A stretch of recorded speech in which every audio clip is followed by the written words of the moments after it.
What's good, the peoples? I want you all to know that I love you very much. And that's why today I took a shower before the stream. Like immediately before the stream. My hair's still wet. Usually I just let Lulu lick my face and I'm like, I'm good. But today I'm like, you know what? I should probably shower.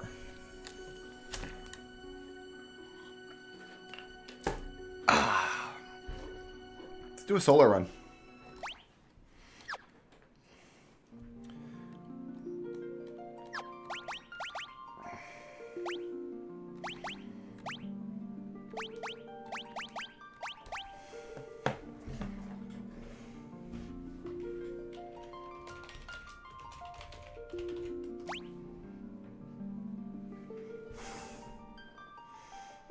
I can't have the full name that I wanted. I wanted to have 2 kids in a trench coat. Fine. We'll just be...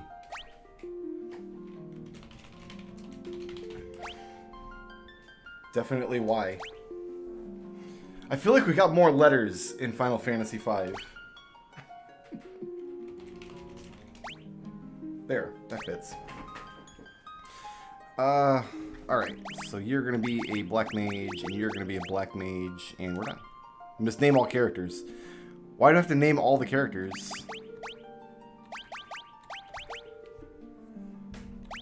I'll name them after people in my chat, I think. Yeah, it's fine.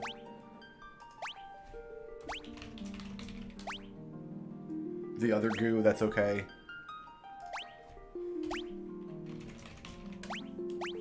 Okay, we're done.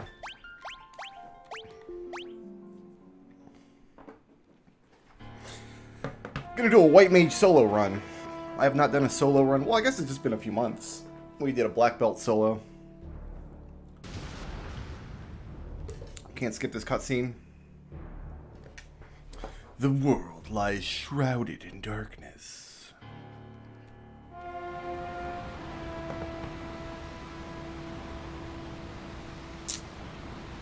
I had a video I was gonna upload today, but my video software crashed and I didn't notice it till after I woke up. So that's what happened.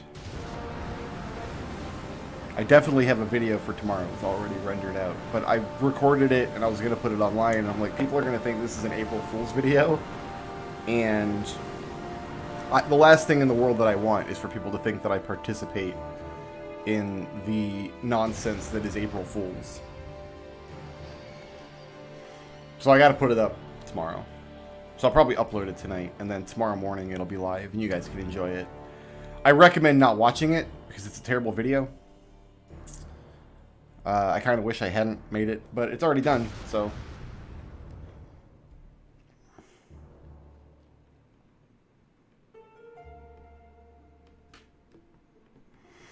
"4 warriors of light shall come." Well...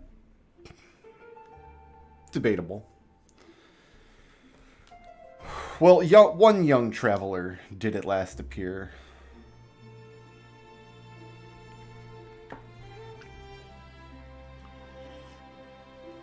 I watched somebody do a Pixel Remaster speedrun where the party chosen was a fighter, a black belt, and 2 black mages. And I wonder what kind of routing went into deciding that party, because that's not a very NES-friendly party. Okay. Excuse me. Let's do that first. Let's go buy what little equipment we can.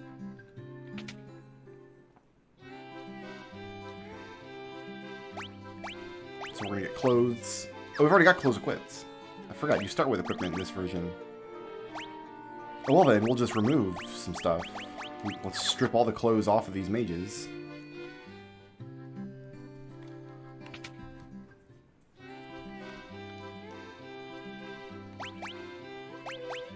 Alright, so we definitely want the hammer. A hammer made for battle.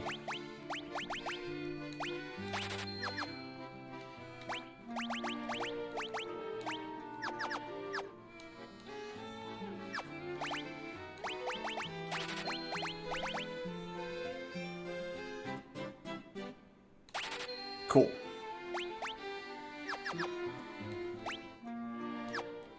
They start you with more money in this version as well. So it's really a matter of what spells on each level. So we can learn 3 spells from each level, and honestly I want all 4 of these.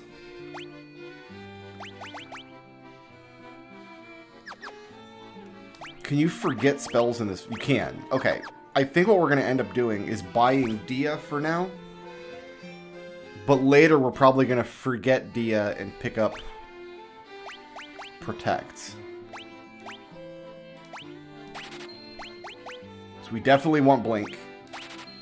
And we definitely want Dia, at least until we can learn Diara.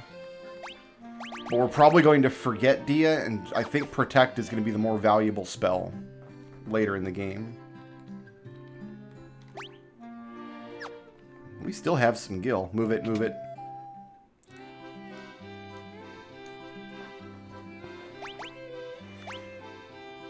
Do they just put all items in all shops in this version? I guess they must have. You could buy ethers. I had totally forgotten about this.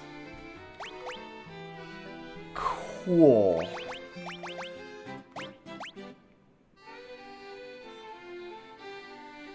I'm gonna buy one of these.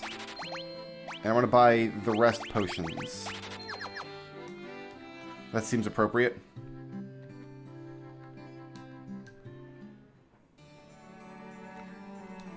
Well, my white mage is a colorful cartoon cereal mascot. I don't know about male or female.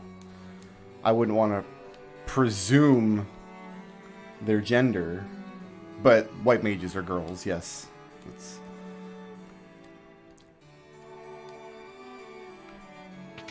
It's a little ambiguous in the actual game what genders some of the classes are, but in basically every depiction of a white mage ever in the Final Fantasy series outside of literally the first game, they're women. I don't think there's been a male white mage character ever. I mean, most of women are mages in this series, but like white mage, the characters that are specifically white mages, Rosa, Porum, Eiko. Oh, you can't attack yourself. Can you? Ah, I should have left them with a stick so they could waste their turn. I forgot you can't attack your own characters in this version. Well, let's see if... Oh, it doesn't let you use items that are worthless. Okay. We're gonna cast Blink.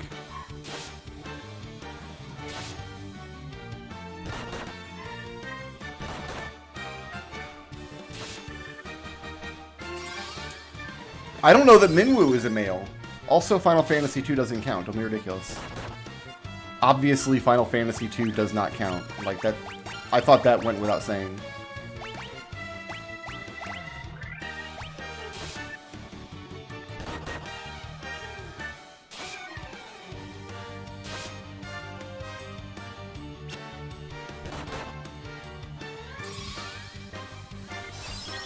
So I think one of the changes is that Blink is not infinitely stackable in this version. I don't know if that's true or not.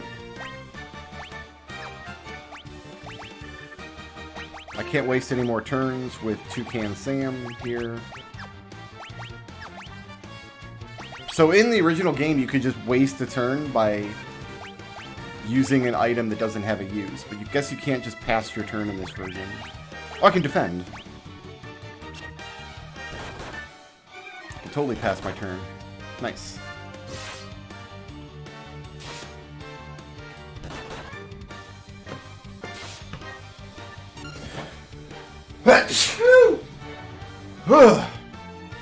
Please excuse me. I'm allergic to chain casting the Blink spell.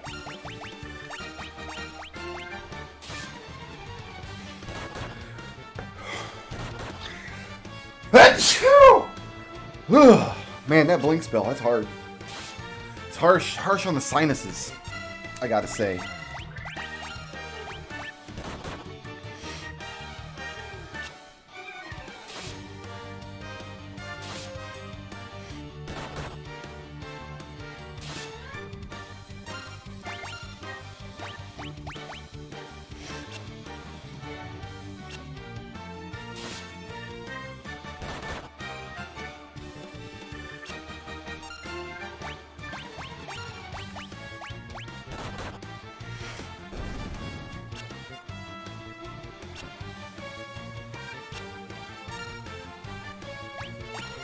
Alright, we're softening them up for Toucan Sand here.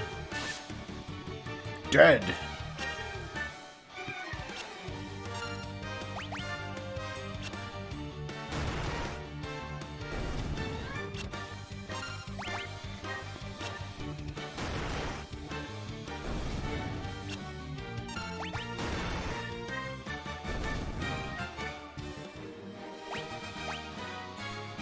So, I don't really know how level ups work in this game.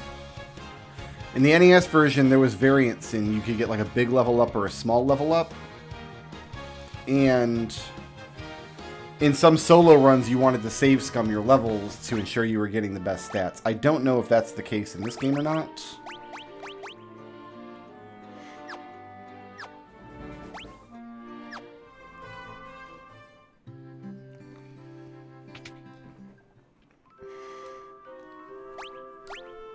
Spend all our gil on refreshing our 2 spell charges.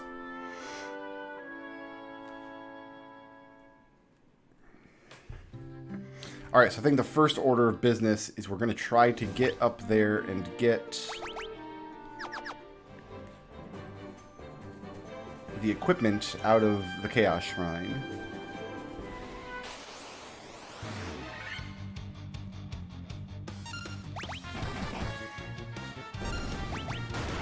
Nice preemptive strike. That's very helpful.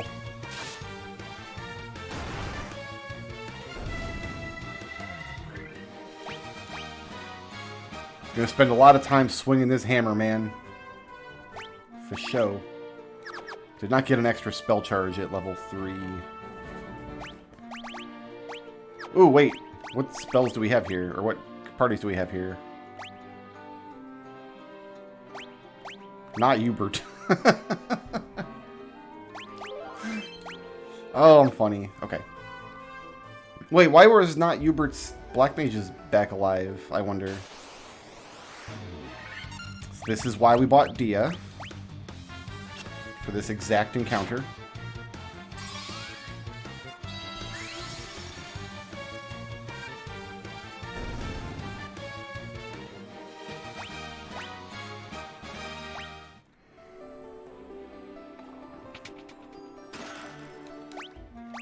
Have a nice hat for 1 point of defense.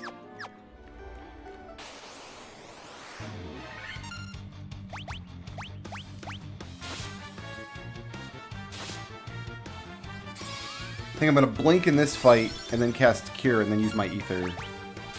Sounds appropriate. Unless we still die here. Nope, we snuck by.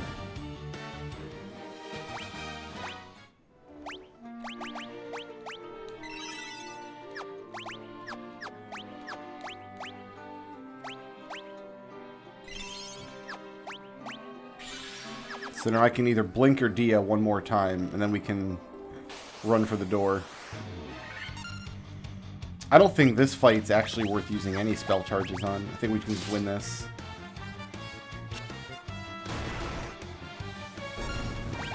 These things have like 10 hit points. Yeah, we smashed them.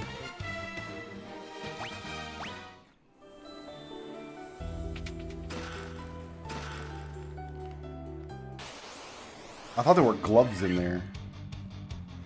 A preemptive strike. Can we just kill this thing? It's just one of them. 6 points. Tries to flee. Oh, yep, no, we're dead. Alright, so we know not to go for the top chest. I thought there were gloves up there. There's not.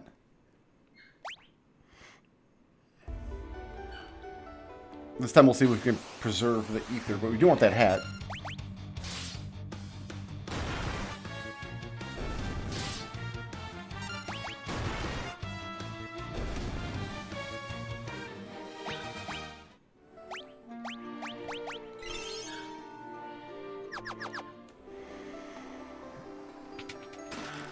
Oh, this would have been a good opportunity to see if the level ups change. Oh well.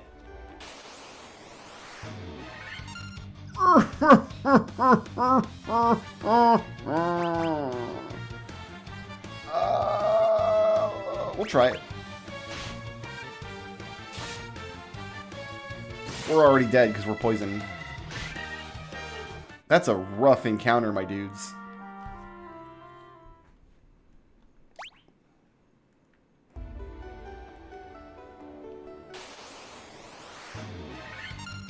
Slightly less rough.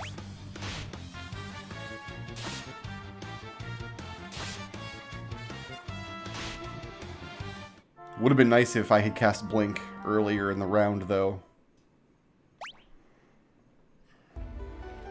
Yeah, the other goo is my favorite, too.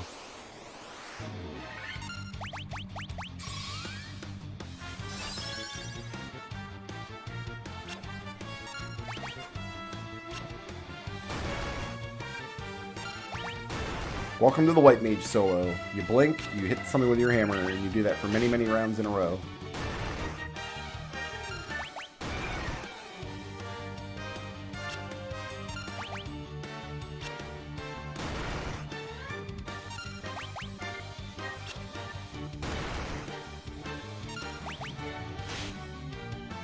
Wow. Getting this hat is the hardest thing I've ever done in Final Fantasy 1. Do I need a blink here? I'm going to use one.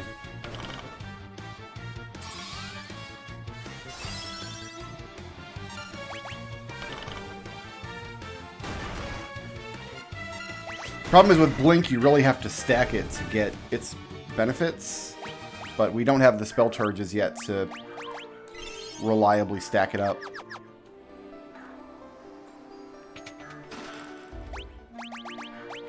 I has hat. We're going to take the free Zambos.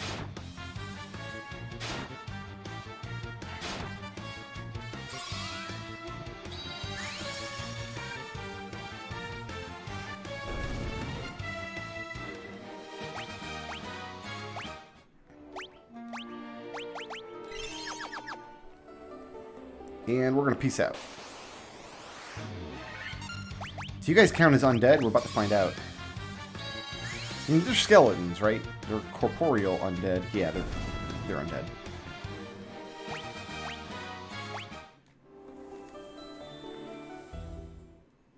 Great. Running back to town now. I do not have any more blink.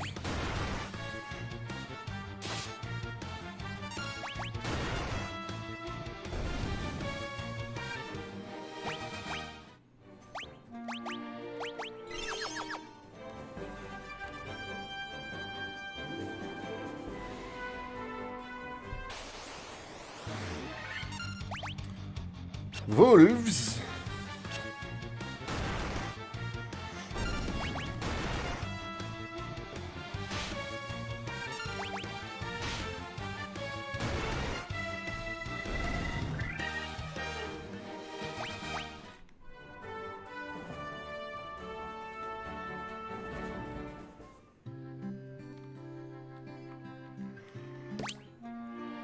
I only got $100 out of that.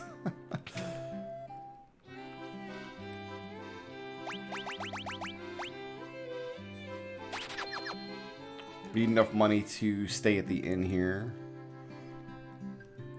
Which I don't think revives the dudes, but I guess we'll find out.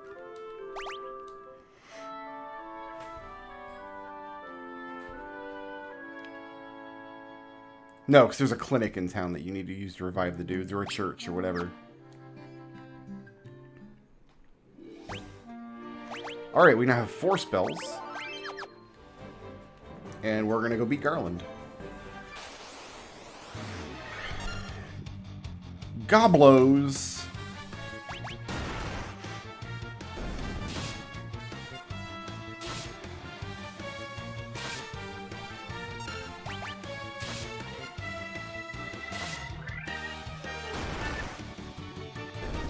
Actually, I might replace Cure with Protect later. We're not going to have a lot of use for just the Cure spell. A little ways in. Because in the original game, you could stack the Blink spell, or Ruse, depending on what version you're playing, until nothing in the game could hit you except by landing critical hits. So you were still in some danger of taking damage, but you're fairly well protected. In this game, however, in this version, I'm pretty sure you can't do that. I'm going to flee from this fight. Or not.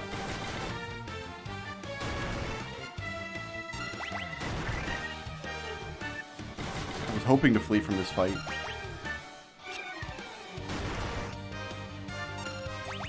Guys, this horse is crazy.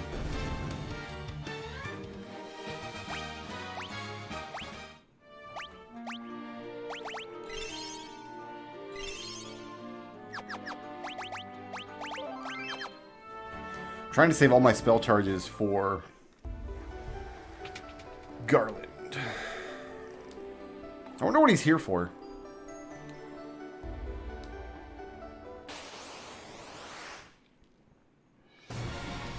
Alright, we are going to stack Blink.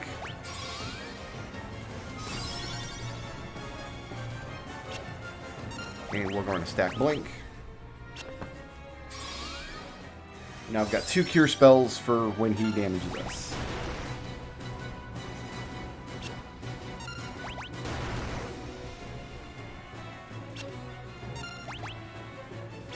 It's not like the image status in future Final Fantasy games. We will not lose this blink status if we take damage. We are selected for a physical hit, like you do in Final Fantasy 4 and 5 and 6, I think.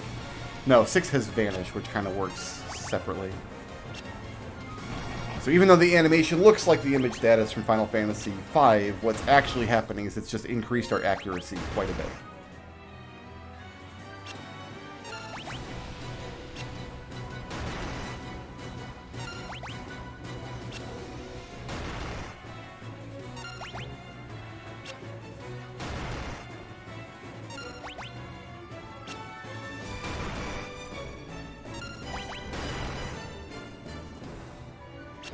I think all of the bosses have increased health as well. So I think Garland only has about 100 hit points in the NES version, and we've done more than 100 damage to him. But it looks like with 2 applications of Blink, Garland cannot touch us. This is going to be the strat for many, many fights going forward.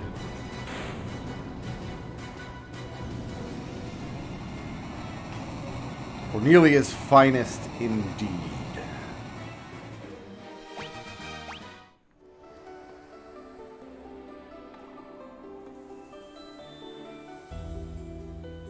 I thought in 6 the Vanish spell just replaces Image.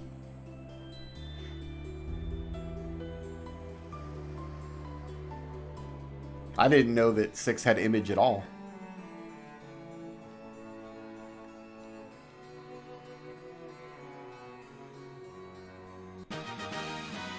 Hooray, we have bridged.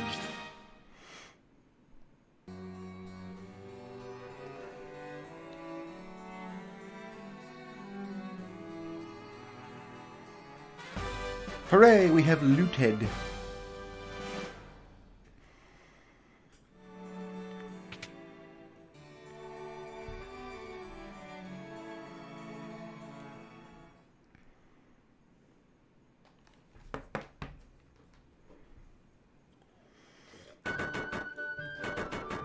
Fenrir can give you Image in 6.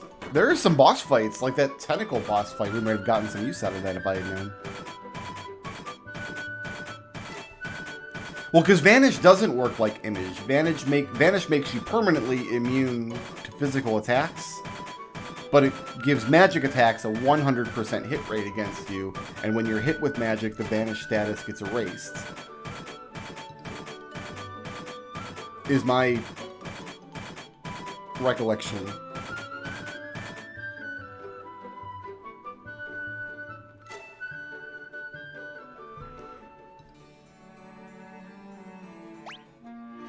Okay, we're gonna go to the inn again. Oh, we have some more gil. We'll buy some more. I'm gonna buy a potion like every time I can afford it. But you know what? We're gonna want level 2 magic, so I don't want to spend any of this money yet. We should be able to make it to Provoca. And we are not going to get blocked by the pirates. You guys remember the black belt run, the pirates were actually fairly challenging. All we need is a run against the pirates where we cast Blink before the pirates kill us, and we've got 111 hit points to push through.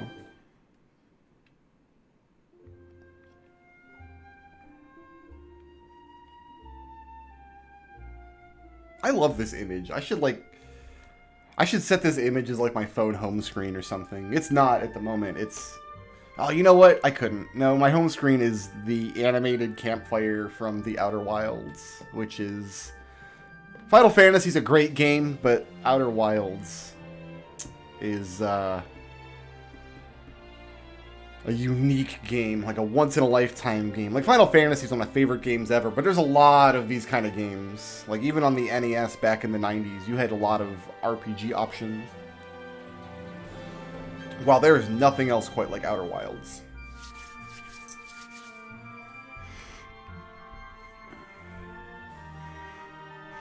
I kind of want to just go ahead and complete all the solo runs on the Pixel Remaster. We did Black Belt. I don't think any of them... I'm trying to think which ones will be like the hardest. I think White and Red Mage will be easiest. Because remember, Chaos is insane in this game.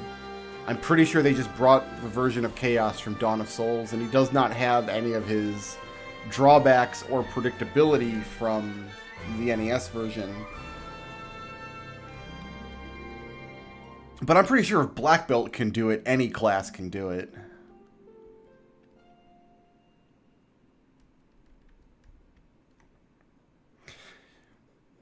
My dude, you definitely want to start Outer Wilds.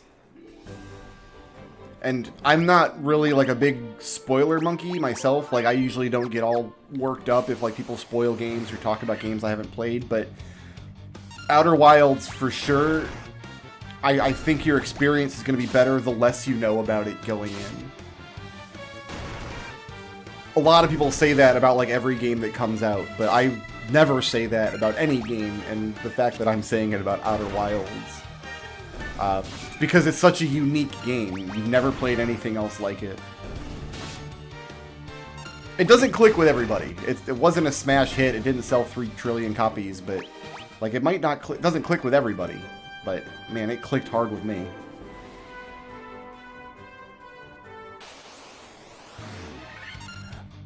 Ogres have layers. Yeah, layers that I'm gonna bust up with my hammer. What? I'm gonna blink twice and then save 2 slots for cure, but this is a lot of experience points if we pull this off.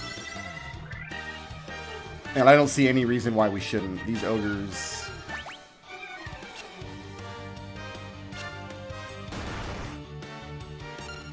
They each have 100 hit points. We're doing 2 damage.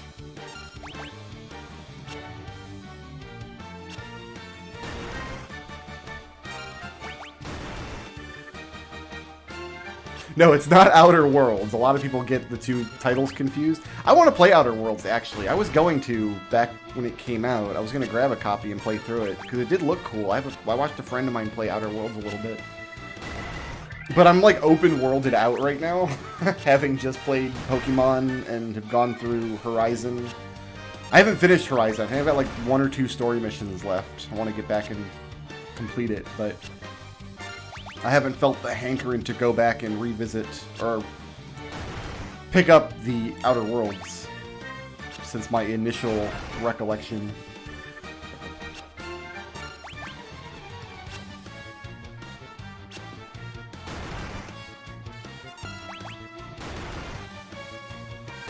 Okay, so we did take a hit. It got through our blink once. There's 1 more ogre left. I'm going to cast a cure spell here.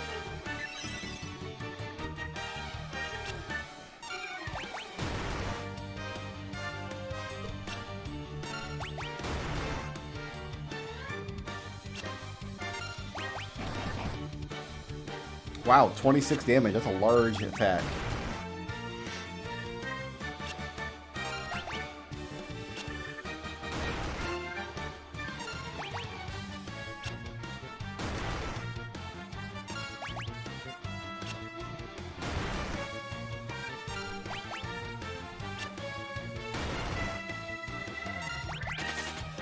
Oh, come on, you jerk. Alright, we only got credit for one ogre, but it's a fair amount of credit. Now we have one spell charge to get us the rest of the way to Pravoka.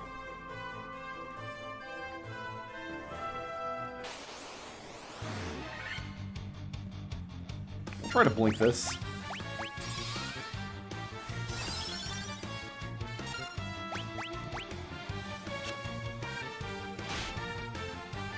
It's gonna really come down to what this warg does.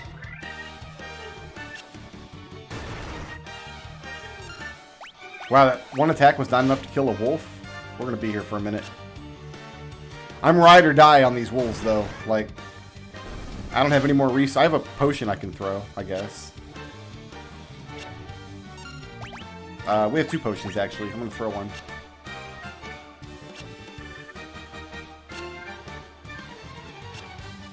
I wonder how many people bought Outer Wilds thinking it was Outer Worlds and vice versa. And, like, to this day, don't know they've made a mistake. I wonder if that actually happened. I love watching people play Outer Wilds. Every time, like, one of my YouTubers that I'm subscribed to, like, discovers the game and is playing through it the first time, I'm, like, enraptured. I have to watch their whole playthrough. And it's a significant game. Like, it's easily can go 20, 30 hours or more. Oof. Throw my last potion. It didn't matter! Eaten by wolves. Can you believe that ogre ran away from me? I'm level 7. I'm a white mage. I was doing 2 and 3 damage around. Ogre runs away. What a jerk.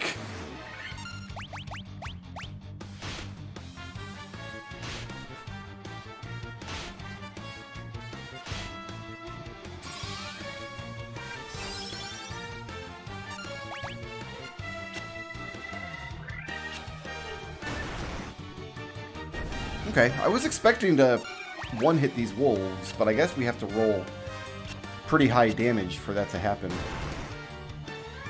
You know what? I noticed that the first couple times I played through this version. Like, monsters just want to run away a lot more. I wonder if that will give extra value to the fear spell. Like, I wonder if they lowered enemy morale just across the board, so monsters will want to flee more often. And so the white magic fear spell is more viable now. I don't know a lot of situations where I would want to force monsters to run rather than kill them, because you don't get experience or gold from monsters who run away from you.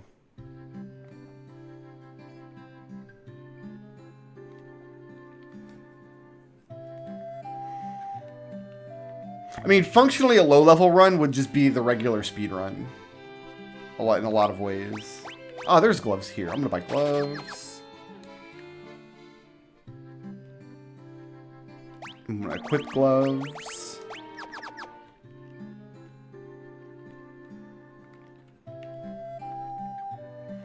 But yeah, low-level runs are basically just a lot of resetting or a lot of save scumming. Like, pick your poison.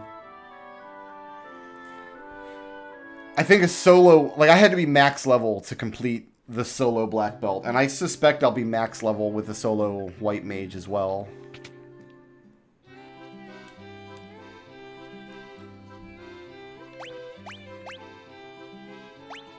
So I don't need Invis, because Blink is just better. The difference is Blink can only target the person who casts it, whereas Invis can target anybody, but all the bros in my party are dead. So I'm just going to buy these 3 spells, I guess. We're going to start with Silence, and we'll get the others later.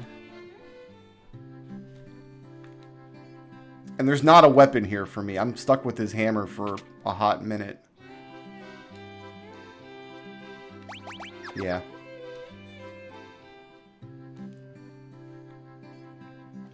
I mean, in some sense, I don't know what the lowest level of the game is really completable on. It would be an interesting routing exercise, perhaps. And it would depend a lot on your party makeup as well. Like, what's in your party. Like, a party of fighters can win the game a much lower level than a party of red mages.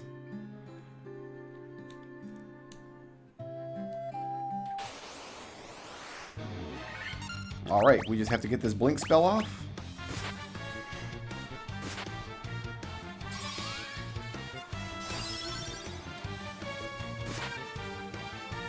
Okay, so it can still hit me through one blink, but I've got a trick up my sleeve. If you can believe it. Here's my trick. You guys paying attention? Cast blink again. They'll never see it coming.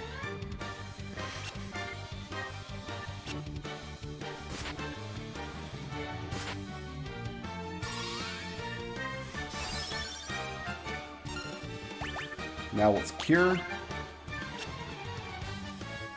We should see 9 misses here.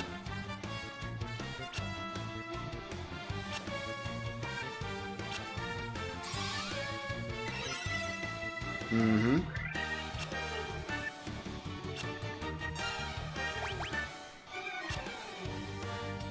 Should see 9 more misses.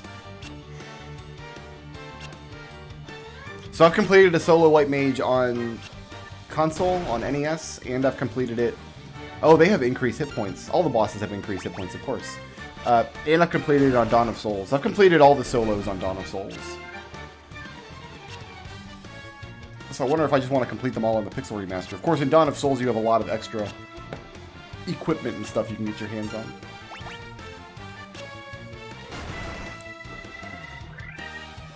More than 20 hit points, huh? Could you imagine being like a Sizz in one of these buildings and you look out your window and there's just this woman in a white robe mobbed by pirates who are slashing at her incessantly with their giant swords, and they miss hundreds and hundreds of times in a row as she slowly bonks them on the head over the course of minutes.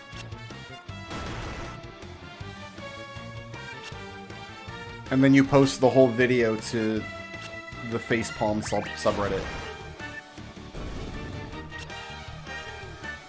In some ways, this must be the most horrifying thing that's ever happened to these pirates. I don't think I can one-shot them. We can't get 2 hits. So unless we get a critical hit, which I'm not even sure how the critical hit function works in Final Fantasy 1. I think each weapon has its own critical hit value, and I don't know what it would be for this hammer.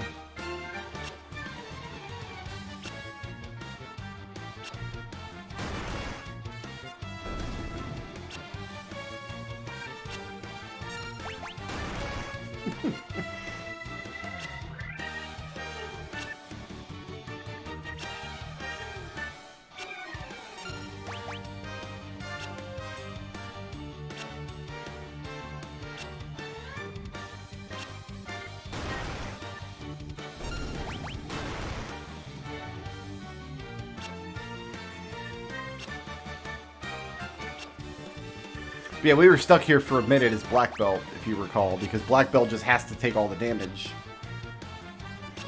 You gotta get lucky enough to kill like 4 or 5 of them, and then start chugging potions, and hope to get ahead of some damage so you can kill the last 4 or 5 of them.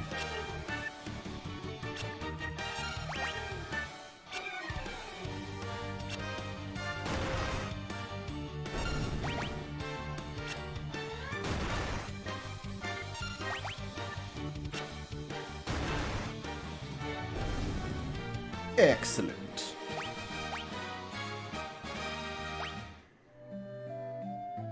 I have murdered your pirates. Very slowly, in a battle that took hours. Now I am taking your ship.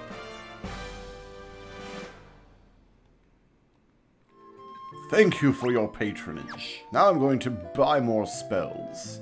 Move it.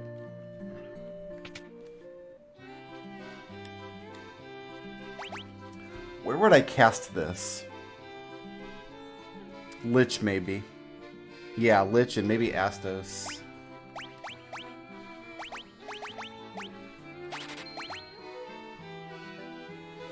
If I buy Blind now, I won't have enough to stay at the inn. Well, let's stay at the inn and see about raising the Dwarf Cave.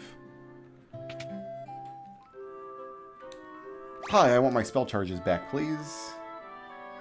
Blind might not ever be worth coming back for. Maybe when we get the airship and we just want to fill out our spell list, perhaps.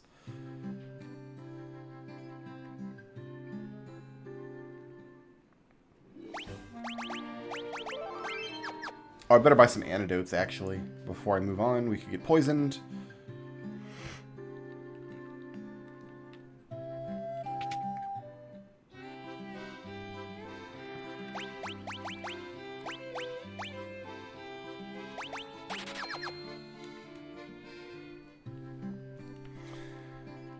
The day will come when we have more money than we could possibly need, but it is not this day.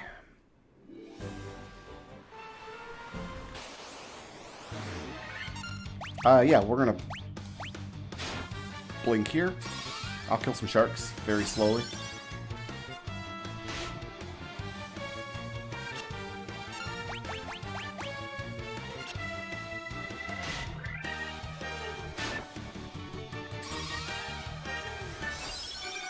This 2 blinks gonna be enough.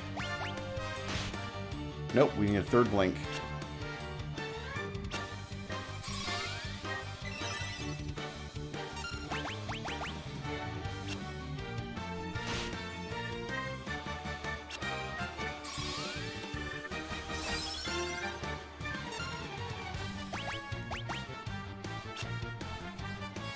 Alright, looks like we're going to be safe now.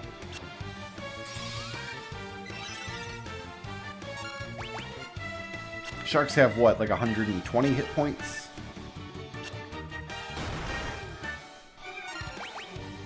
So 100 left.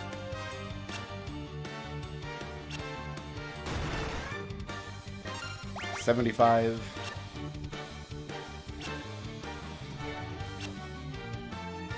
Missed. Excellent.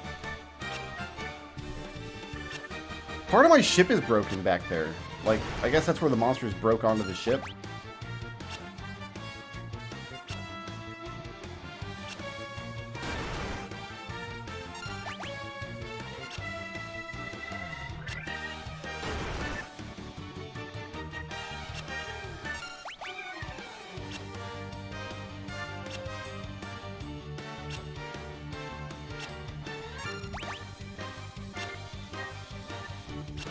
I don't know what level I need to be to have 2 hits with this hammer, but that'll be a glorious level indeed.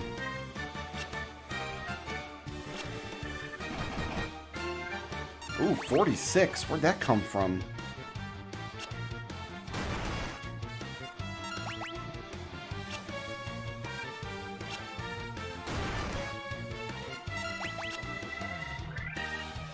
This shark better not flee.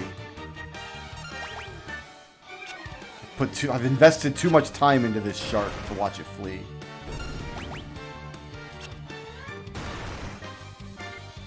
This version of the game has spell charges, which is the main difference between this and Dawn of Souls. So it's more similar. That was just a +1 strength level, and I'm out of spell charges, so I better go back and stay at the inn once more. Move.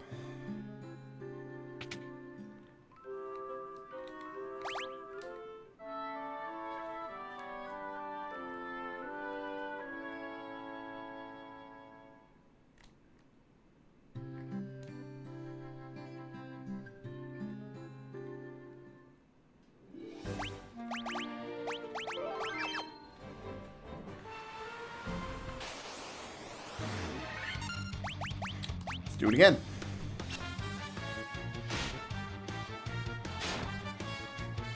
Takes 3 blinks to fool a shark.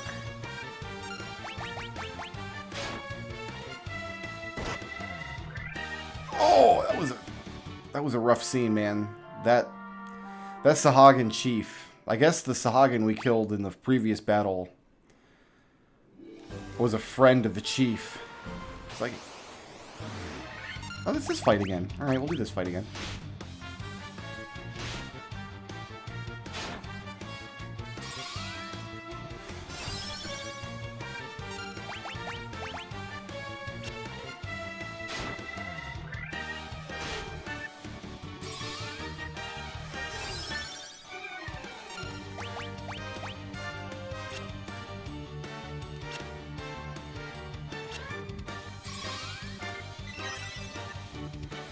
Maybe we can get away with 2 blinks, but I don't see a reason to chance it. Sharks are already... Yeah, we definitely need 3 blinks. Sharks are already trying to run. Why?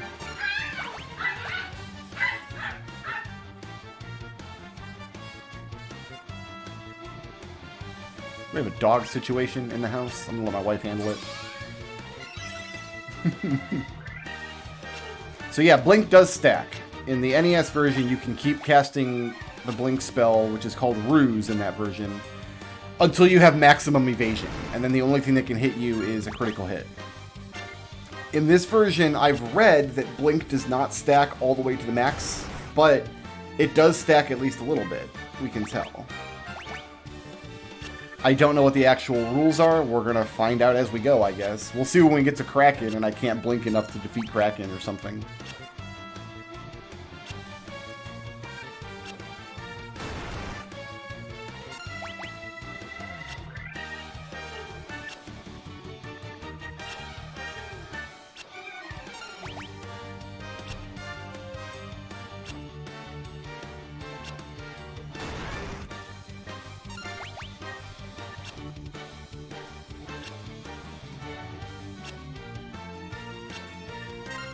This is a very, very evasive shark.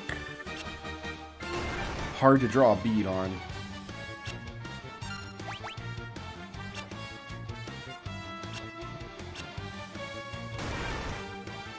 Am I just gonna get mad at monsters that run away on low health?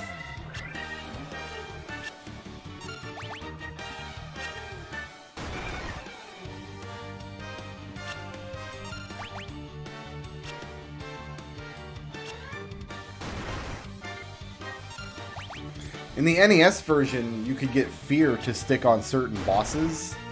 Usually only as an emulator trick. Like, it's really only going to happen if you're incredibly high level and you load save states to hit, say, Carry with Fear in the 1 in 128 chance or whatever it has to actually stick to her. And then she will run away, eventually.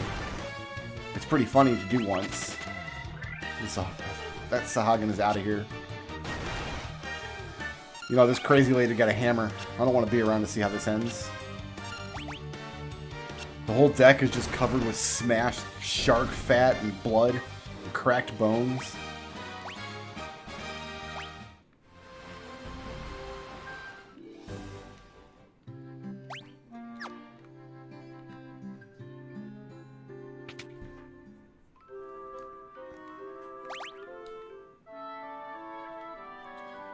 You know what? I don't think I'm going to buy Blind at all. I feel like for the 250 gil, we can probably buy more eye drops than we'll ever need.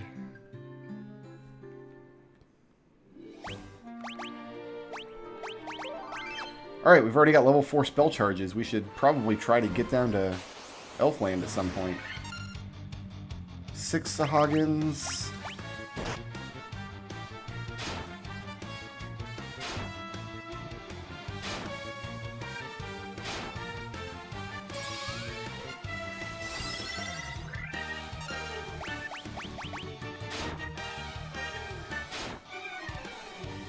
Oh yeah, they don't care about 1 blink.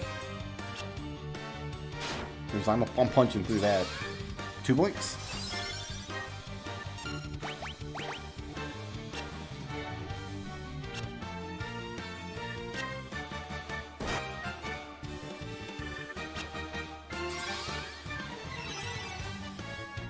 Yeah, there's the slide minigame. But I hate playing that minigame, so... We might need it later for items. I think you can win items at it, but we'll see.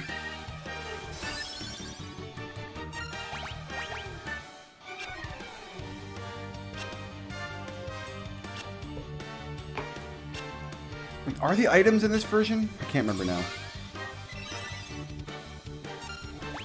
Most of the valuable items you could win in previous versions were basically white magic buffs, which we're not going to have much use for those items because we're a white mage, so...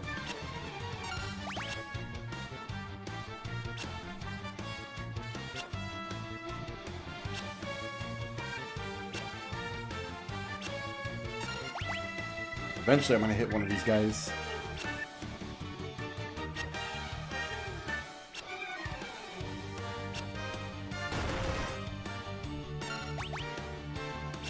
Should be 2 of those hits to bring down a Sahagin.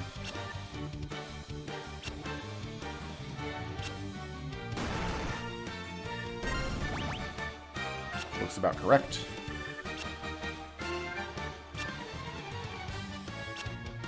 So this looks like it's taking forever. Just remember that we're past the pirates. Like, if we were playing a black mage, we would be stuck on the pirates for a very long time.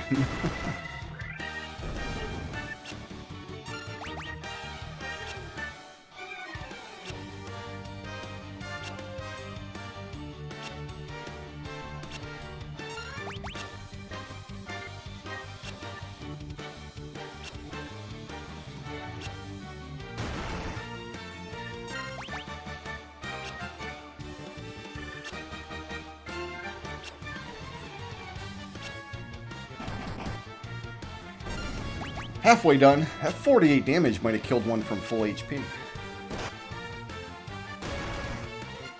Oh, my boy got a lucky hit. I'm going to cure him. Use my last charge. We're going to go back to the inn after this fight anyway, so might as well.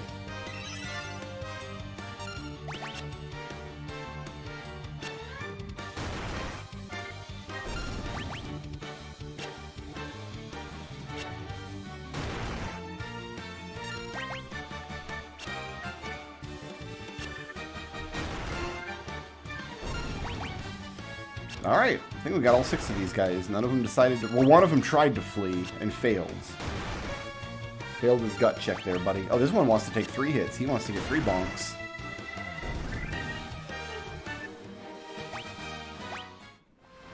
I don't think that fight was really worth it for 180 experience and gold. The sharks are much more worth it for about the same amount of effort.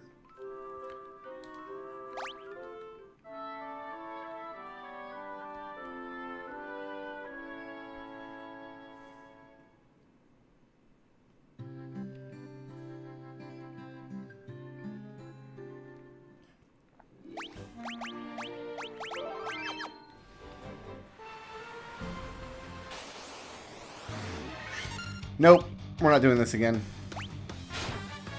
Get me out of here.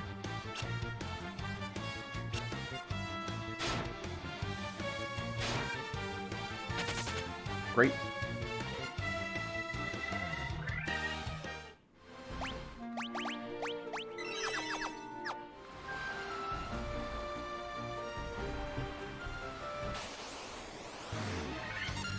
These guys, though...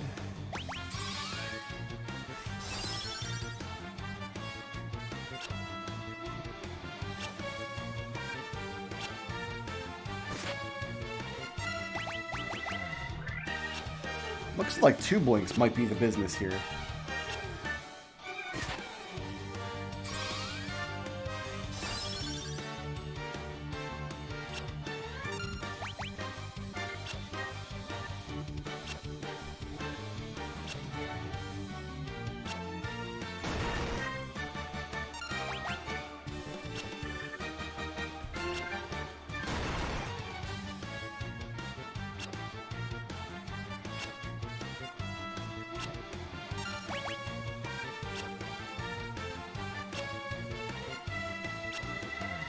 But I think what we'll do is we'll go down to Elfheim and buy Diara, which is a level 3 spell. And then we'll forget Dia and get Protect. I think Protect is going to be the more valuable spell going forward. If we can't stack Blink infinitely, I hope at least we can stack Blink as far as we can go, and then use the Protect spell to actually increase our defense.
I'm gonna be a pirate. I'm gonna wear a Viking helmet and shoulder pads and big boots, and I'm not gonna shave, and definitely no pants.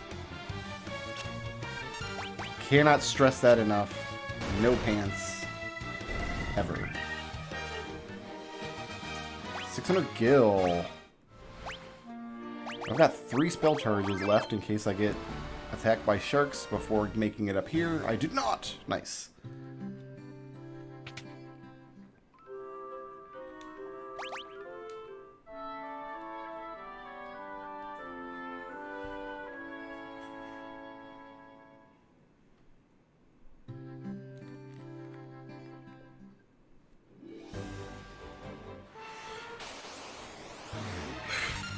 Not worth it.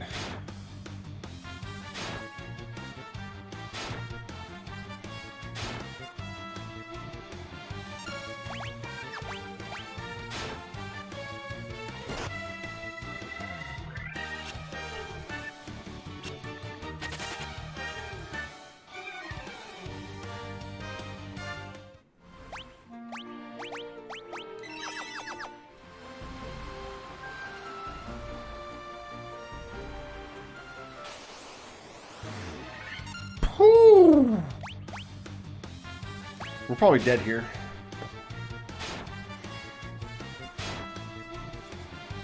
Good evening, coin spinner. How are you doing tonight? Oh, we're not dead. It's incredible.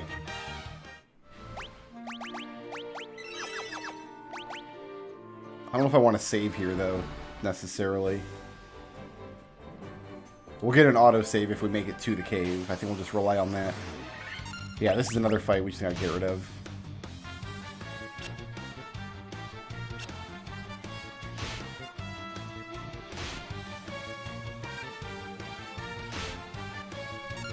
Oh no! Eaten by wolves again.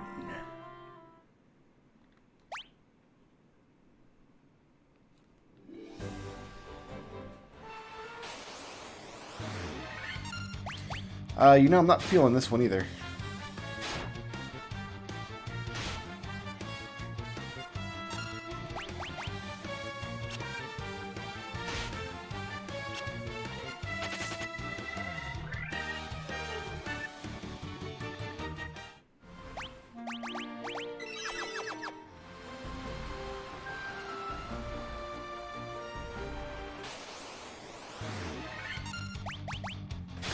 Man, we did notice this, but the encounters on the ocean just seem a lot tougher in this version, a lot earlier.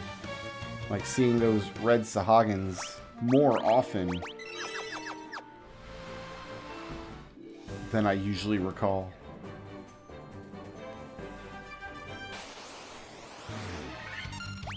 No, let me out of here.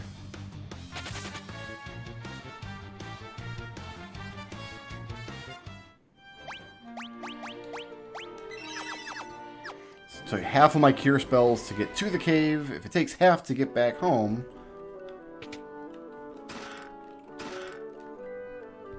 be in good shape.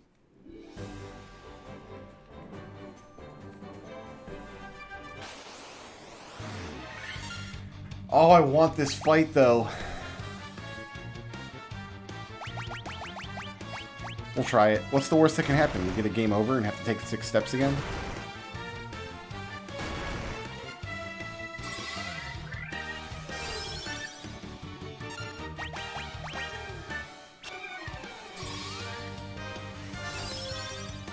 See if 2 blinks is enough for the Groger. It is not!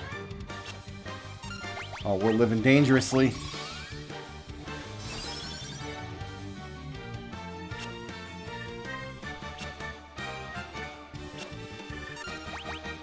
That's my favorite hit point right there.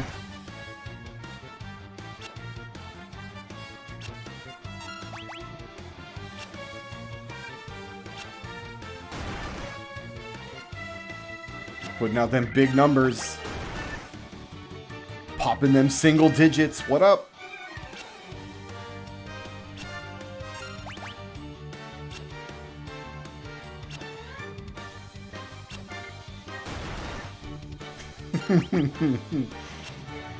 This was a good life decision. Fighting in this battle is a good life decision. I'm glad I'm here.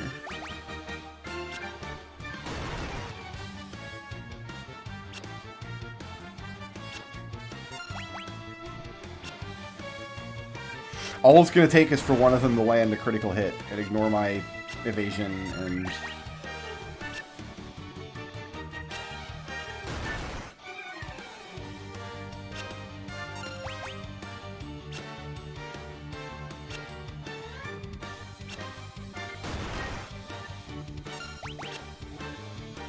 Tried to flee. Don't do it, man. Do not deprive me of this hard-fought experience. You and your dumb purple shoes. 1 point of damage? That's what you're afraid of? Taking 1 point of damage? That round I did twice as much damage. I do see why you are not afraid. These ogres do not have nipples.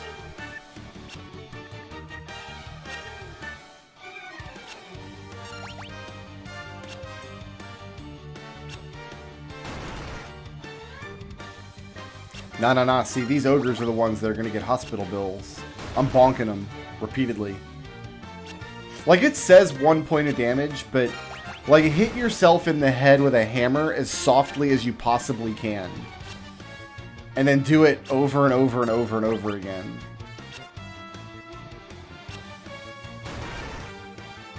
Somebody's going to do that, and, like, this YouTube video is going to go viral as, like, man kills himself with hammer after listening to YouTube streamer.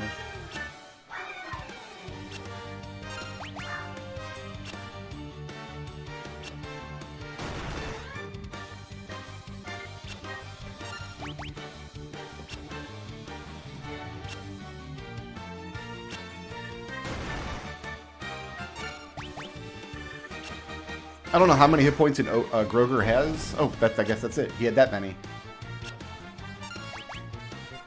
Now we'll start in on the posse back here.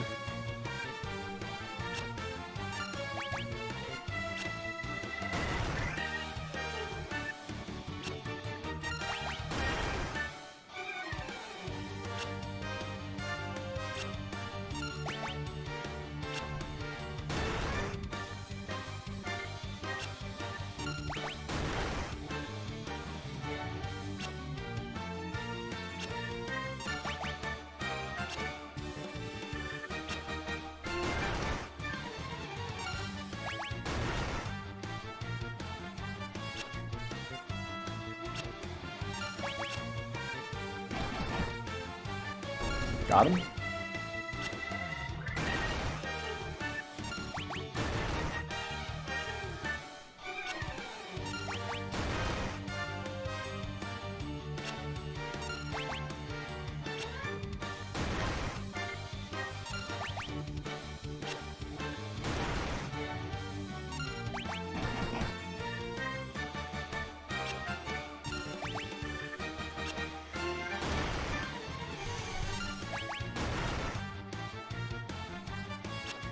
Do not run. Got all three of them. Ha ha ha. Okay, that was... Now what? I have 2 potions. I guess we use both of them. I'm gonna save. I'm gonna save that experience. That was a hard-fought victory. I have no spell charges and no potions now.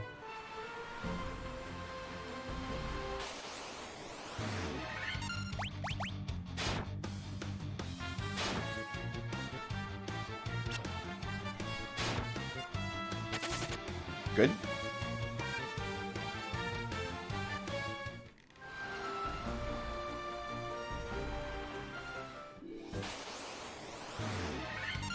Oh, we'll take the goblins. I don't need to blink against some goblins.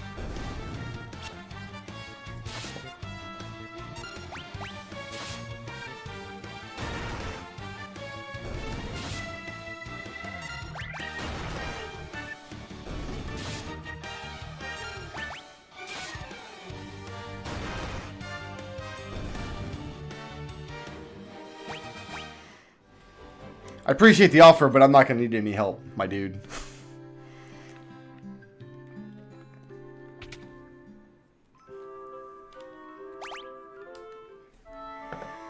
I'm mostly interested in the differences in the blink spell from the NES version. And as far as, because in the it's so broken in the NES version, you can just stack it infinitely. I've heard you can't do that in this version. And the changes to Chaos. Chaos is a much harder fight in the Pixel Remaster.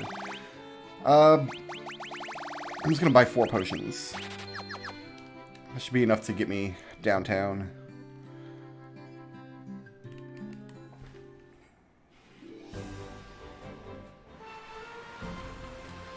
We did solo black belt, and the changes made to the Chaos fight that were retained for Pixel Remaster make that fight so much harder.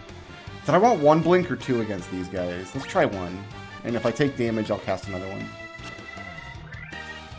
So Chaos on the NES only has 2,000 hit points. So all of the solo runs, you can effectively get lucky enough to put out 2,000 damage with any character in a decent time frame. Starting in Dawn of Souls, which was the GBA remake, Chaos had 10,000 hit points. And the other change is in the NES version, enemies that have spells and special attacks have to use them in a certain order every time. So if you know what spells a monster has and what order they're going to cast them in, you can't really influence what they choose to do, but you can kind of plan around it. So Chaos casts Cure Raja to refill his hit points, but he only has it in his spell list once, and it's like his 4th or 5th spell. So some classes, if you're soloing the game, can sandbag the Chaos fight until he uses Cure Raja or Cure 4, and then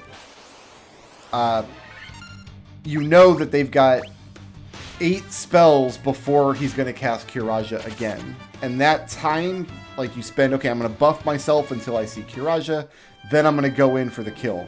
In this version, he can cast Cure Raja whenever he wants, on any round he wants. I don't think there's a weapon upgrade, but we'll check. Yeah, there's nothing. I can't even use the staff.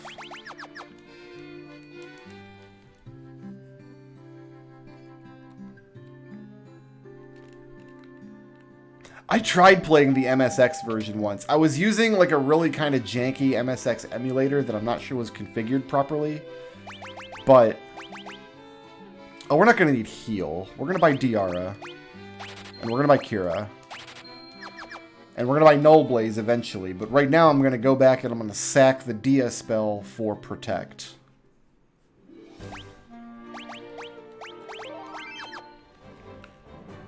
Yeah, because I had configured an MSX emulator to play Metal Gear. And I'm not sure if I had configured it properly. But the game was real janky and I found it hard to play. Like I've already got so many versions of Final Fantasy 1. I didn't feel particularly put out by skipping the MSX version after I tried it once.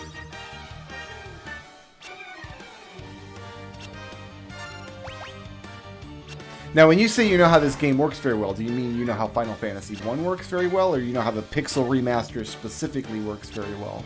Because there are many differences in this Pixel Remaster from previous versions of the game. Especially to the boss fights. It's weird when Astos does not open with his rub spell and just decides to cast Fire 2 twice in a row.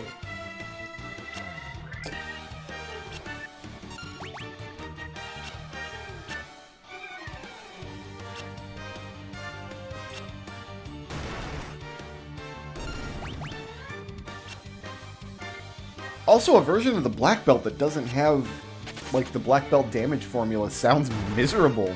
What's the point of using Black Belt if you don't get the Black Belt damage formulas?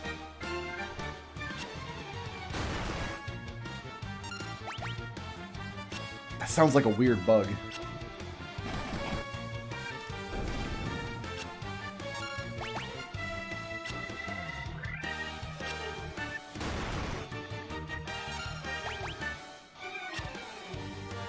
I'll always love Dawn of Souls. Like, the Pixel Remaster will not replace Dawn of Souls because I really enjoy the The bonus dungeons in Dawn of Souls, I find them just very relaxing to go through.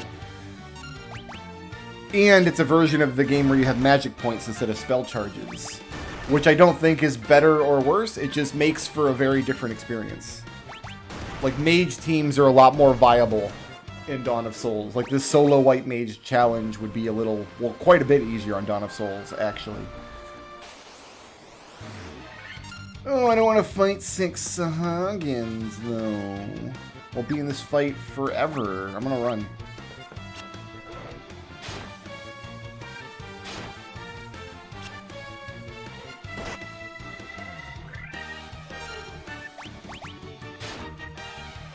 Yeah, Black Belt is the only solo character that doesn't want to use the Masamune. I don't know anything else about the MSX, except that that's where Metal Gear started, and there was a Final Fantasy port, and, like, apparently La Mulana is just a big love letter to the MSX computer. Other than that, I know nothing about the MSX. Eventually, they released the MSX versions of Metal Gear into Metal Gear 2 on one of the HD compilations, and I've just played those versions now. I'm bonking some sharks. We're making shark fin soup tonight. I mean, we can't cut off the shark fin. We only have access to a bonk stick. So, I guess what we're gonna have to do is get a pot of boiling water, like, on the deck of the ship, right? And then lean the dead shark into the water so its fin goes into the pot. We can't cut it off. We can't butcher the shark properly. We're a white mage. White mages are against butchery in all of its forms.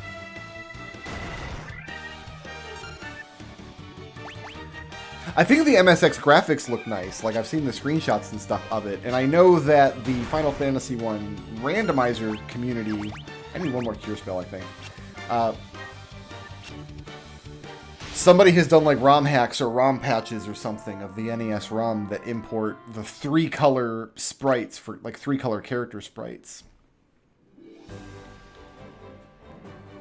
MSX like has trouble with screen scrolling, doesn't it? Am I recalling that proper? Like, it has difficulty smoothly scrolling the screen where other consoles and home computers at the time didn't. Like, the NES can do it pretty well. Which is why, like, Final Fantasy plays a lot slower. I might be misremembering. I might be thinking of some other port. Can I please get back to Cornelia? And, oh, I guess not. We're not going to Cornelia today.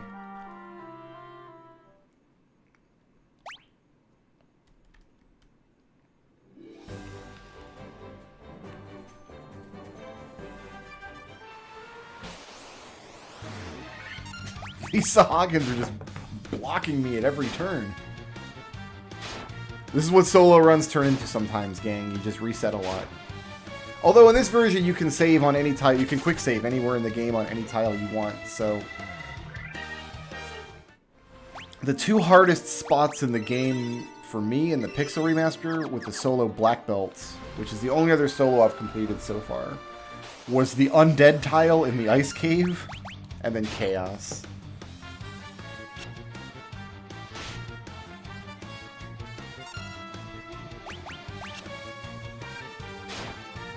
Because they changed how spiked squares work. Now they're NPCs that you talk to and trigger, rather than just the square you step on.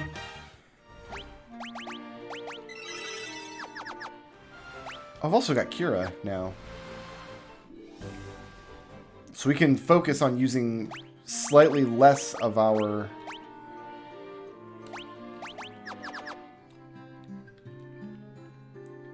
spell charges on...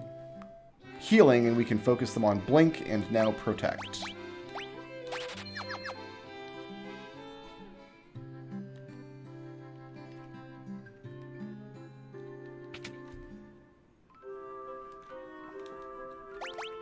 Yeah, because I know that, I mean, Metal Gear doesn't scroll screens at all. It has individual screens, and like The Legend of Zelda, when you reach the end, it just, like, teleports you to the next screen. Although, no, Zelda scrolls the screen in between screens when you transition, so I guess it's not the same.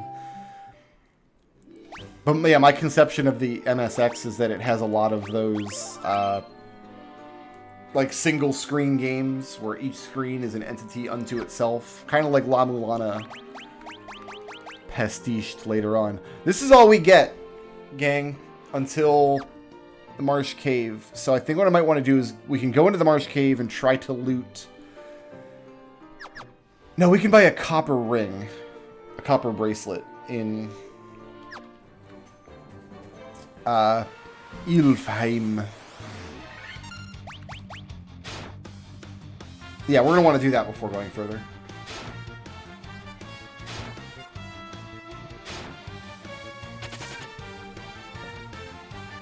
I like how all of the old versions of Final Fantasy, like, there's no version that's just basically workable. Every version just has its own collection of weird bugs that kind of become game features.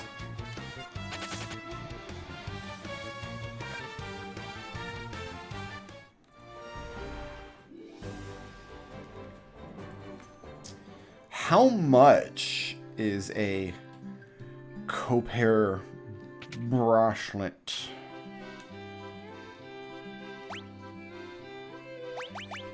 $800. I'm not selling anything. So yeah, we'll just go get some money.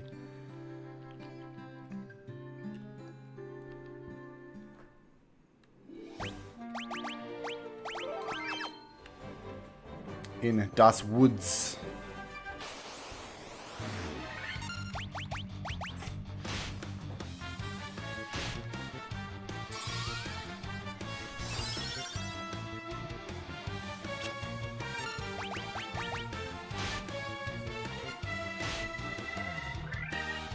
Two blinks gonna be enough to fool some wolves.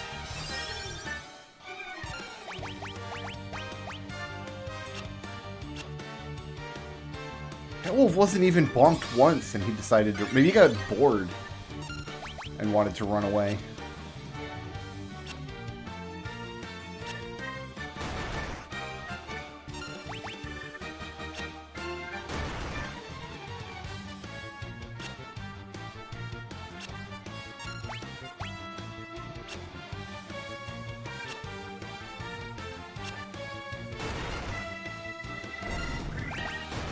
No, I don't play ROM hacks. I play the randomizer occasionally. But I'm not big into ROM hacks in general.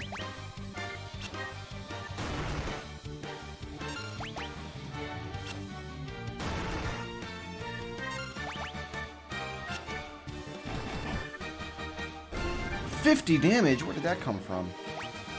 Was that gas always in the tank? Wow, I didn't even get enough gil from that fight to afford an instay, let alone afford my bracelet. We should probably run from those from now on. It's still going to cost us resources, though. Yeah, we got to run from this fight. It's not worth it. It's not enough gold. We need Augres. Where do Augres be at?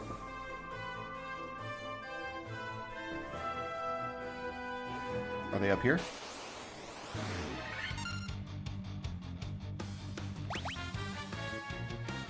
We're gonna get poisoned. Let's do it.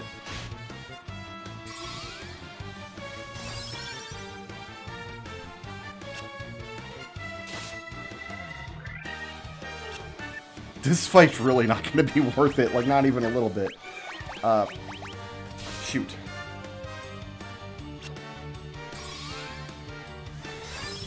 Yeah, there's a bracelet for free in the Marsh Cave, but then I don't have a bracelet to wear for the first half of it.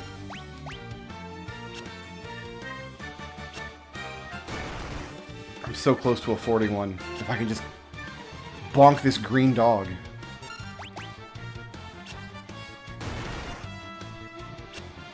So I'm doing 8 damage and it's regenerating 3. That's fun. Oh, 9 damage! Let's go, we're getting there.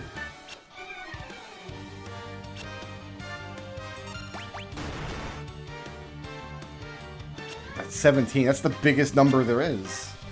You can't name a number bigger than 17.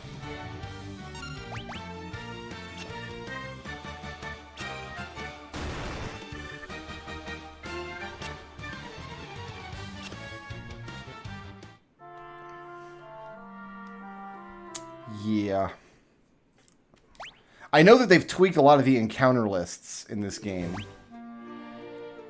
Encounters are in different areas, and there are like different encounter sets.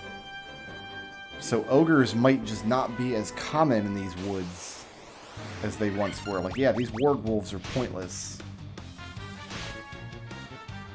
I'm better off fighting on the ocean, aren't I? Sharks and buccaneers, rather than spend all this time running from wolves.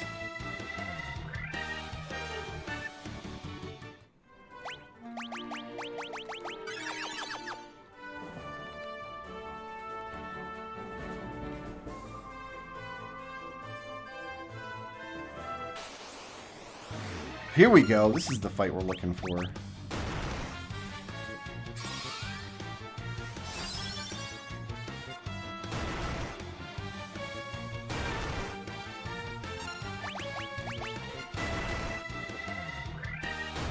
The funny thing is, White Mage probably has the easiest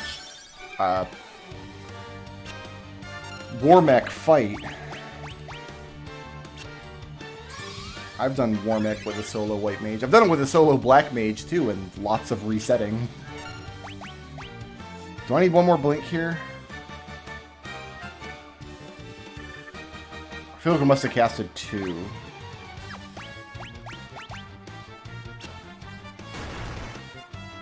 But yeah, no, you don't want to run into War Mech on your way to fight Tiamat.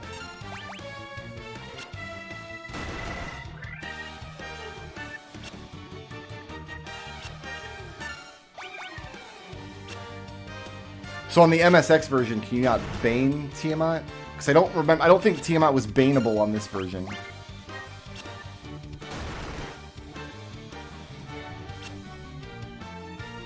Because every solo character can use that Bane sword. 63 damage. Nice crit, buddy. I'm jelly. This is probably the only fight that we need, though. This will be enough money to stay at the inn and buy our bracelet. Also, our healing is just going to be better than in the NES version, because your spell power scales with intelligence, which is not true in the NES version, which makes the white and black mages just bad.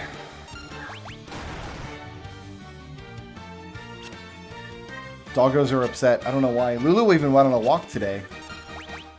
One of my neighbor's Amazon packages or something got blown into my yard in a storm last night. I went out last night to do some laundry, and there's just mail in my yard. So I had to go out and try to figure out which house it was so I could put their package on their door. And Lulu doesn't go for walks because she's such a small dog. She gets all her exercise in the house and in the yard, so I don't really take her for walks. She's like, I don't know what's going on and what this rope is. She was so excited. We just walked around the block. She got tired halfway through and my wife had to carry her.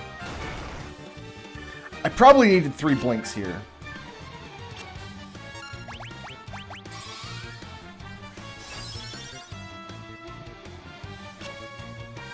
Oh, right, yeah. If you have to ignore weaknesses, then she would be immune. Well, then everything else would be baneable.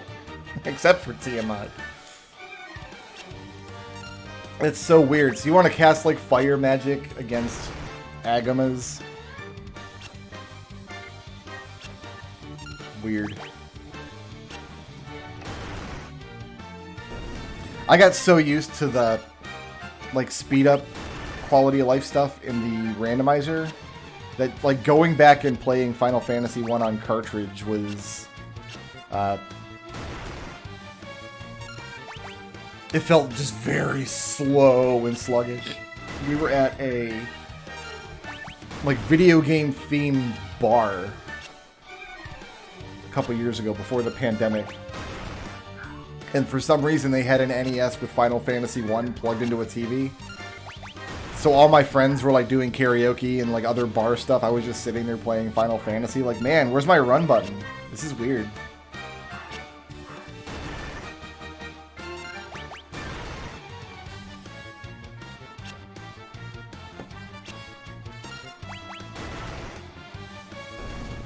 Two down.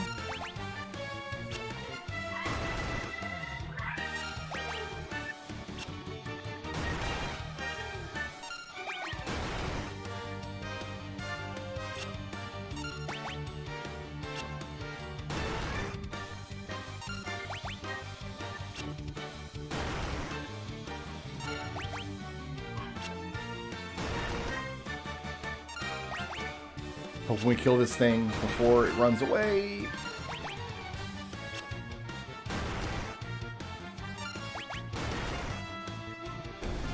Alright, that should be enough money for now.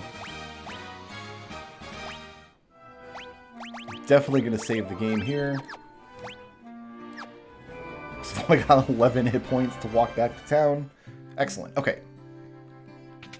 Let's waste 100 golds in this bed. What items do I want before going into the marsh cave?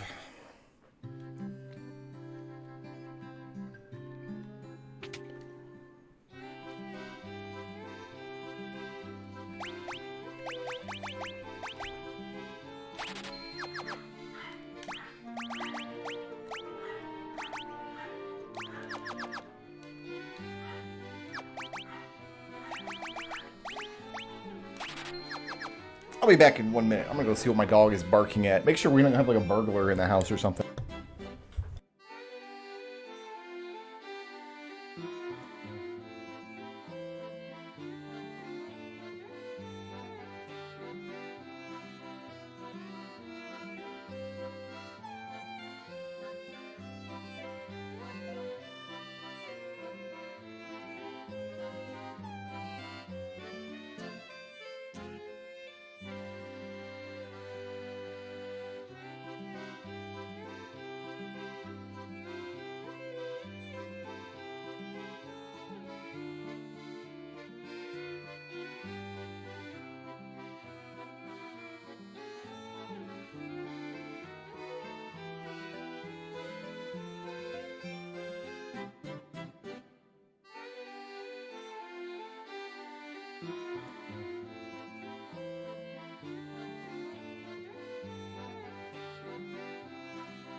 Alright, yeah, we had a burglar. He was breaking into the house and making my dog upset. Turned out to be a nice guy, though, so... Whew. I think we just buy ethers.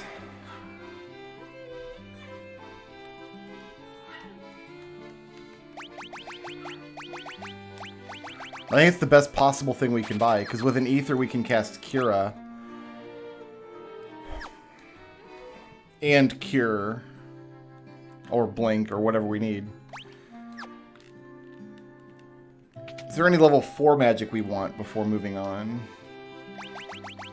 You know what? I don't really think any of these spells are going to be that useful. Null Frost, perhaps in some context. We can't afford any of it. Anyway, right now it's purely academic. This will be the most useful spell we could possibly buy, because if we get silenced, we can then cast it on ourselves to remove the silence. The problem with that plan is that if you're silenced, you can't cast magic. So... that's the end of my explanation of the Vox spell.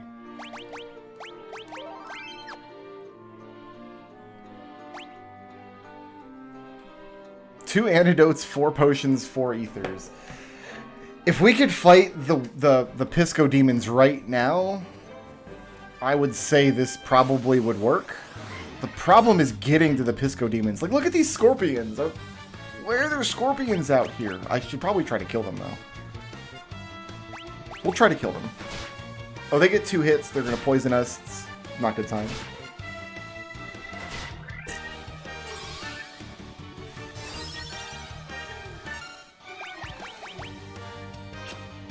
Yeah, you don't need fear in this version. The enemies just run away from you all the time anyway.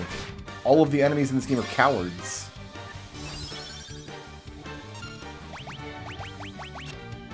See? He just tried to run away, but there were scorpions behind him, so he couldn't get clear. This is by far the hardest monster we've encountered so far, and they're still trying to run from me.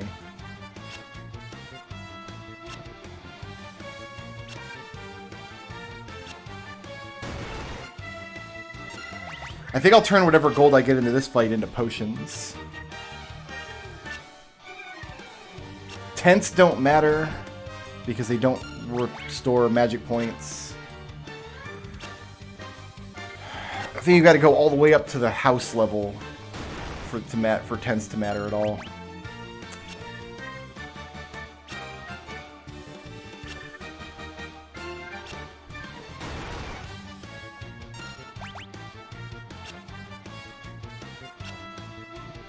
But this is basically what the Pisco Demon fight is going to be once we get down into the Marsh Cave. The problem is we gotta go through 3 dungeon floors and a very long overworld trek filled with monsters that can poison me. And I've only got 2 antidotes. Honestly, I thought these scorpions were gonna poison me. I guess they actually have to connect with their attack in order to poison, though. I like to think we just have them, like, attached with, like, fishing twine wrapped around her boots.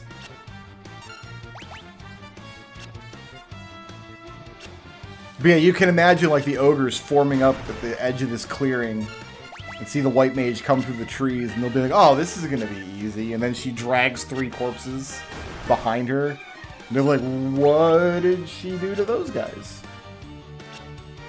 That one guy and the other guy and not that guy. Like,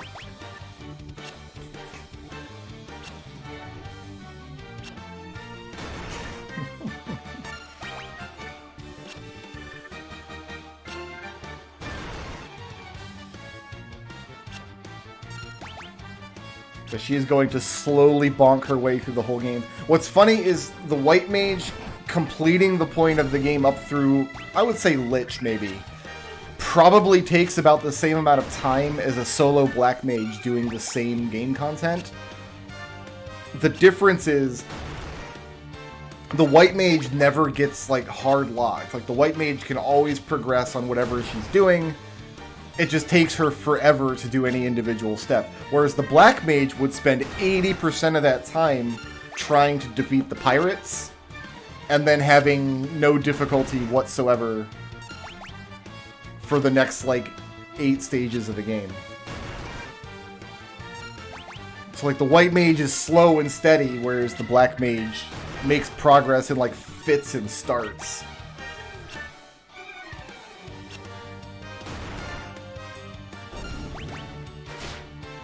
Oh, we got bit.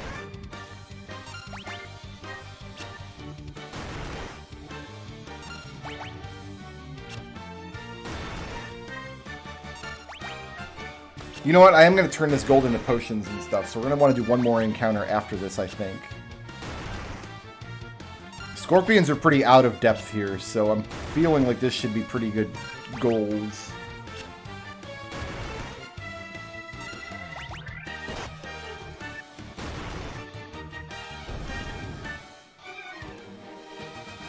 $280 gold. Lots of experience, though. So that pays for an in-stay and at least a couple of...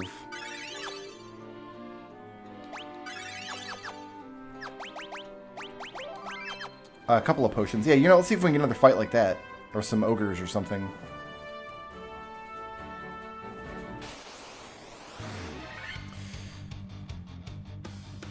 It's not what you want to see.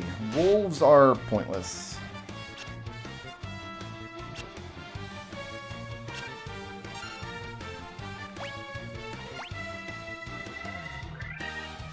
Like, this fight's just not even going to be worth it. It's going to take forever and not be worth it, so I'm going to flee.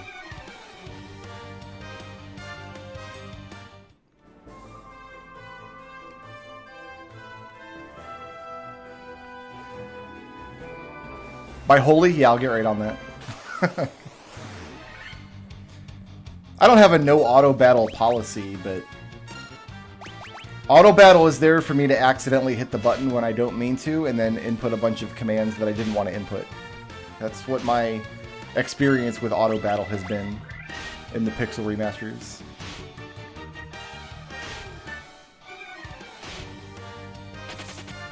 I'm gonna use all my Cura spells just looking for another battle to fight. I've got level 5 spell charges already. Can I just get some ogres, please? Where do the ogres be at? No. Well, I don't have any more Kira, and I do have to take some kind of fight, so I guess we're taking wargs.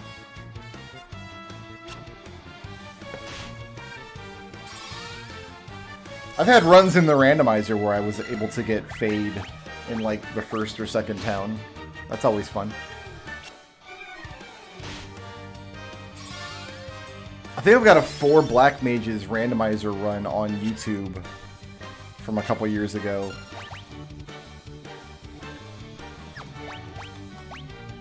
What did I have?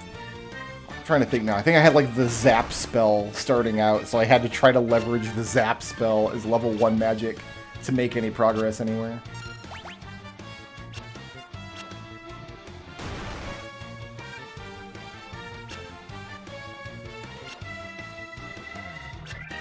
There's like a pixel on her shoe. Watch, when she gets hit but the enemy misses, watch her shoe. There's like a pixel that like disappears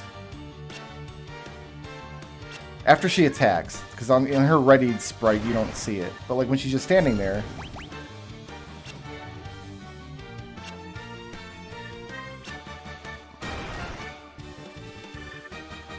Yeah, there's like a pixel that vanishes when she evades an attack from her regular standing sprite.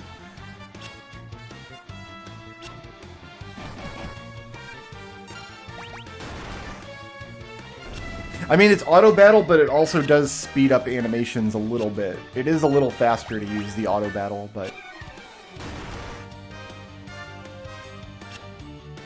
it might have been XXXX, which is a valuable spell if you get it very early, because any monster under a threshold of, I think, 300 hit points can't resist it. But it's kind of obnoxious if it's your only attack spell for the first hour or so of the run. I love the Final Fantasy 1 randomizer, and it has so many insane features now. Like, it's to the point now where it can, like, randomize spells themselves. Like, create arbitrary spells and just give them names, rather than having 32 spells from each magic set. It just, like, creates new spells. I liked the randomized map function a lot, where it like builds dungeons, but it still uses the group of maps from the base game. So if you know the base game really well, like you know what each floor is, and you know like how many treasures are on it just by looking at it. So it's very interesting. I do like doing randomizer runs. I haven't in a little while, but she's just lifting her toes off the ground. That's all the monsters, they have to attack her toes. So she just tucks her toes back up under her robes. So I guess she must not be wearing boots then. She's just out there barefoot, like a hippie.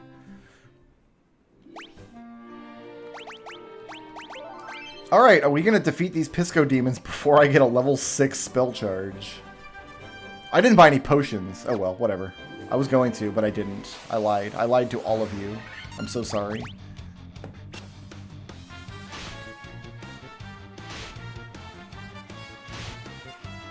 The only other Final Fantasy randomizer I've really enjoyed was Final Fantasy IV's Free Enterprise.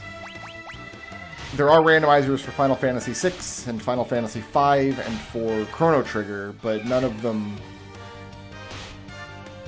I didn't think any of them were that great. You know what? No, I do need to go back and like get some tents or something.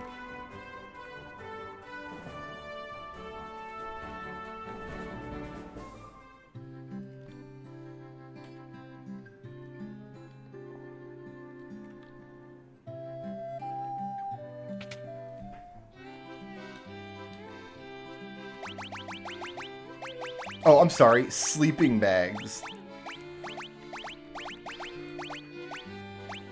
Let's get 2 of those. One for before and one for after.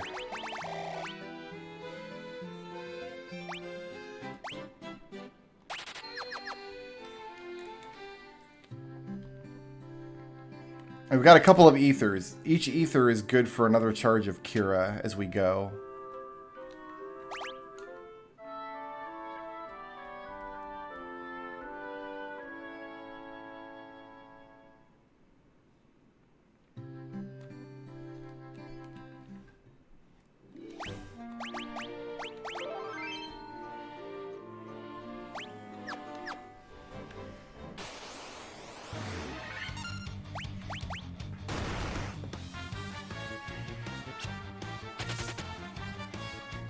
So the versions of the games I'm playing right now are the Pixel Remasters, which just came out on Steam.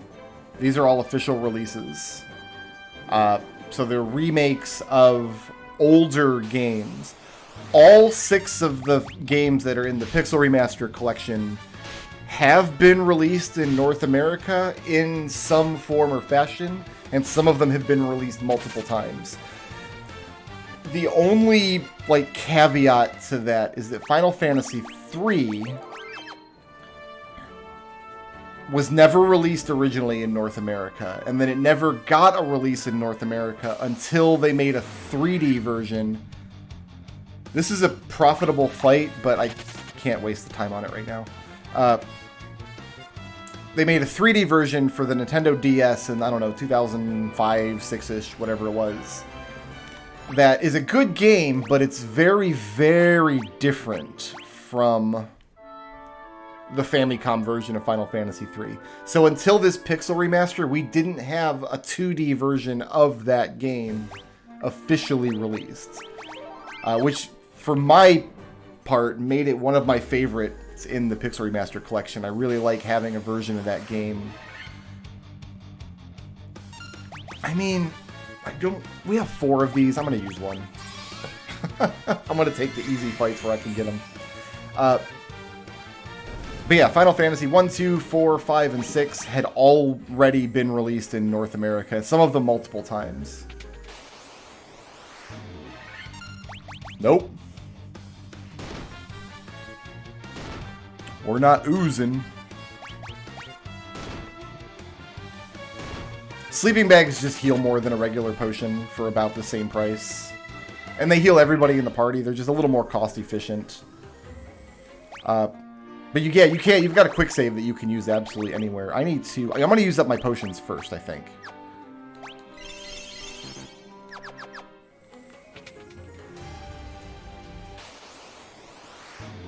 Nope.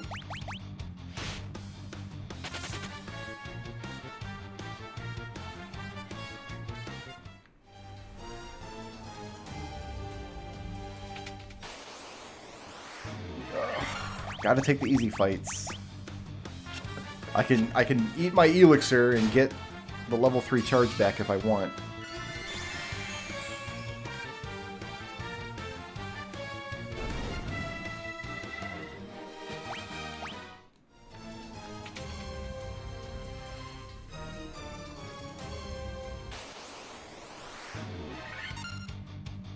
The blood bones here is the big threat.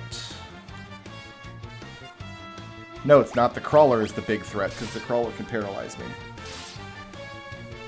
But I could use Diara to wipe out all the Skelligmans, and then just deal with the crawler, or I can just escape. We have Pisco demon problems on this floor, like...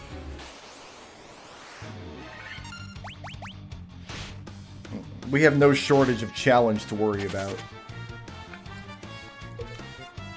And we are going to abuse quick save. Because something tells me I have to retry this Pisco Demon fight a few times. Is this the 3rd? No, 2nd. This is the 3rd row.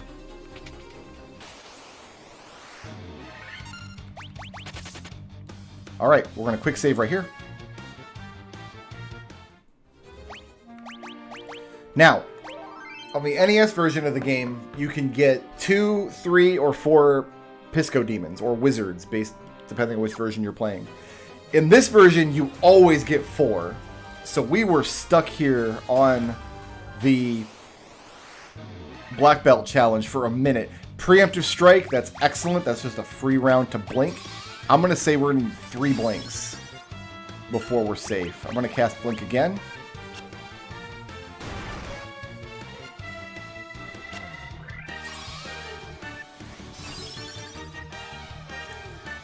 I'm going to cast Blink again.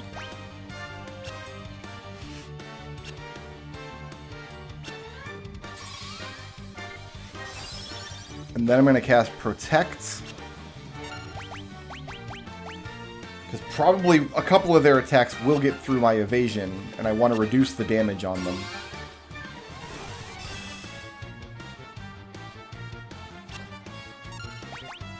Alright, so we have 2 Cure spells and 2 Cura spells, and I think we're good now to just settle in.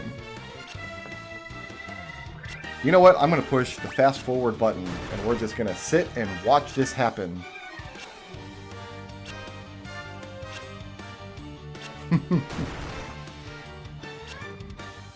I forget how many hit points they each have. I want to say it's something like 90, like low 90 something.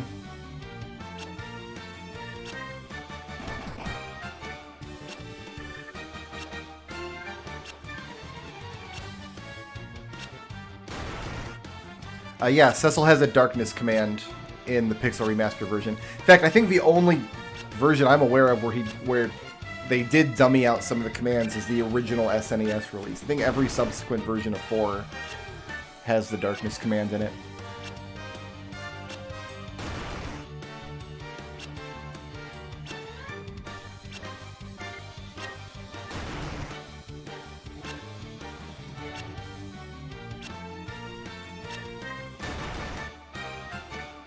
Oh, are we MC Hammer quoting now? Is it 1988?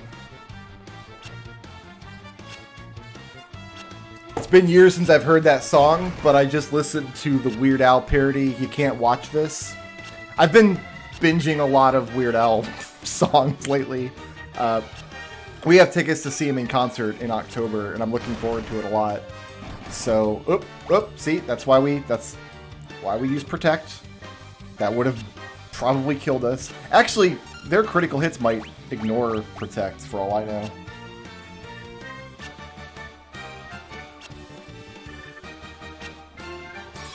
So now we cast Kira. And now we go back to work. So yeah, in anticipation of going to that concert in a couple months. Oh my goodness, they're doing it again. I've just been listening to just a lot of Weird Al albums. I want to buy them all again, I think. I want to get a physical collection of all the Weird Al CDs and just have them on the shelf. Maybe we need 4 Blinks, or maybe we need 2 Protects. It feels like that our Blinks are doing the correct work, but if they roll a critical hit, it ignores our evasion, it automatically hits. And that's the only danger in this fight. Let's stack Protect one more time and see if we can bring that damage down from 70 to something a little lower.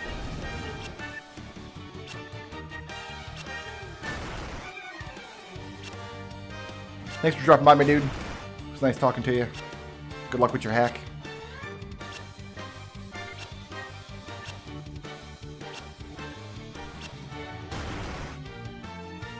I wonder if I should eat my ether, actually, in anticipation of doing another Cura spell.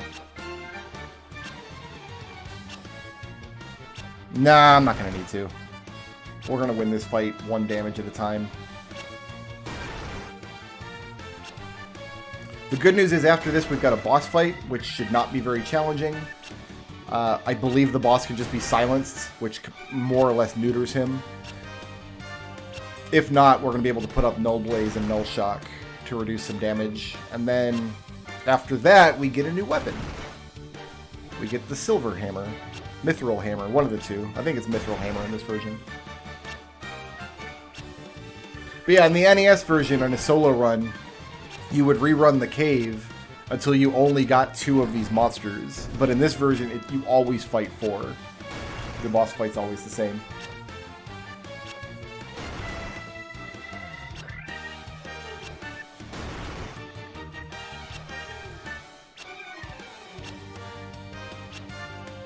If you're playing a solo character, a martial character, a fighter, a thief, a black belt, because critical hits ignore evasion and defense, it's the only way you can damage Astos, which is the next boss fight. He has like crazy...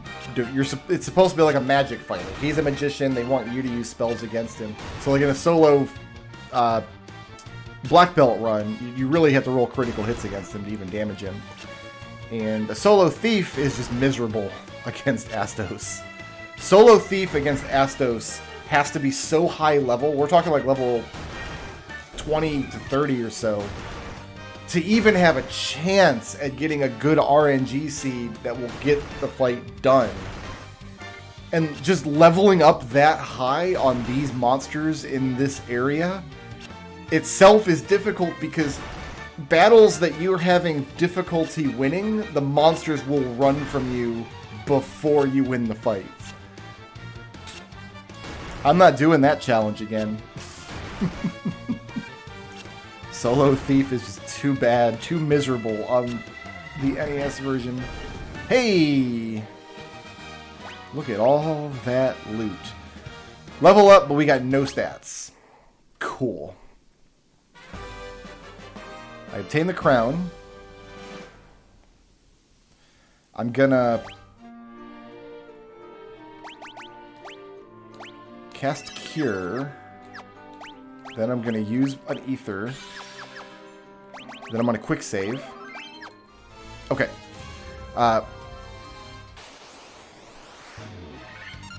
So that Ether is just in case I've got to cast Cura again on the way out.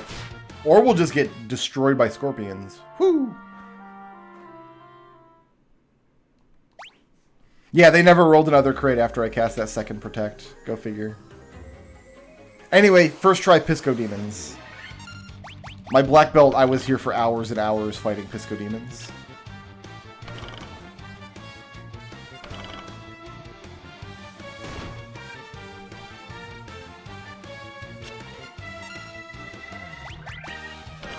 Now it's just, we re-roll the run.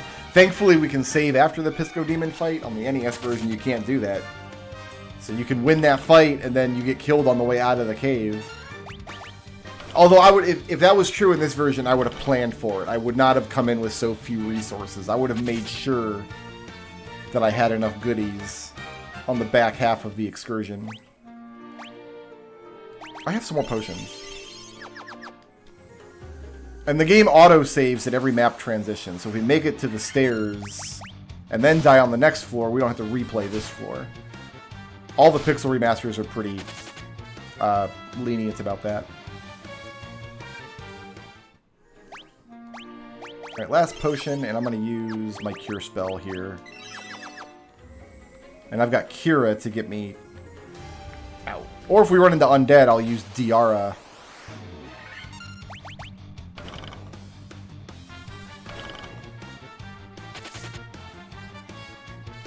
Because each Ether is only 150 gil, but that's a lot at this stage in the game. Like, that's a big investment, so I want to use as few as I can. Grody Slimes!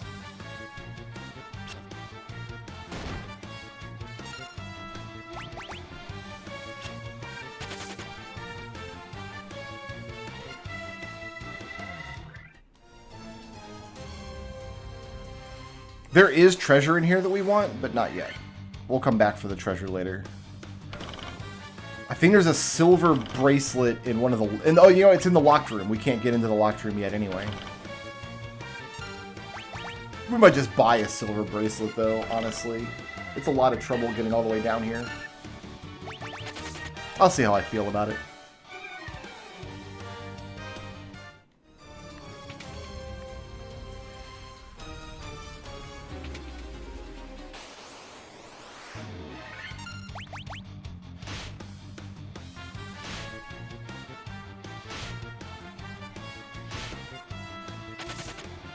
I am poisoned. Okay, so we're gonna eat an antidote. We're gonna eat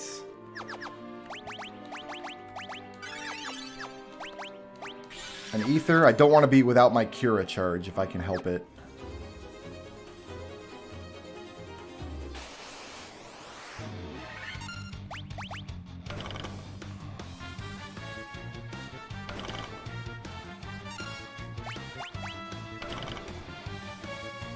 Is it a Happy April Fool's? Really?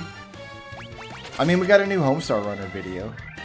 They updated a Strong Bad email, and I was like, I saw the Strong Bad email in my YouTube feed, and I'm like, I'm not even going to click that, because it's going to be some dumb April Fool's thing.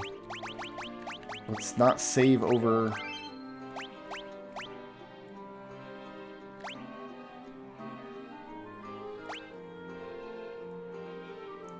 What the heck was this run?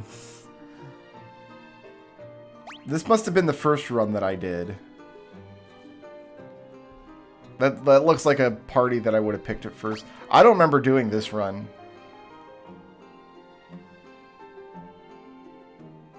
Weird.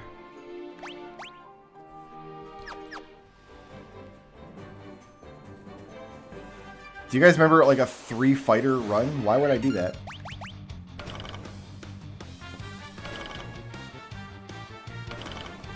Poisoned again.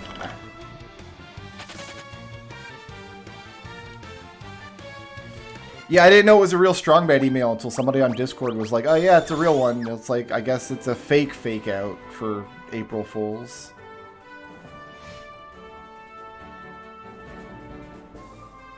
Because it wouldn't have even been the first time they've done like, oh, we're updating today on April Fools? That's weird, we never update.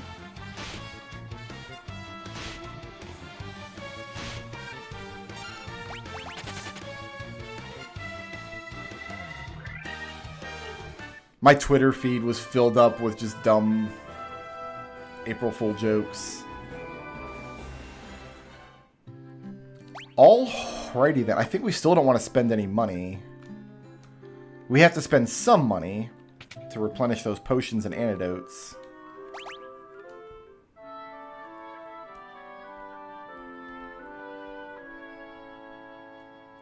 And then after we get the key, we can basically get as much money as we want on the spikety squares.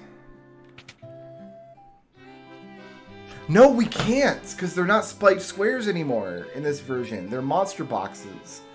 So we can only do each of those mummy fights once.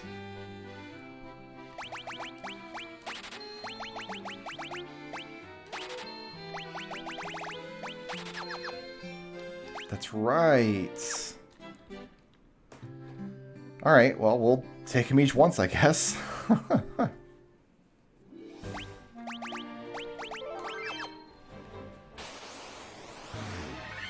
Oh, I want this fight. I'm taking it.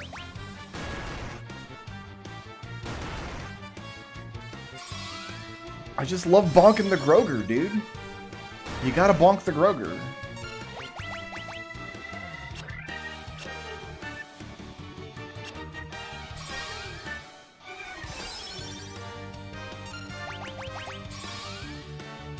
I think they were pounding me through 2 blinks. Let's go with 3. I'm just gonna go back to the inn right after this fight anyway, so.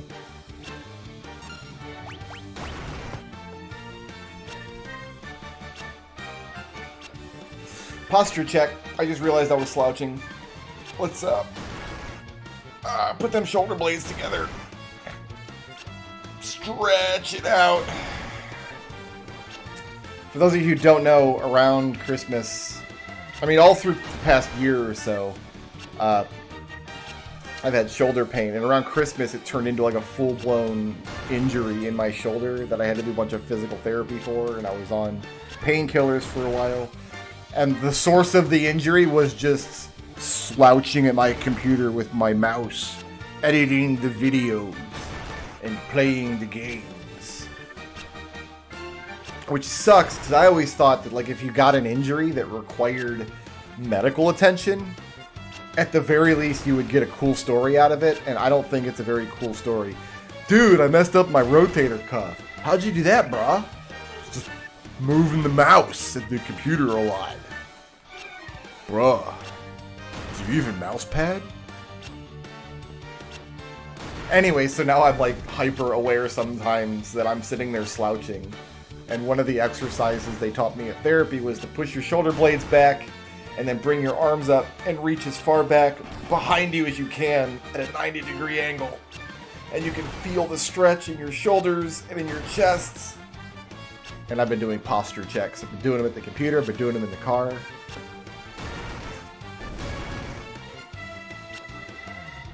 This is going to be breezier than any NES run because we got the fast forward, which is really nice. So...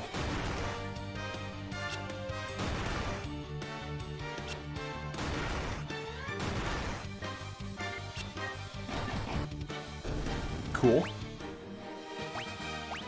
Yeah, that fight's totally worth it.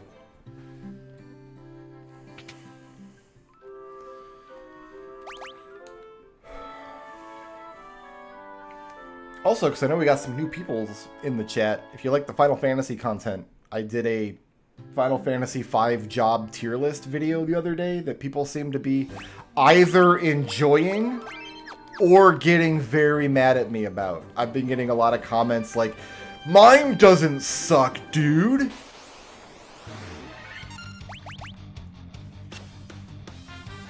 I've been watching just a lot of tier lists and stuff on YouTube lately. I'm like, oh, I can make that same video. Everybody's doing the same video, so I'll just do the same video that everybody's doing. That's how YouTube works.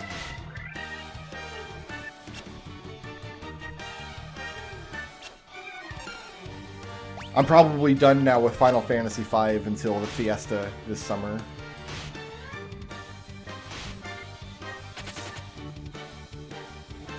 We got clear of the wolves. Excellent.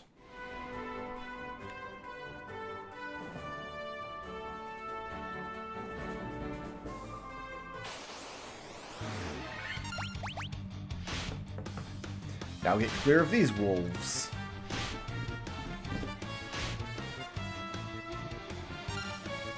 Or not.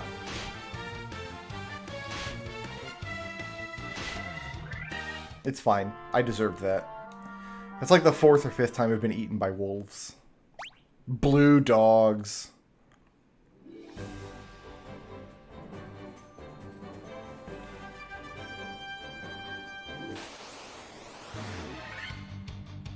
I like the little jaunty points on the back of her hood, but it like vanishes when she's walking to the north. You can't see it at all.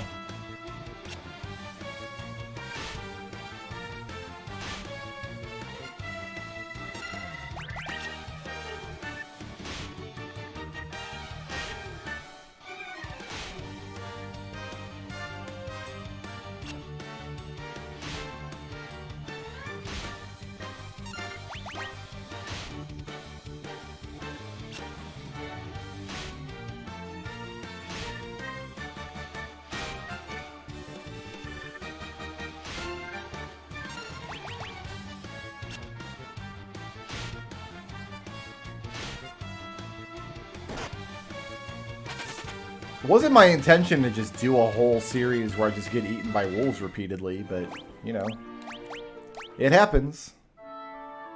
We'll just go ahead and sleep in the condom.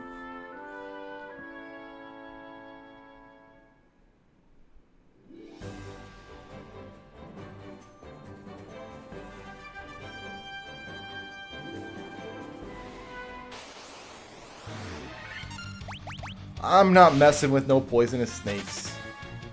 I probably need to use my other sleeping bag, though.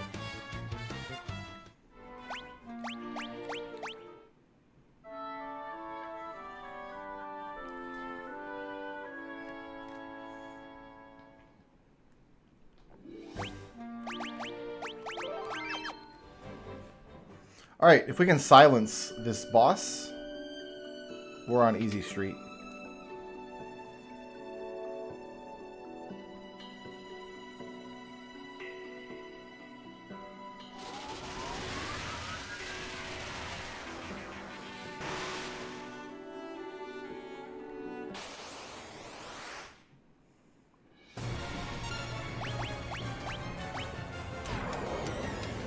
That's not good. Alright, he's silenced.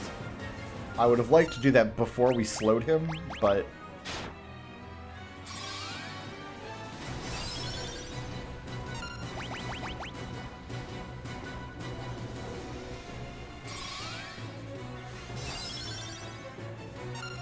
Taking 2 blinks and a protect. How about that?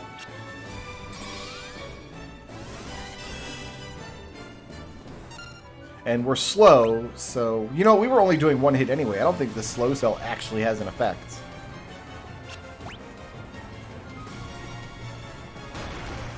Like, we can't do 2 hits with this hammer. And the slow spell reduces the number of hits you do, so... Alright, I think we're just good for a minute. Let's just chill out.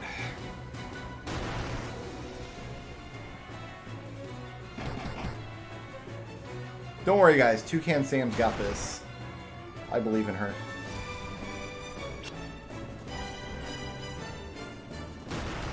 I'm surprised we silenced this monster on our first attempt, though. I thought for sure we were going to have to eat a couple of spells casting silence.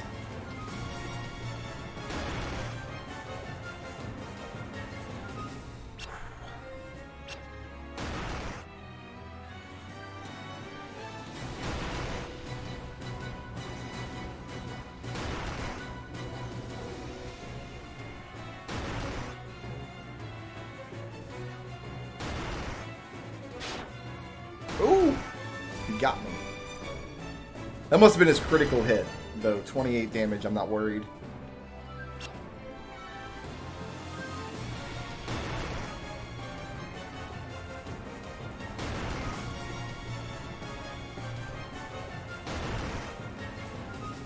Tell you about the time I tried to solo this fight with Thief? No.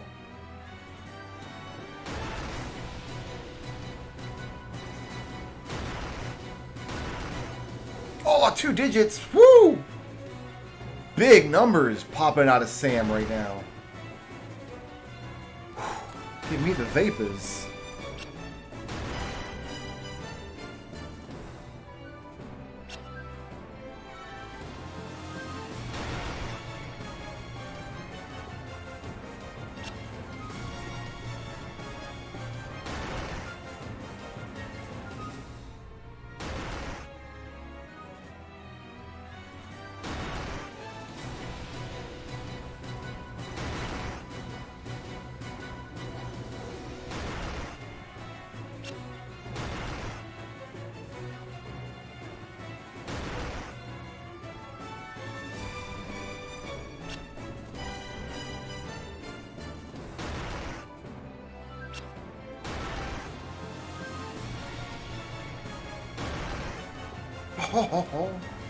Every time you see 2 damage pop up, or 2-digit damage pop up, it's like my birthday and Christmas. 35 damage! Holy crap, Sam, calm down. You don't want to win the fight too quickly. You want to savor it.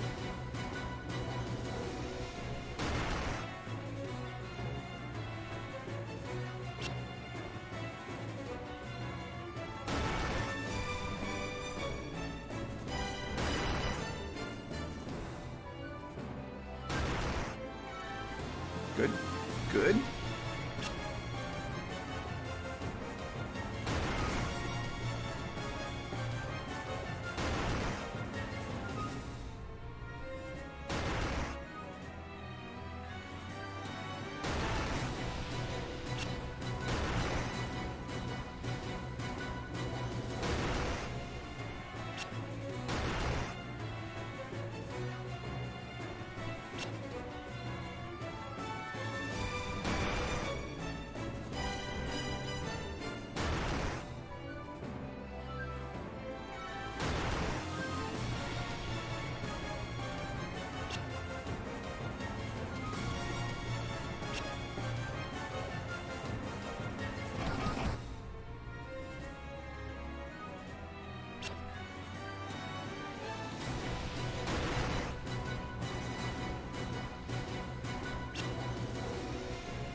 If I stand, like, just sit perfectly still and don't talk, I wonder if we can trick people into thinking that I'm a JPEG.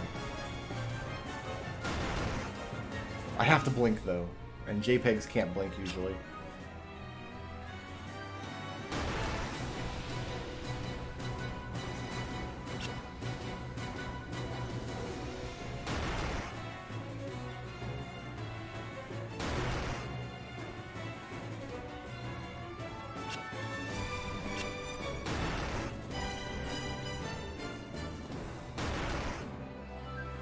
$10 damage. It's a big number.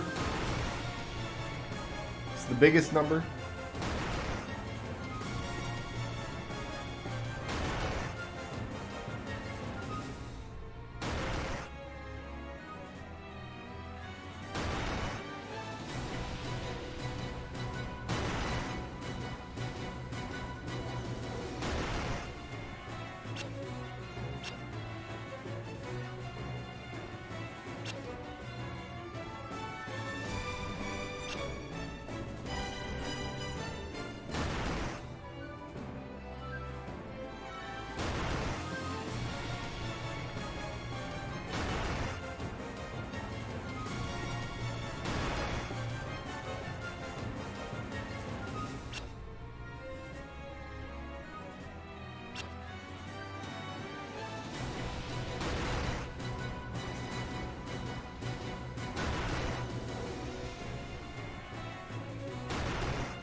Fortunately, he didn't open with haste.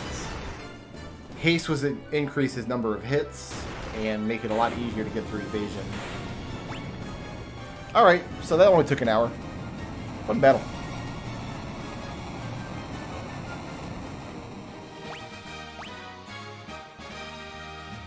Got some stats. You love to see some stats.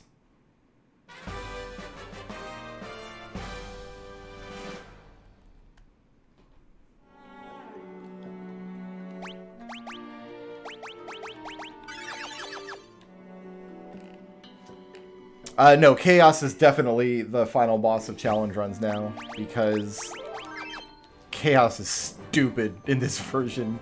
Stupidly powerful. I want this fight! Aww. Yeah, we're gonna do this fight.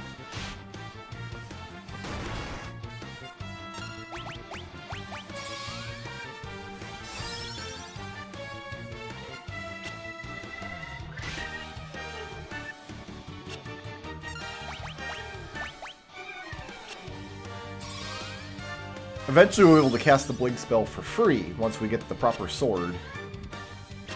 And in this game, you can use spellcasting items even if you can't equip the item, which is lovely.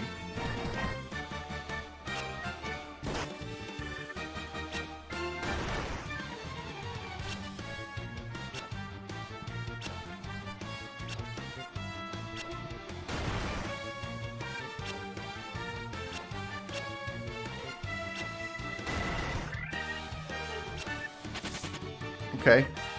One of the creepers ran off. I don't blame him. This is a terrifying prospect.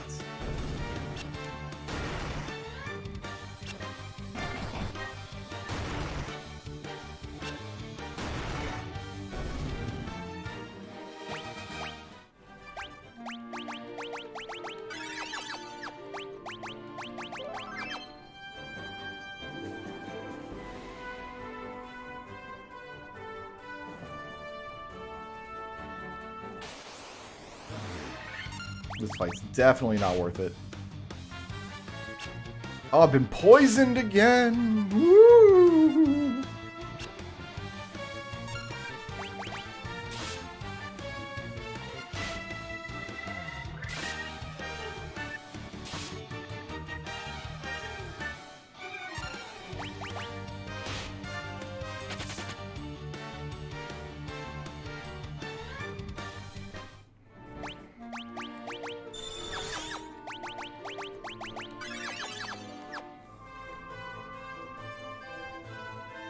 Remember to replenish my antidotes. I'll just get into the habit of buying like 2 antidotes every time I get into a town.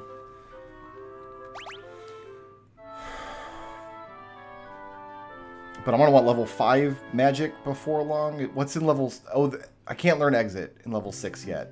We have to promote before we can learn exit.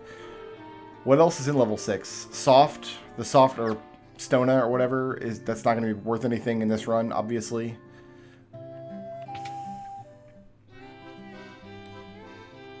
Invis 2 would let me cast Blink with a level 6 slot, functionally.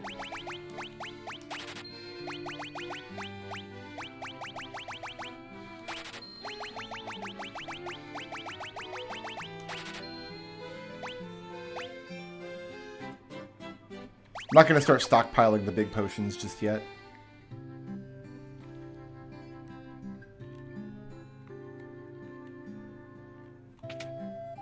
I don't think there's anything in level 4 I even want.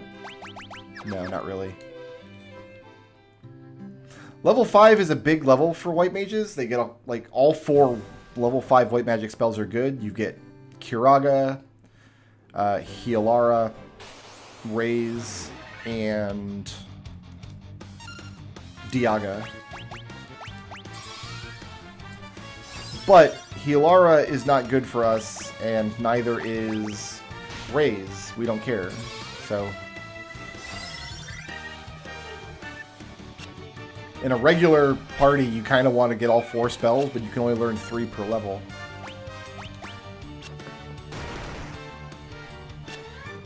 But in like a 4 white mage party, you can get access to all 4, and level 5 is just one of the most important levels.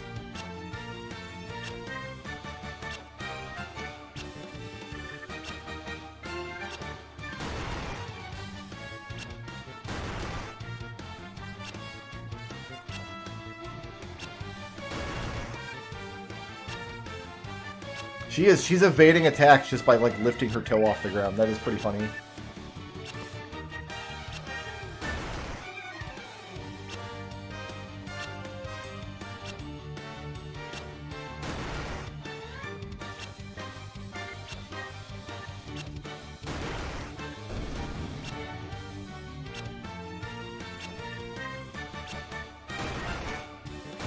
Welcome to my Berserker run of Final Fantasy 1.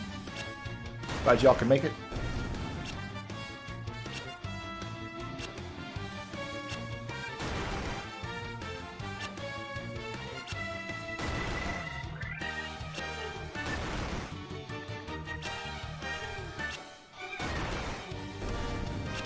None of them ran away today.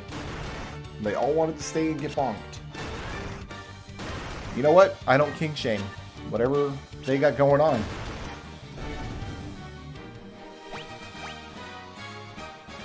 Luck up 1 point, otherwise kind of a fruitless level.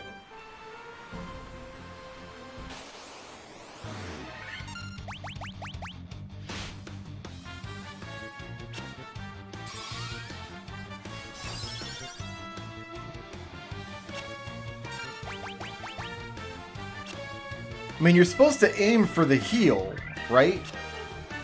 Like, that's the weak point on the hero, is the heel, not the toe. But they're like dumb sharks and ogres, like, what do they know?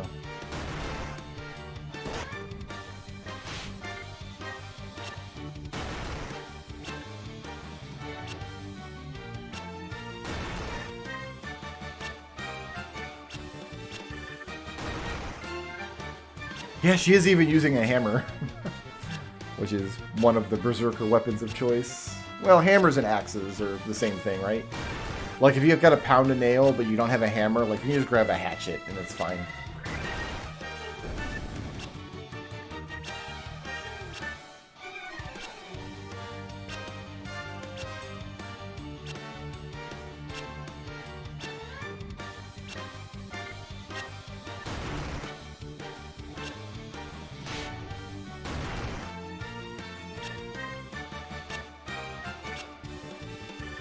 Eventually we'll get spellcasting items, so random encounters will not be nearly this fun. I'm gonna go with fun. I'm having fun. I can't, like, mock the run or joke about it too much. Like, I'm not obligated to play the game this way. So I feel like complaining about a challenge run that I've really only inflicted upon myself. Like, disingenuous at best. Right?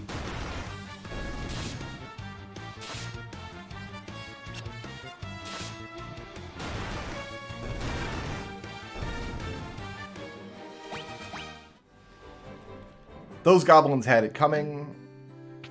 I think we all agree.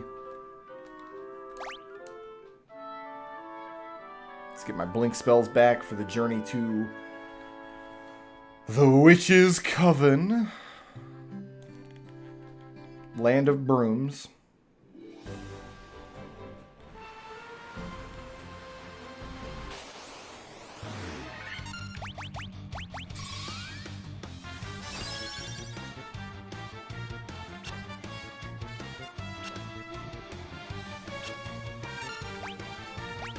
I'm gonna do 2 blinks here. Yeah, 2 blinks is just safer.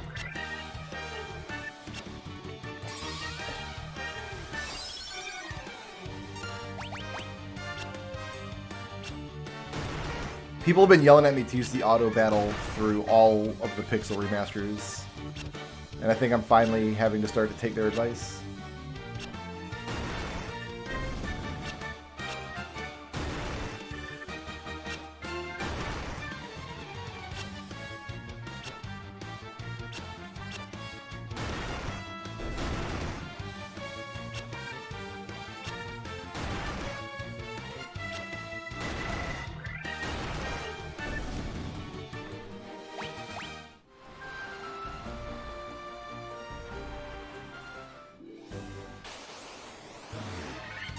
Nope.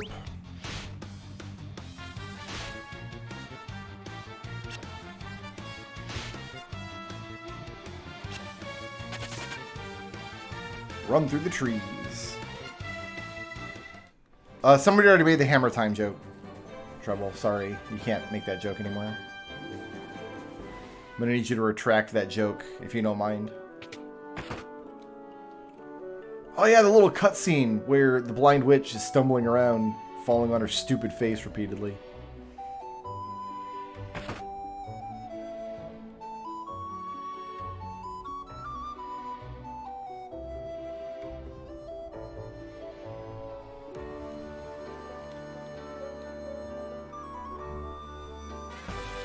Jolt Cola.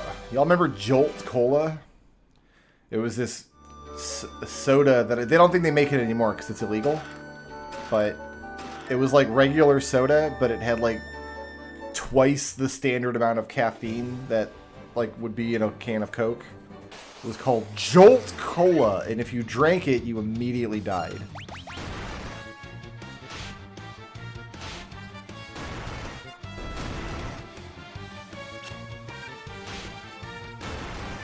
Don't worry, we're almost to the point where we can one-shot wolves. We're about to get our first weapon upgrade.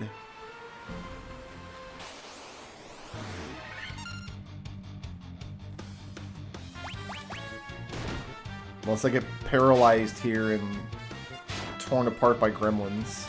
Sea gremlins, even.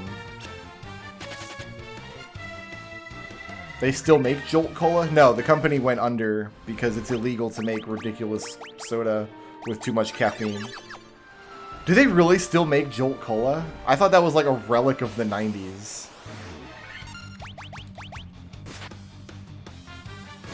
You guys are lying to me.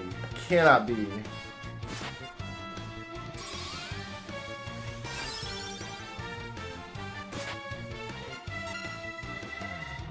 Oh my god, they still make Jolt Cola.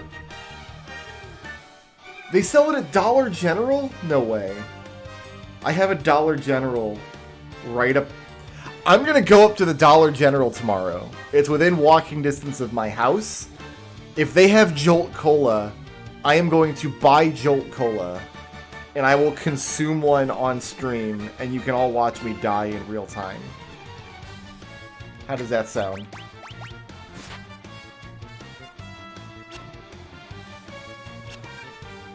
Yo, no, it tastes awful. It turns out that, like, if you just put caffeine into a soda, and you just keep putting caffeine into a soda until it's all, like, more caffeine than soda.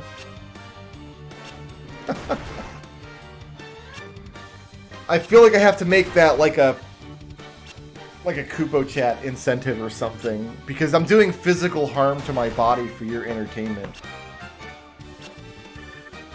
Like, I'll buy a Jolt Cola and be like, if I get enough Kupo Chats on this stream, I will go and consume the Jolt Cola.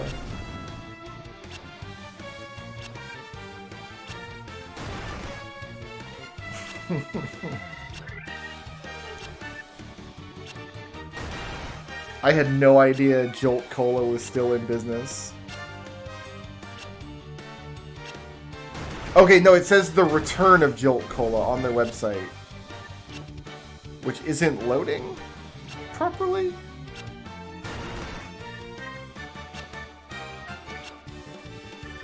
Like, the website's not loading? But one of the buttons I can push is the return. Let's just ask Google, did Jolt Cola...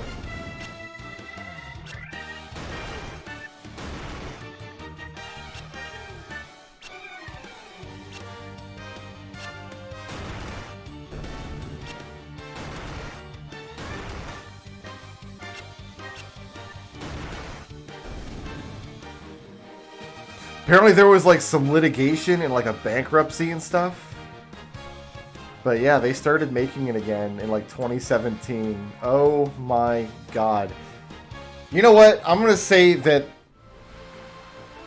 obviously the reintroduction of Jolt Cola back into the ecosystem, which is an objective dark spot in American history, is just another indication of the Trump presidency. Like, Trump got elected, and then Jolt Cola came back. and other stuff happened as well.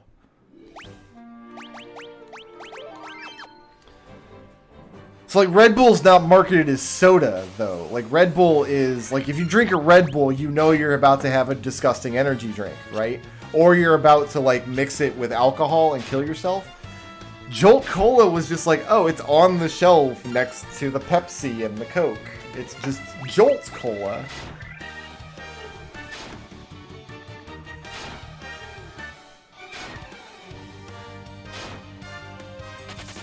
I am not putting a carbonated beverage into my freezer, man. No, thank you.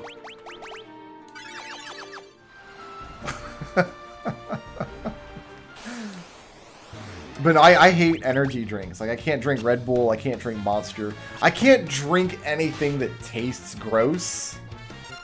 Like, I have a hard time doing a shot of Pepto if I need it. Like, I got Gatorade tonight. But Gatorade tastes good, you know, and it's got electrolytes.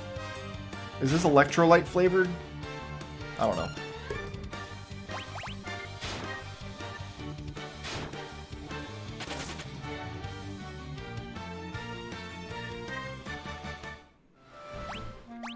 They got sued for their the caffeine content in Jolt Cola. Can't imagine why.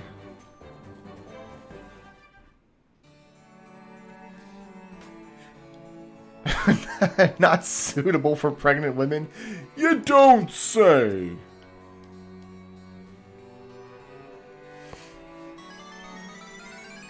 I'm gonna go to the Dollar General tomorrow, and if they have Jolt Cola, I'm gonna buy one.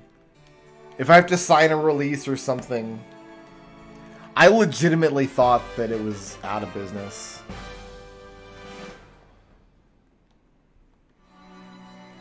Alright, now we can open some doors. Why did I leave the castle? I want to be in the castle.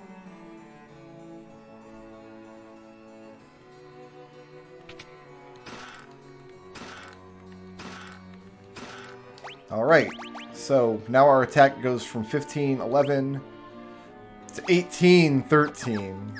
So we still can't get 2 hits, but...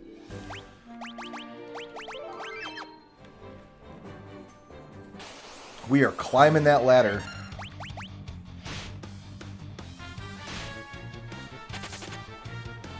You know what? I don't even know what an electrolyte is, and part of me just suspects it's nothing. Like, it's just a word that a marketing firm made up. I'm gonna ask Google. What is an electrolyte? Let's find out. Let's learn something about chemistry.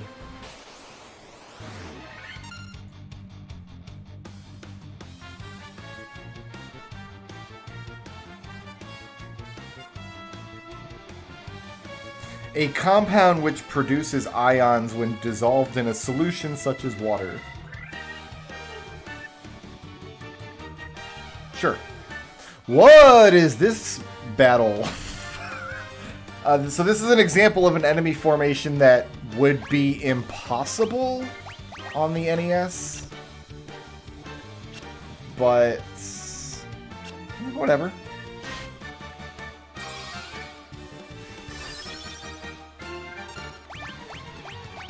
I only drink organic electrolytes. I don't know, I drink Gatorade because I like the flavor of it, it's fine. And because I always have some flavored beverage to hand. And if it's not Gatorade, it's just gonna be Pepsi. So, in order to severely chop down the amount of Pepsi that I'm drinking, we have turned to Gatorade. Otherwise, I'm drinking water. I go through 2-3 bottles of water a day, probably. Oh, look at the damage now. 35. 2 hits. We are getting 2 hits.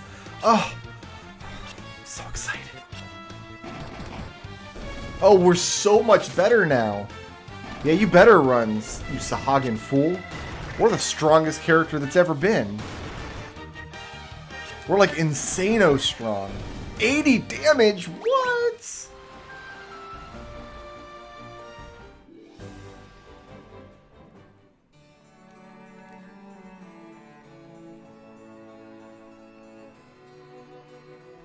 My wife does buy the zero sugar Gatorade, so it has that kind of fakey, like artificial sweetener taste that lingers in the back of your throat if you drink like a whole bottle of the Gatorade. I found a bomb in a box in the castle.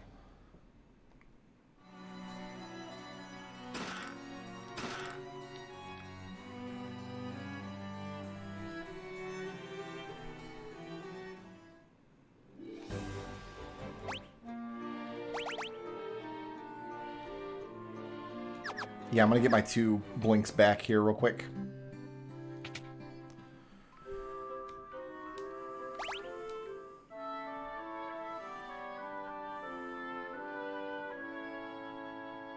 No, this Gatorade doesn't have sugar. This is Gatorade Zero. I'm assuming the zero stands for zero sugar. It's just... like, sometimes the artificial sweetener tastes fine, but then it has like an aftertaste, right? I do not suffer a gobbo to live.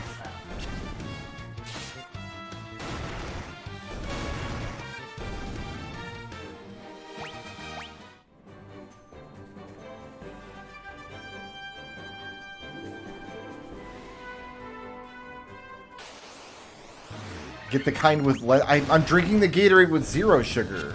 I can't get the less than zero. Do they make drinks with a negative amount of sugar?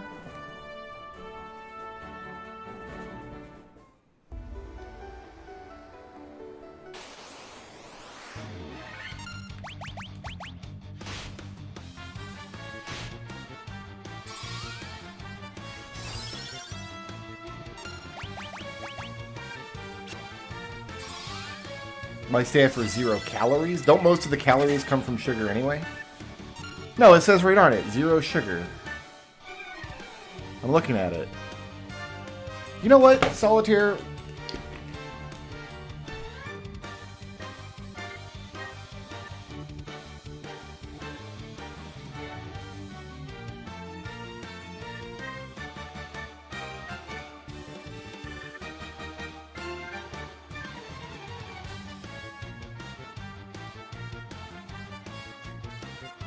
Because you're nagging me so goddamn much, now I'm drinking a Pepsi. Here you go. All the sugar. Mmm. Taste those delicious carbonated empty calories. I love it. I'm probably to the point where I don't need to blink through some of these random encounters anymore, though, because I'm getting better damage.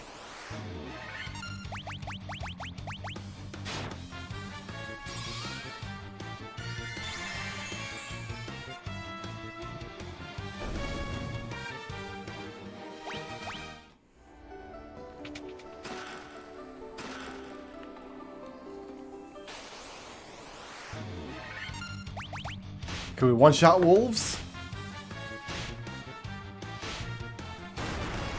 Yeah, buddy.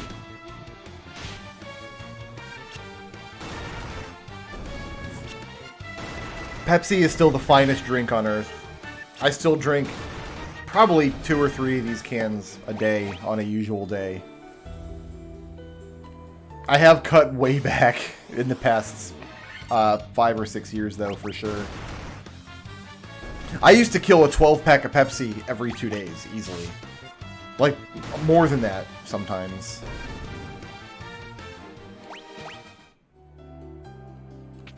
Like, I remember as a kid, I would frequently... like, on summer vacation, I would wake up, like, I don't know, 11 in the morning. Oh, there's no monsters in here now. There's no gargoloids. Walk down to the mobile station on the corner, buy a 2-liter of Pepsi, and then by that night, before, like, the 2-liter would be gone. So I went through 2 liters of soda a day, easily. We're noping out of this fight. Pepsi is a B-tier soda? Why do you say things that you just know hurt me? I'm not even wearing a Pepsi shirt. I'm wearing a Zelda shirt. Ooh, I shouldn't be wearing this shirt. Hold on. Yeah, I shouldn't be wearing this shirt. It's very green. And sorry about that. I'm wearing the shirt where I just have a big hole in my chest.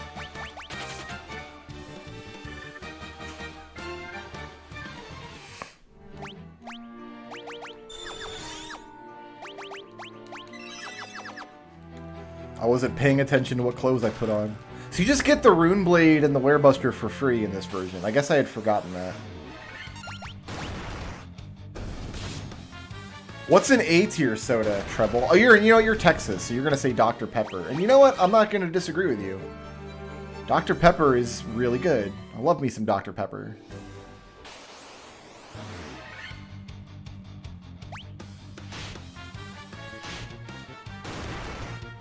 I have a lot of Zelda shirts, and I rarely wear them on stream because they're all green. So, and it's pretty unprofessional as a streamer to sit down and wear a shirt that's the color of your green screen. But I wasn't paying attention. It's the day after laundry day, so all of my laundry is just like on a heap on our bar. Peanut hasn't folded the clothes and put them away yet, so I just grabbed whatever shirt was on the heap. Yeah, the Rune Blade is always there. The Werebuster is always there, but they're usually guarded by gargoyles. There are spiked squares in front of them, which have gargoyle fights on them. But in the Pixel Remaster, they've replaced all the spiked squares with either monster boxes or NPCs you talk to. Because spiked squares is a game mechanic that only exists in Final Fantasy 1, and then none of the sequels have them. So I guess in order to kind of make the 6 games feel a little more connected, they tried to replace the spiked squares with the kind of stuff that you're going to see in future games, monster boxes and things. I have not had an RC Cola in a long time, and I do not remember what it even would taste like. How are we doing without Blink? Can I just burn up this fight without Blink and maybe just use Akira afterwards?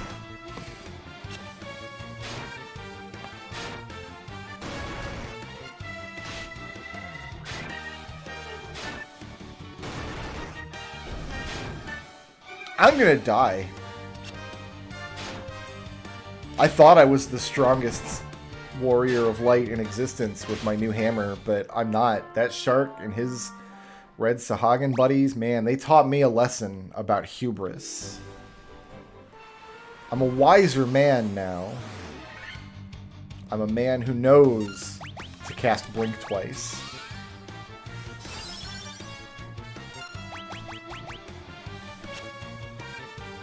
We have a soda stream, and there was, we don't have it anymore. We had one for years, and I think we threw it away before we moved into this house. We never used it. But they used to, we got like generic cola flavors and stuff, and then they just started making, like Pepsi started making like soda stream packets, so you could just make Pepsi in your soda stream. And by the time I was doing that, I'm like, what am I doing with my life? I could just buy Pepsi and not have to go through this whole soda stream process. It was a Christmas gift. My parents thought we would like it, and we did enjoy it for a little while, but we were moving, and it's like, is it worth the effort of putting this object into the car and driving it across town to the new house? And we just decided it was not.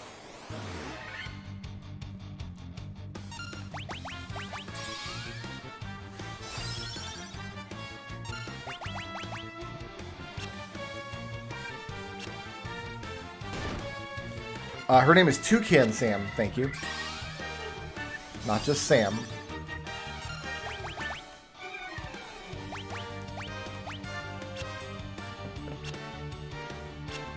Blink does stack, but I have heard, like, secondhand reports that you can't stack it all the way to the evade cap.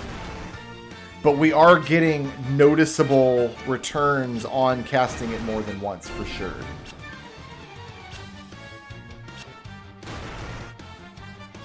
So we haven't really tested the limits of what we can do with Blink yet.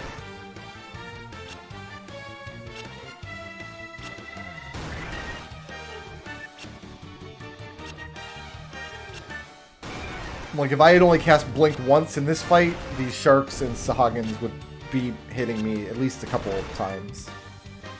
Whereas 2 blinks, we're pretty much completely safe from them.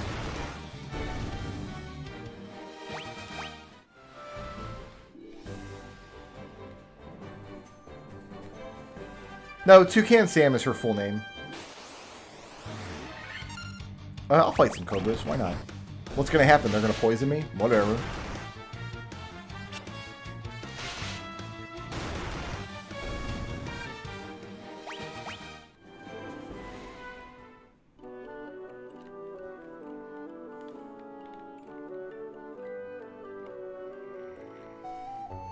Let's blow the continent in half.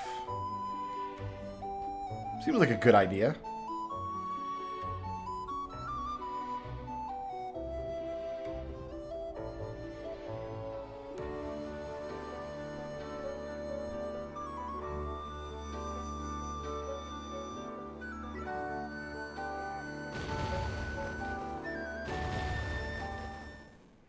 I love the little cutscene that they added.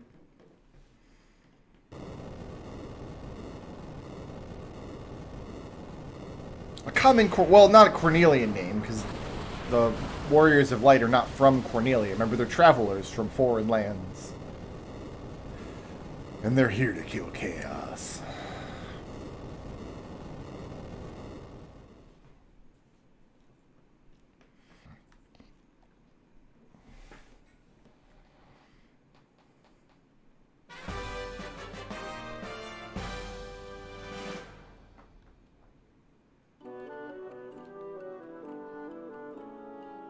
So I can't wait to see what's out there. As far as I know, he doesn't even have a boat, and we never see him again. So he tried to swim through the canal and died. F's in chat for Narek.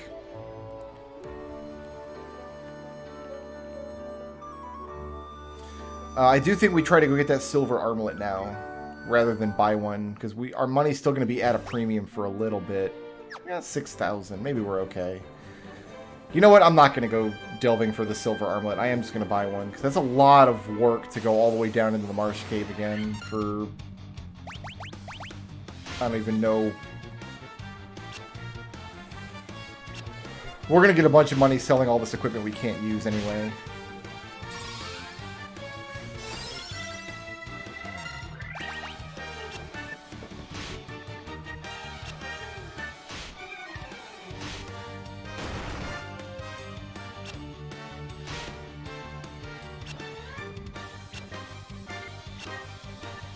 We just need to buy Kiraga and Diaga. The level 6 spells are Exit, which we can't use yet, Soft, which is pointless, Invis 2, which is pointless, and I can't remember the 4th one. Oh, you know what? Probably Protera, which is pointless. We don't need Protera. Or Protega, or whatever they're calling it in this game. It's been Protera, it's been Protega, it's been Protectra. It's been Protectga.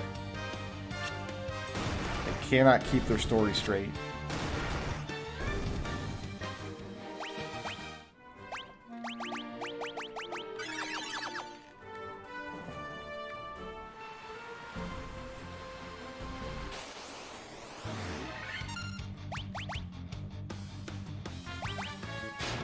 Oh, I've got to buy null spells before I leave the ocean here, before I leave the beginner, the newbie sea. I'm also going to be out of blinks after this fight, so... I have Null Shock. I need to buy Null Blaze and... Null Frost? Do we even need that?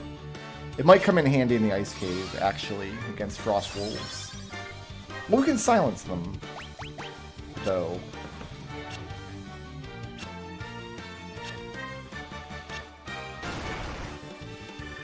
Maybe against Lich. Does Lich have ice in his rotation?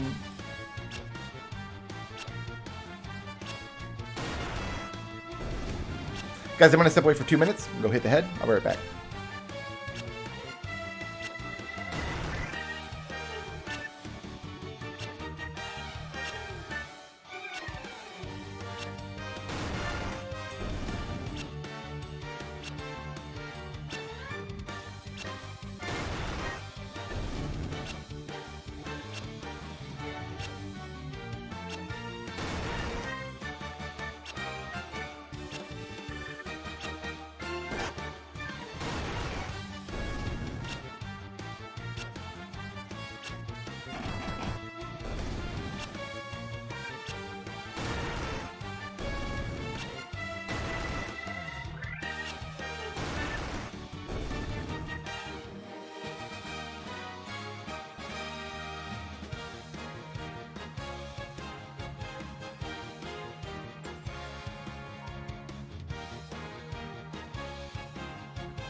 Alright, me and all the holes in my chest are back.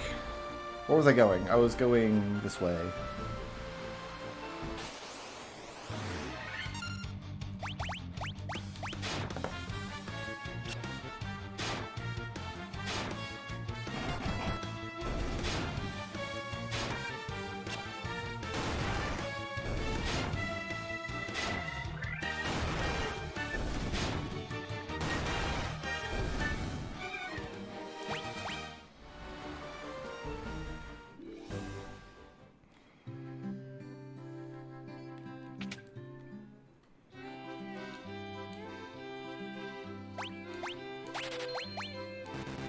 We can go sell off a bunch of stuff and then afford Diaga. Oh, I gotta go back up to the Astos castle.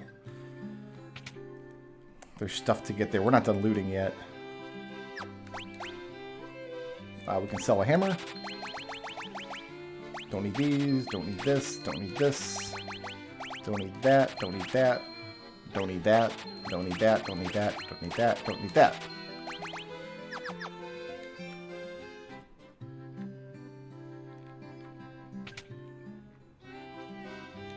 Each day, more holes appear. Oh man, I've still got a couple of achievements to clear in World of Horror.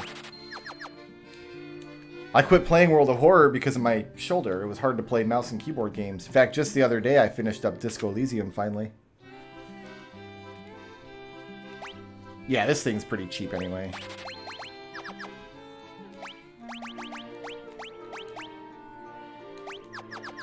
So that like more than doubles our defense.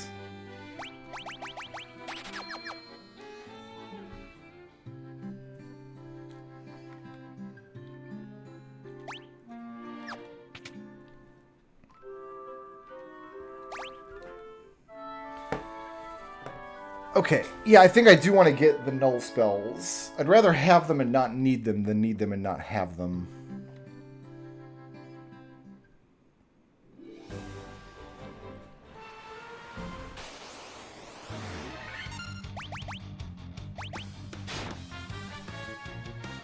I think they're level 3 and 4.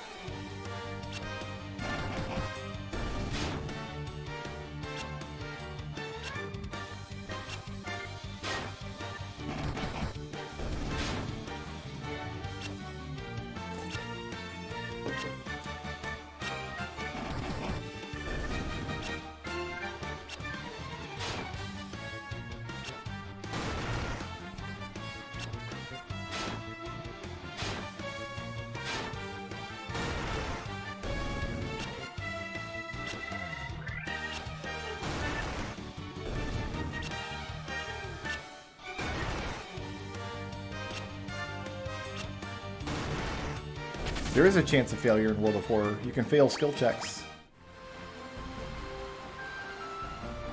I think it's a good thing that, like, if you get into an event, passing the event always means the same thing, and failing the event always means the same thing. Because that's really the only way you can skill up at the game, is getting better at remembering events.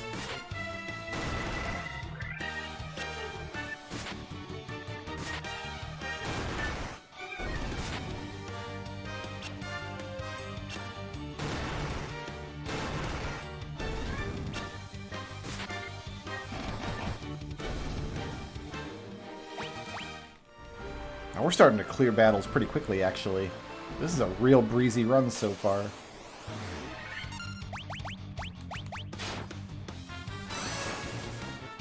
No!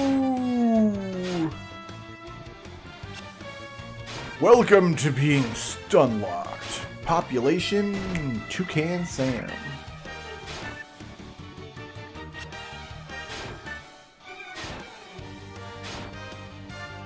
I mean, if you want to play World of Horror and have risk, just play on the highest difficulty level. I'm not convinced that every run of World of Horror is winnable on that, what is it called, Harbinger of Doom difficulty level. There's a guy who uploads, I can't remember the name of his channel, he's on YouTube, but he uploads World of Horror. He uploads like a video every single day, and it's a tiny, tiny YouTube channel. It's like even smaller than mine. But he's got like 600 or 700 World of Horror videos. And still uploading, like he's probably got a new one up today. But he plays on Harbinger of Doom.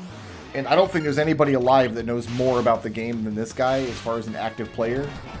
And he doesn't win all of his runs. So, yeah, if you want to play World of Horror and have risk, if that's just your fun, then play on Harbinger of Doom. And sometimes you'll just lose randomly, if you think that's fun. I'm going to buy my antidotes first. Actually, no, I'm going to buy my spells, because these are the only spells we're going to need for a while. So, we're going to buy spells.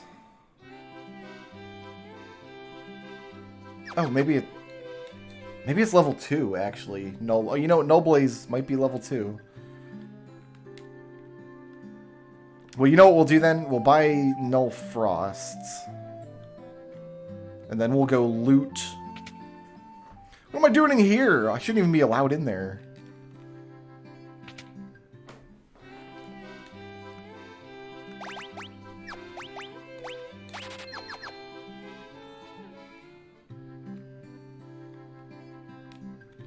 Then we'll stay at the inn. Then we'll go loot.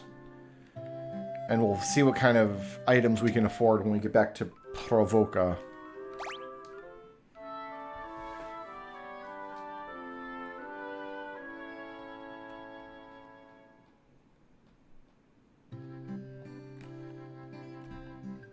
Because I made a big master spreadsheet of every event that I saw in World of Horror and what the outcomes were. And I reference it constantly while I'm playing it. I feel like that's part of the game, right? I feel like the whole game is just testing your knowledge of the events and then making a good decision about like which location to go to, because are there special events there? Does it have an increased danger rating?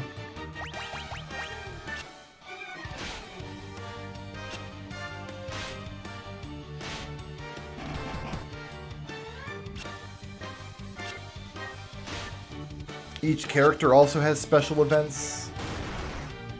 Which perks are more valuable? Because are there more strength checks in the game? Are there more dexterity checks in the game? Like, that's really the only thing the game can test you on. There's no reflex challenges. So unless you, outside of the knowledge checks, it's really just RNG. Do you want to play a game where you have to get lucky to win? If so, play FTL, because that's what FTL is.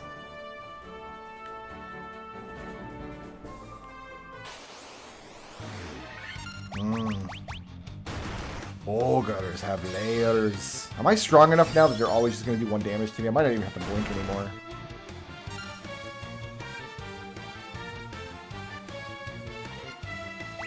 Yeah, I'm fine. 1 blink. Because look at our damage that we're putting out now.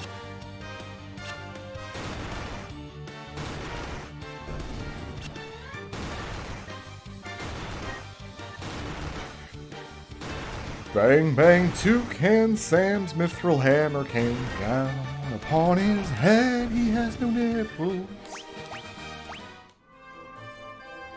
Alright, so these should be monster boxes now.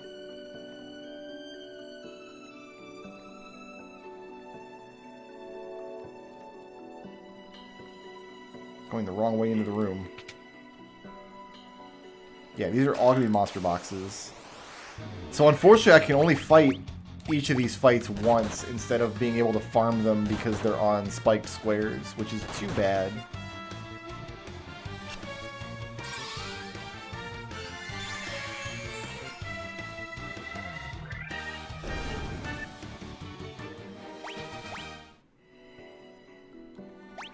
I don't think we want to equip this. No. A staff with good attack power. I mean, something mithril hammer.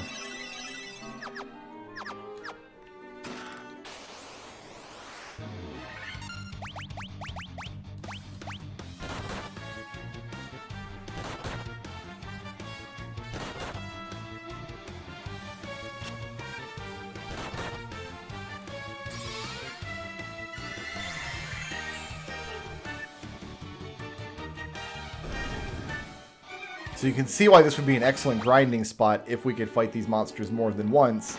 And in every other version of this game, you can, but not this version. This is the worst version of Final Fantasy. And I'm going to quit playing it right now. And never talk about it again.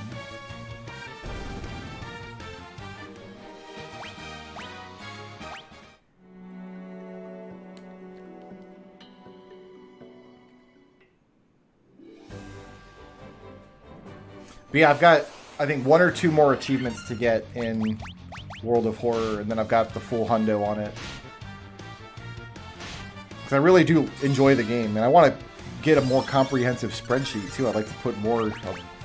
I didn't read the wiki or anything to learn the game. I think that's a perfectly appropriate way to play the game, is to look with the wiki, because it is a knowledge check game.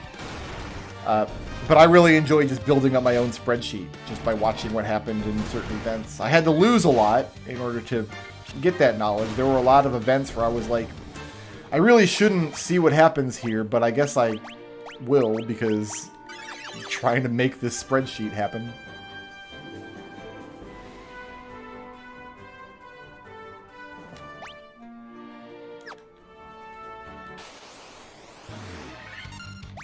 There are way too many of these nerds. You know what? Level 6, getting... What's it going to be called? Invisira? Invisira is functionally the same spell as Blink. It just uses a different slot. So I might end up getting it for that reason. That's a really narrow use case, though, because as soon as we get the Defender, that stops being an advantage.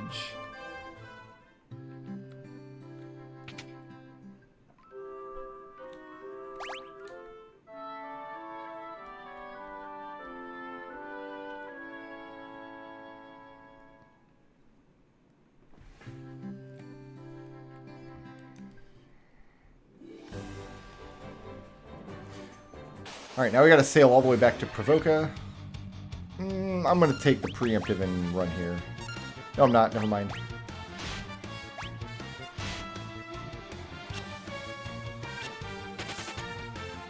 She gone. I'm gonna walk with a dead black mage. Every child's dream.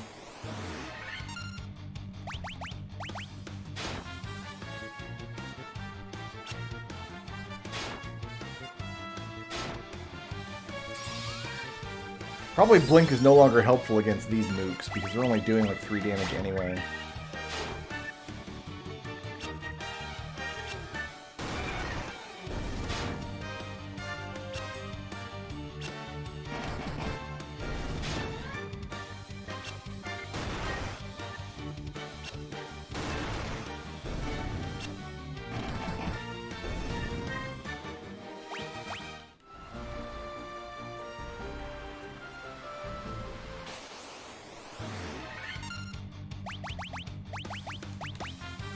See if we can get out of this fight without getting stun locked.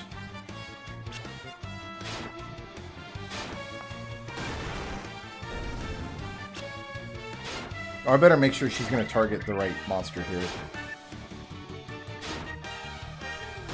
She does not. See? Knew I should not have trusted the auto battle. So, this was pointed out to me, but Konami put up like the Metal Gear 35th anniversary website, but it's just a picture of an exclamation mark right now.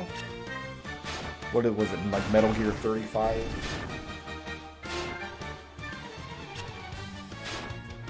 See if I can find it.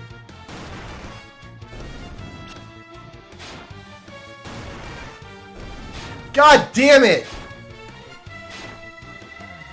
Konami confirms Metal Gear 35th anniversary site is fake.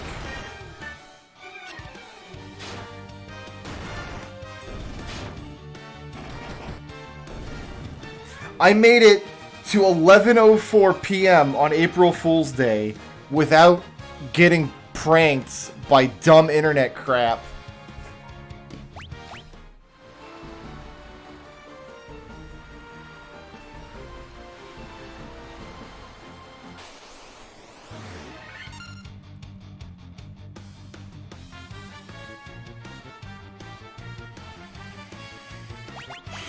Actually, Protect might be the better investment here.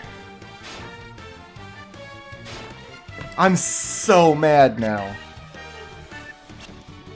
Oh, why is April Fool's Day a thing? It's so demoralizing.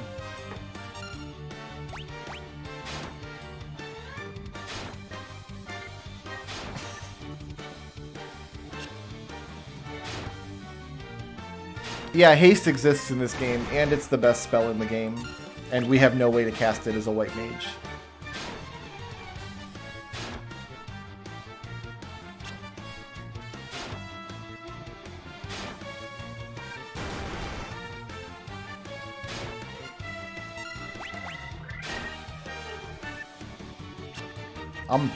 I'm legitimately mad.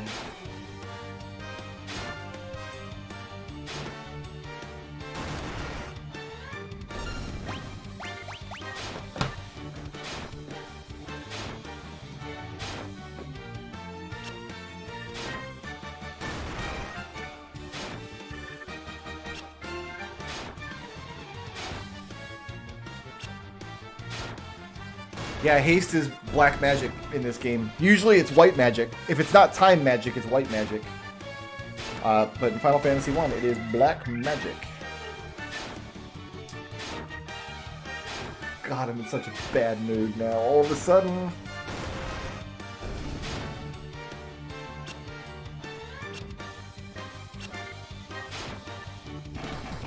Oh well. Oh well. You know. Part of the human condition. We've just decided that one day out of the year it's okay to lie and get people's hopes up about stuff. And that happened to me.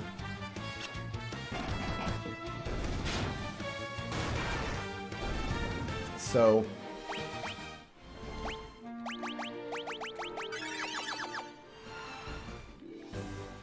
I'm not going to walk with a black mage. This is not the black mage run. What are we doing?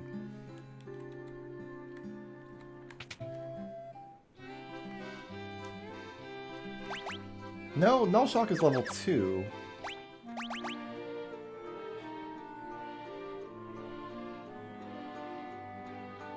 Must be level 3 then. It is an Elfheim. It must be. Move. Move.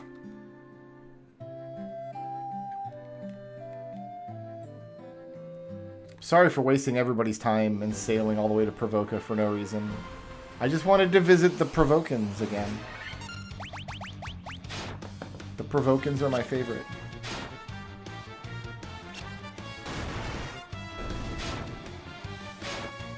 I mean, fart jokes are just... It's the pinnacle of comedy. You can always do a fart joke. You know, I'm not gonna begrudge a man a fart joke.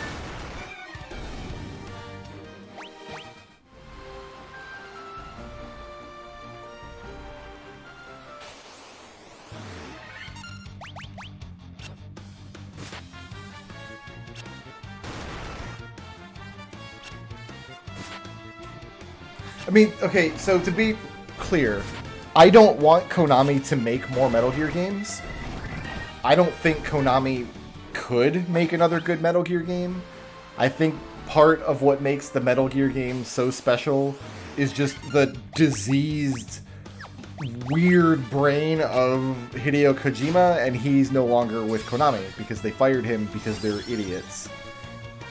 But... like, Konami still owns the IP, so they could do something like release a Metal Gear collection on Steam, you know? And I'd be very interested in that. Or, like, an HD version of... They've already done HD upgrades of most of the Metal Gear games, I guess. Just releasing Metal Gear Solid 4 on Steam would be a great announcement. But why did I think that this morning when somebody showed me that website? Like, I legitimately thought it was... So that means, is it Metal Gear's 35th anniversary even? Because if it is, and that website was fake, it means that Konami isn't doing anything for Metal Gear's anniversary. Like, not even acknowledging it. When did the first game come out? 1987. Yeah, so the series is 35 years old, which is a big milestone. Like, it's worth celebrating or doing something. But Konami just doesn't care.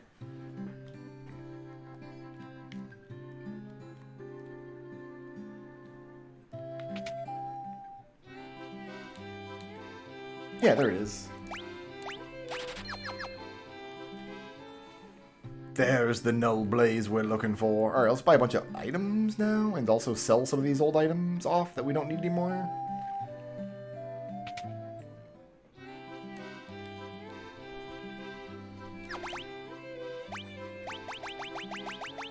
Alright, we can sell this, and this, and this. Alright, I'm gonna buy like 10 of these.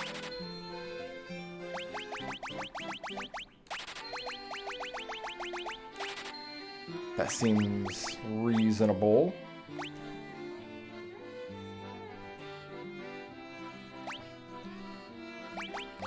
And let's buy 99 of these. Let's go with 80, because we'll find some in boxes. And then we'll buy a whole bunch of these. I think 30 is appropriate. And then we're broke. Cool.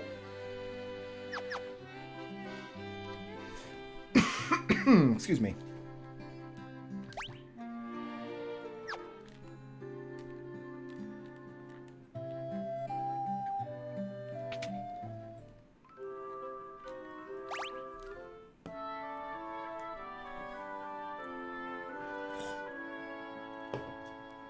Like, they don't have to do anything. Like, they don't have to do, like, a big new game or a release. Just acknowledge that it is one of your company's, like, most popular series is celebrating an anniversary, you know? Maybe they did on, like, their Twitter feed or something. I wouldn't know.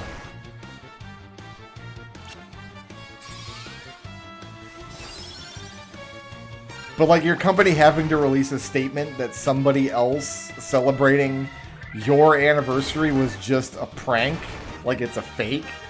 That's low, right? That's depressing. That's depressing that they had to release a statement saying that the website that was celebrating Metal Gear's 35th anniversary was fake. Really? You guys couldn't hire one web designer for one day to just put up a site saying, hey man, thanks for 35 years of Metal Gear, right? Couldn't even do that.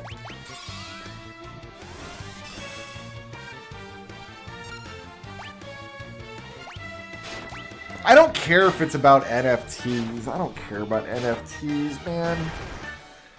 I have lots of JPEGs already. I made 99 transparent 24-bit pings of Final Fantasy characters, and none of them are worth $40,000, so I'm doing it wrong anyway.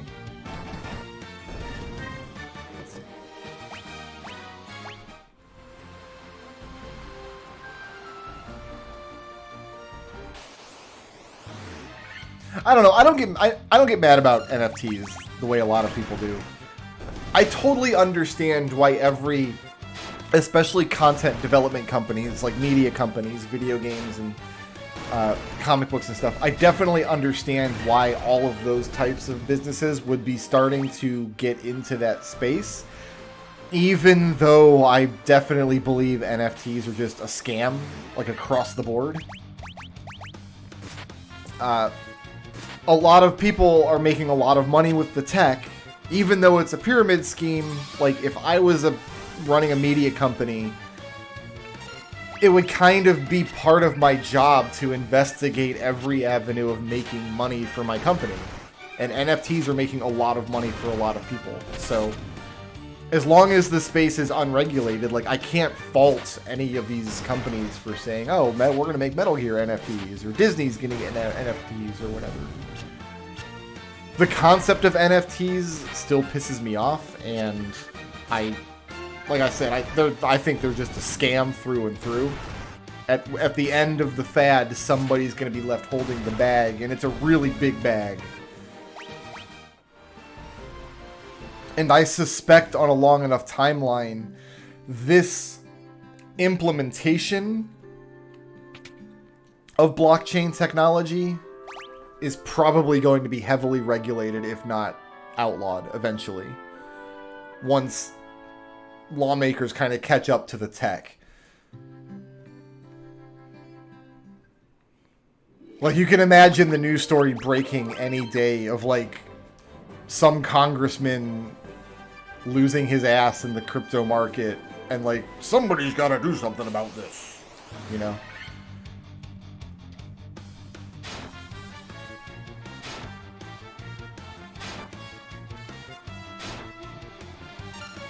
But no, I don't get mad about companies just trying to make money with the new thing that everybody's making money at.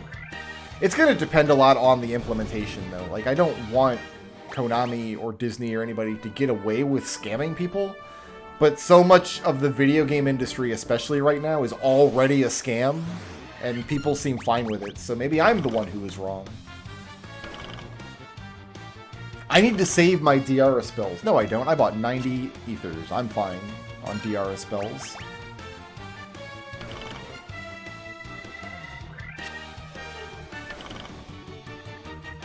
Thanks for hanging out, Danny. Sleep well, my friend. See you next time.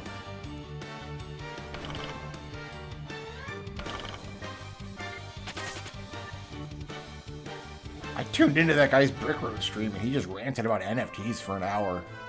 It was the worst day of my life. I don't want any of the treasures in this cave. They all suck. They all suck.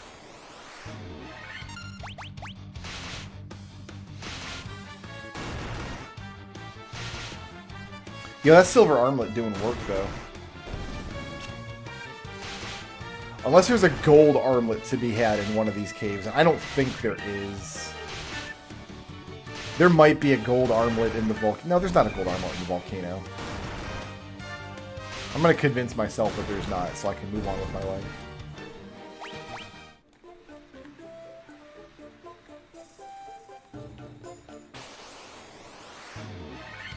Five of them, though. No thanks.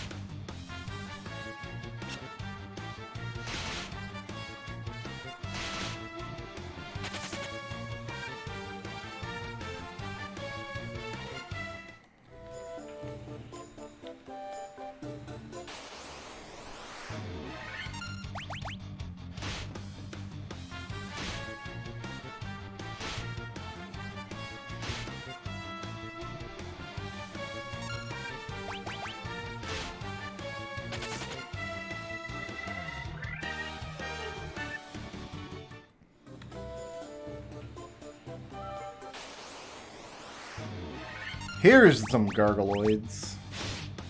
4 hits, 5 damage.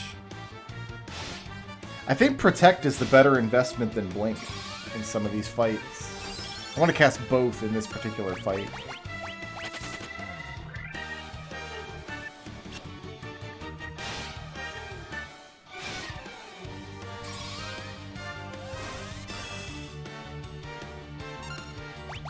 Because, yeah, reducing the 5 and 7 damage to even less.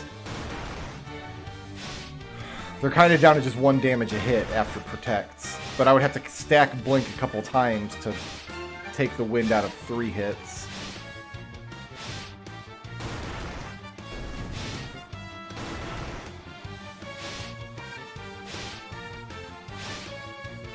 Oh, there's definitely a gold armlet in a chest somewhere. It's either in Ordeals or maybe the Waterfall. No, it can't be the Waterfall. Ordeals sounds right to me.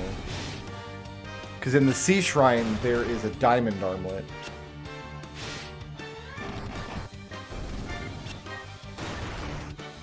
The reason you always conflate the song with Mount Gulgmore is because the song was remixed in Final Fantasy IX in Mount Gulg. That game had the same location.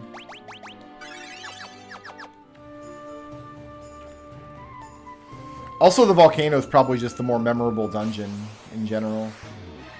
Tarantula, no thanks.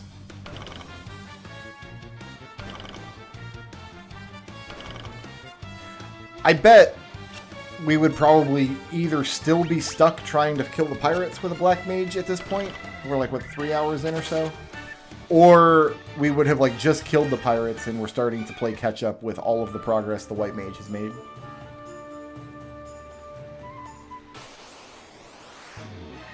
We are going to cast Blink here for sure.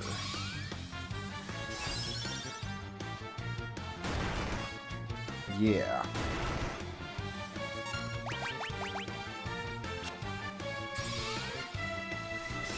For show.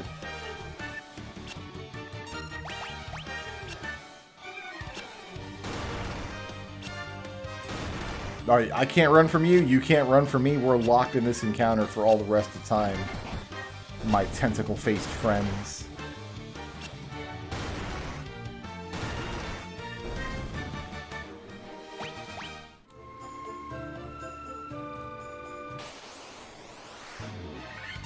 Nope, nope, nope.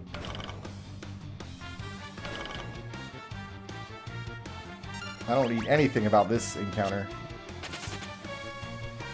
It's just game over if we get turned to stone. It's just GG.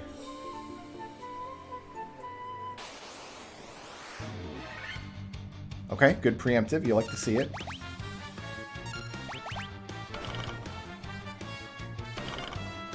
Fortunately, they're each only getting one hit. I could technically probably blink in this fight. And probably salvage it.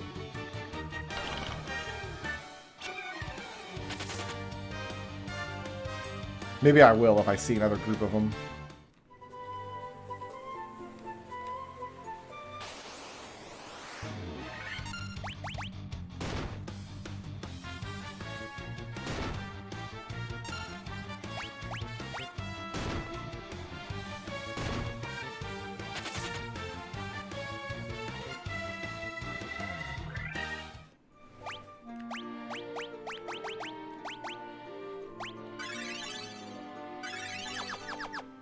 Alright, I'm almost out of level 3 charges.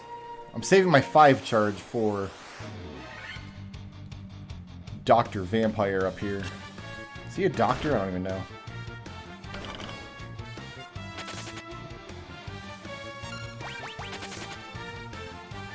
I think I'm going to drink a potion.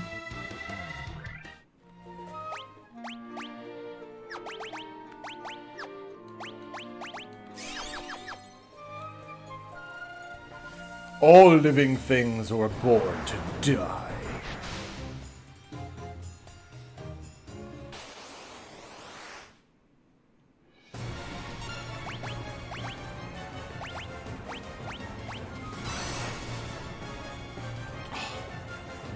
He got me.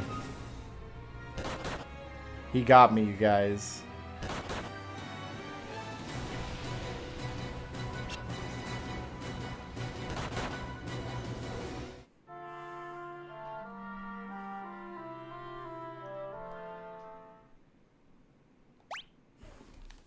Posture check.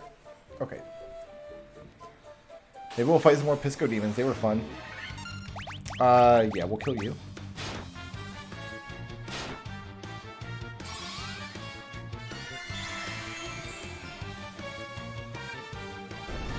Cool.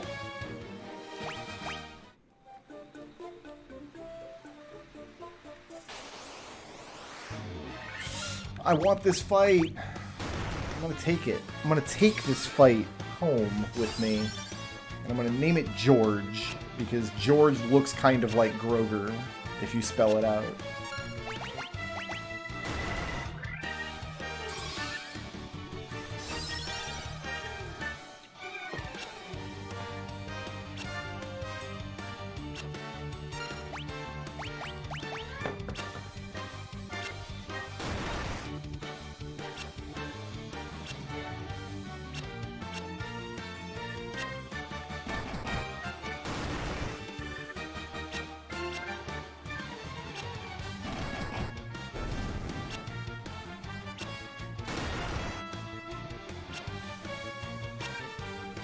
I think there's a 6 Grover fight in here too, which wouldn't even be possible on the NES.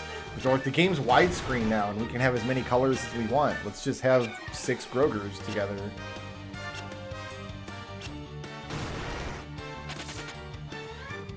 Oh, so we don't get credit for that one. Lame.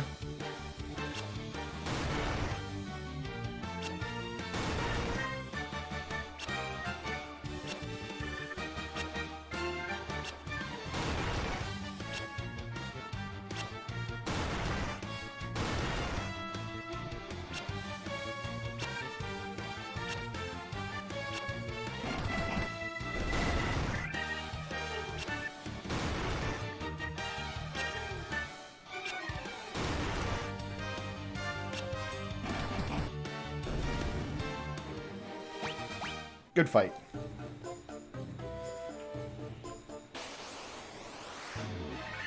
Mummies. I'll take them.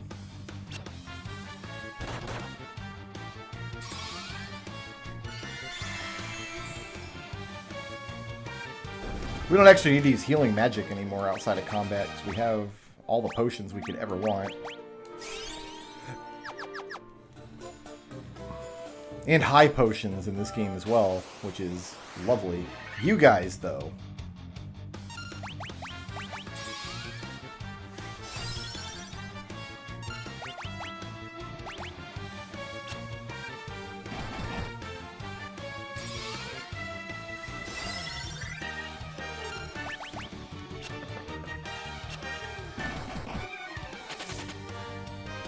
Don't run away. I'm not allowed to run from this fight. Maybe you can in this version. I did get a preemptive strike, and in the NES version, you can't get a preemptive strike in a battle that's not runnable. I think that's accurate. So maybe the Pisco demons are runnable this version. There's no way to find out. There's no possible experiment I could run to make that determination.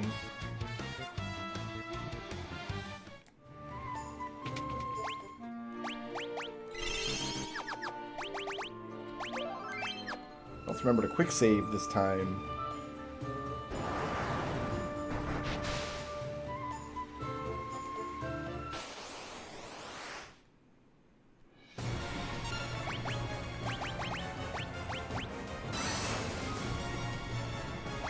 All right.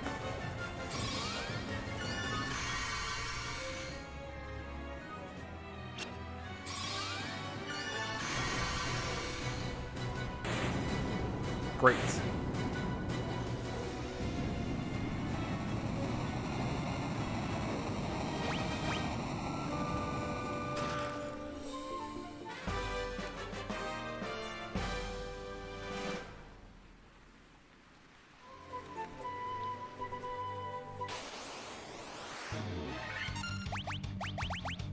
I still have Diagas left even. Oh, we got level 7 spell charges already. I say already, we're like level 15 or 16 or something. Solo characters gain levels like whoa.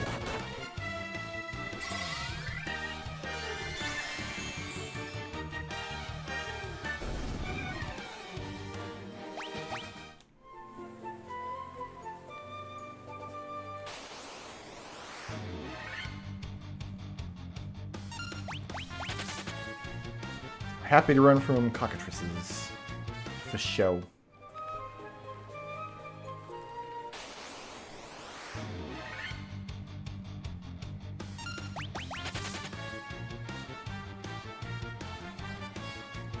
I wonder what a version of this game would feel like if they just put in ATB. You know what I mean?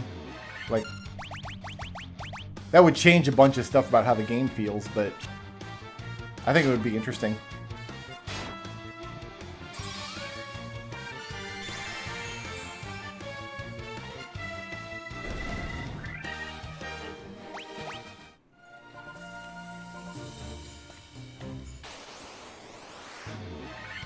I mean, I'm out of level 3, so you guys get the big boy. Sunlight.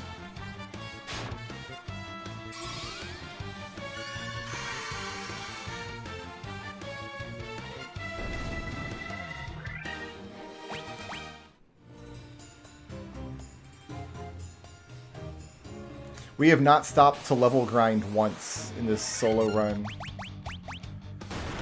We've stopped to gold grind. But that's different.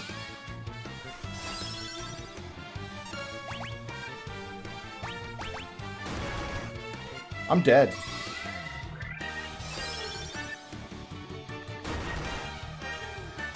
I'm not dead.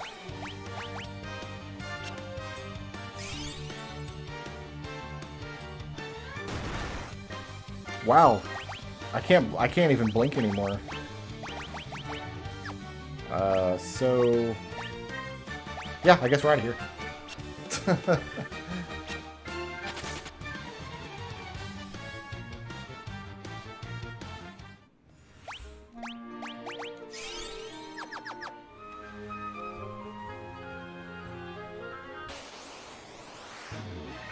Seven of them, huh?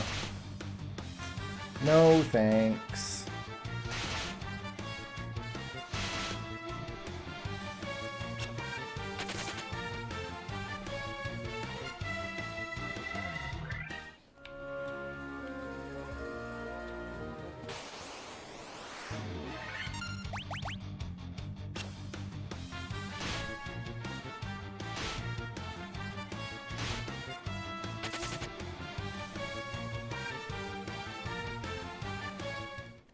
You know what? I'm kind of glad they don't let you change the color of menu boxes in the Pixel remasters.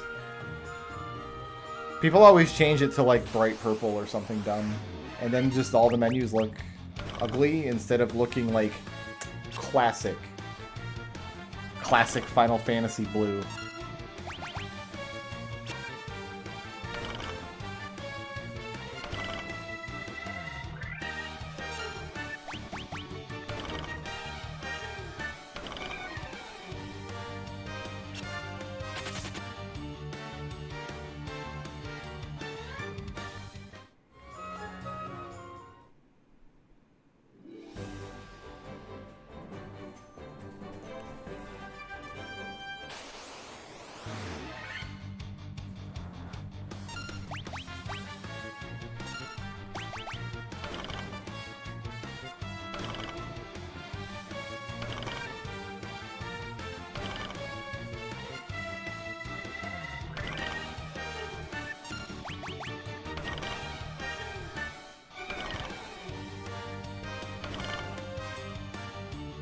Like a royal purple would be okay, like the color of Edward's cape, but I feel like once you start veering into like magenta, you've gone off the rails.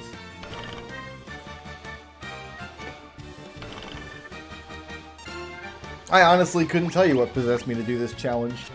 This isn't even the first time I've done it. This is just the first time I've done it on this version of the game. It's actually going really smoothly though. White mages are pretty strong on their own. I think they're the worst class in the game if you put them into a party with other characters, but solo white mage has been nice and breezy so far. Their only problem is they can't put out damage in a game where damage output is almost always the correct thing to do on every single combat round. So by playing either solo white mage or playing a party with just 4 white mages in it, either way, you get to really play around with the white mage's various advantages and things like this blink spell that wouldn't get a lot of play in a regular run.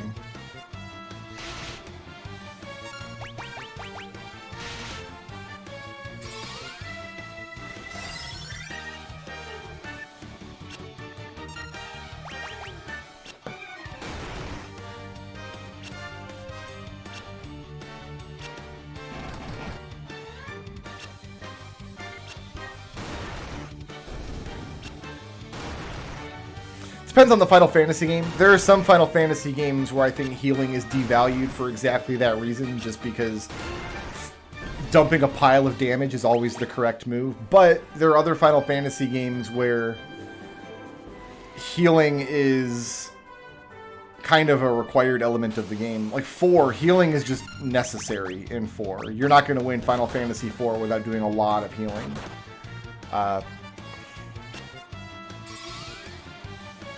10 as well. I feel like you really have to, because you're going to be in boss fights for a long time in 10. Because a lot of the boss fights have like story beats and things they've got to hit. Healing is a little valuable there. And then in 12 and 13, where the battle system changes, Only one of these guys? You know what? I'm just going to face tank this one.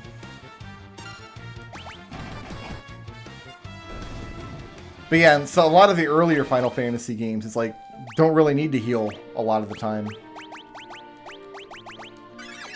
As long as you know a quick way to win the fight. Enjoy the ruby, my friend. Oh, he's got pert muscular buttocks. The world's sexiest giant.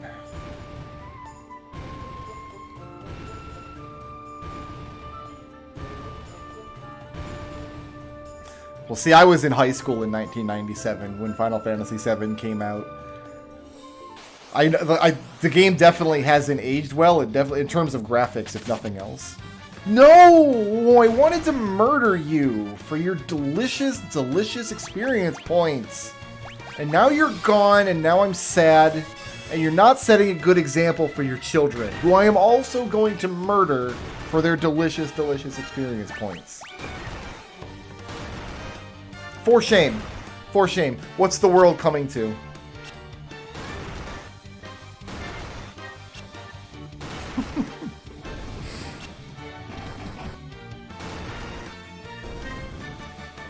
I've been saying that I want them to do more pixel remasters. I want to see pixel remasters for Final Fantasy 7, 8, and 9 next. I think those would be spectacular. I would love to see a pixel sprite-based version of any of those 3 games.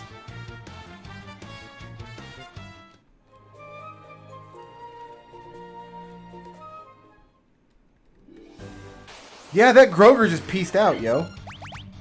Like, nope. Nope. Word's gotten around how many Grogers Toucan Sam has just bonked to death. It's the thing about, okay, like, if you're fighting a knight or a black belt, like, you're gonna die if you're a Groger, but you're gonna die instantly. Like, the Groger doesn't have time fighting against a knight in this game, or like a black mage. Like, doesn't have time to, like, rethink all of his life choices. If you're fighting the white mage and she's bonking you over the course of 13 rounds, all you can do is sit there and be like, made a mistake. So that's why the Groger had to run. He's like, I've heard rumors of this crazed woman in a white robe just running around bonking all the Grogers. And it takes an hour to die, and it hurts the whole time you're dying. So I don't want any part of that. I'm out of here. You pink guys have fun. I haven't used a lot of... Yeah, I think we can just go right back to the Earth Cave. I haven't really used enough spell charges.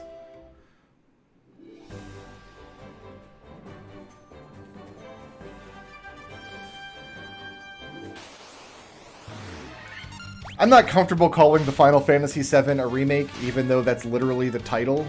It's just not a remake. It's... They told 1/6 of the story. With really pretty graphics and an excellent battle system, I grant you. That game is very good to play, but... What? Is this one gonna haul? Is he out of here? Or is he gonna stay the course?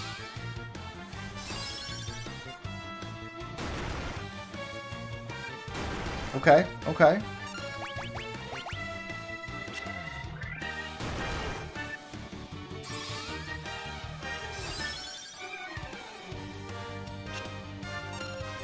We will get better ways to kill monsters than the bonk stick eventually. We'll be doing better.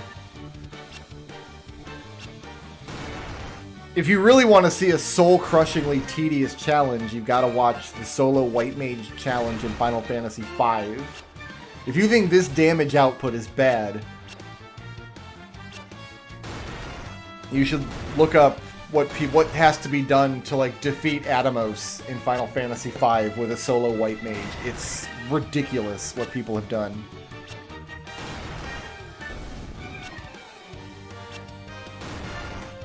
I still have the Yuffie DLC to play through. Maybe I'll do that after I'm done with this run. Maybe that's the next Final Fantasy I'll play, is that Yuffie DLC. So that's just kind of burning a hole on my PS5 over here.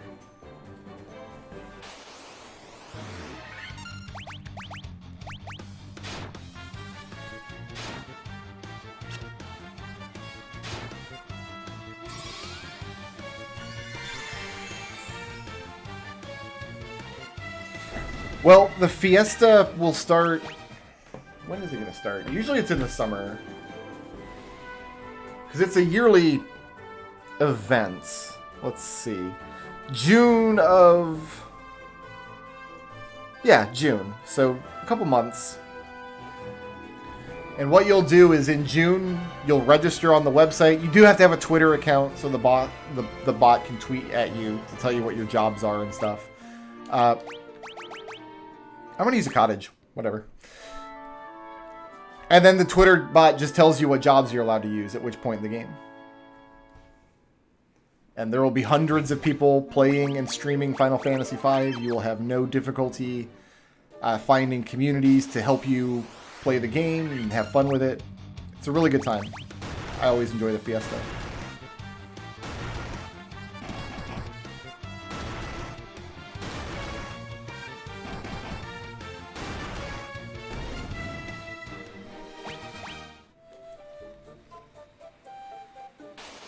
My PS5 exists. That's the only PS5 I am prepared to swear is actually real. And, I mean, I know, Trouble, you were watching the whole time. I had to stomp like God to get this stupid thing. And now I'm not even playing it. I'm playing a Steam game. I am using the PS5 controller, though. So, it's like I'm playing a PS5 game. I'm, like, pretending. You know what? I'm going to protect against Minotaurs, because the damage is kind of real.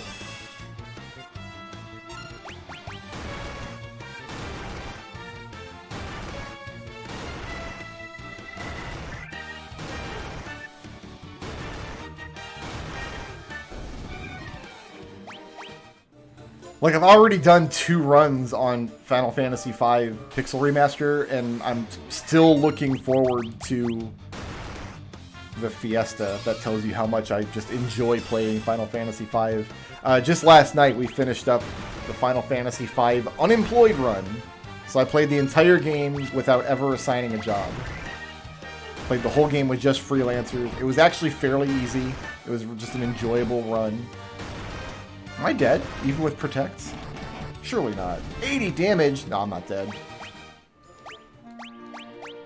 Use up all these potions.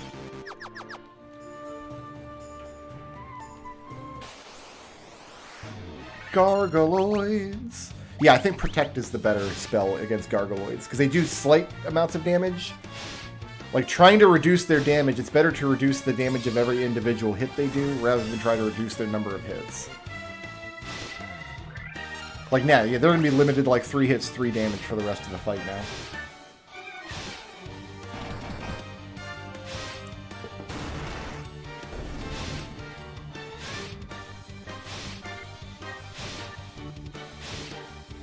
It's easier to get a Series X than a PS5, I've heard. I personally didn't... I might still get a Series X at some point. I don't know. We'll have to see. I'll never say never, but... I was happy just getting the PS5. I think my next big gaming purchase, next time I feel like dropping $700 on a gaming thing, I want to get one of those Steam Decks. Those look really cool, I think. See, I'm going to do 2 Fiesta runs, I think, because the Let's Racing Time people are probably going to do a run, and I'll probably do a Pixel Remaster run. I did find on Nexus Mods, somebody has released a mod for the game that unlocks all the jobs at the start, which is perfect for Fiesta. And then I have hardware that I can stream from now. Super Nintendo hardware with the Super NT. And I'm going to do a run on hardware. Which will have to be just a normal run because I don't have hacks or anything for it to unlock all the jobs. So I'm probably going to do 2 Fiesta runs this year.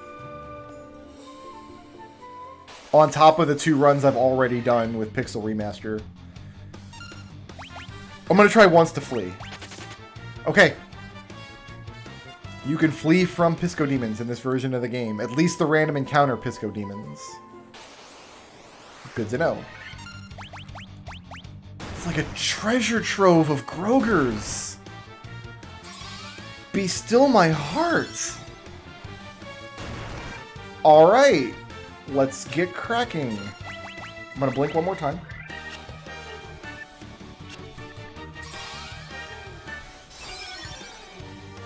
I have heard that the Series X is like the better like just overall gaming experience. Because everybody I know that has the Xbox like Game Pass like loves it. I'm always hearing about Game Pass stuff. I don't play games on my Xbox. I have an Xbox One. It sits in the living room, and I watch Netflix on it. So, the Groger's running away. He's just peacing out. But yeah, I can't personally compare the Xbox to the PS5. The PS5 gets a lot of play. I'm currently playing Horizon Forbidden West on it.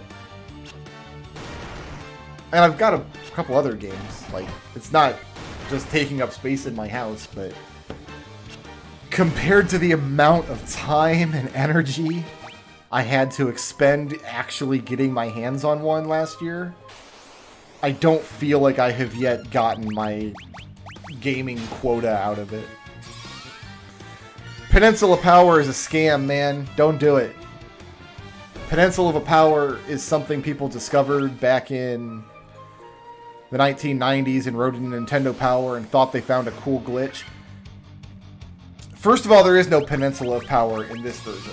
They have realigned the encounter squares, so you can't get those fights on the Peninsula anymore. But even in a version with the Peninsula, don't use it. There's way better places to level up. If you just want to grind out experience levels, there's way better places to do it. Caution to the wind. I'm just gonna kill these cockatrices. Here we go. There is a hidden magic defense stat that influences whether you can be touched by status ailments, and I'm pretty sure White Mage has better magic defense than other classes, so we might be safer here than I'm thinking.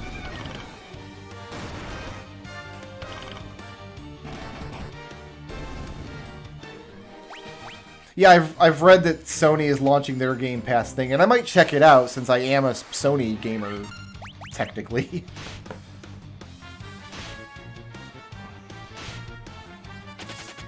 It was a lot of effort for getting a PS5. I spent a lot of days, a lot of hours every week following the Twitter bot and just refreshing Walmart store page and etc. I finally did get one. I got one from Walmart in the end. But man, no part of it was fun. I'm gonna blink. Well, we're not resistant to status yet, because we don't have pro rings yet. But I think it's harder to land a status effect against the White Mage than against some of the other classes.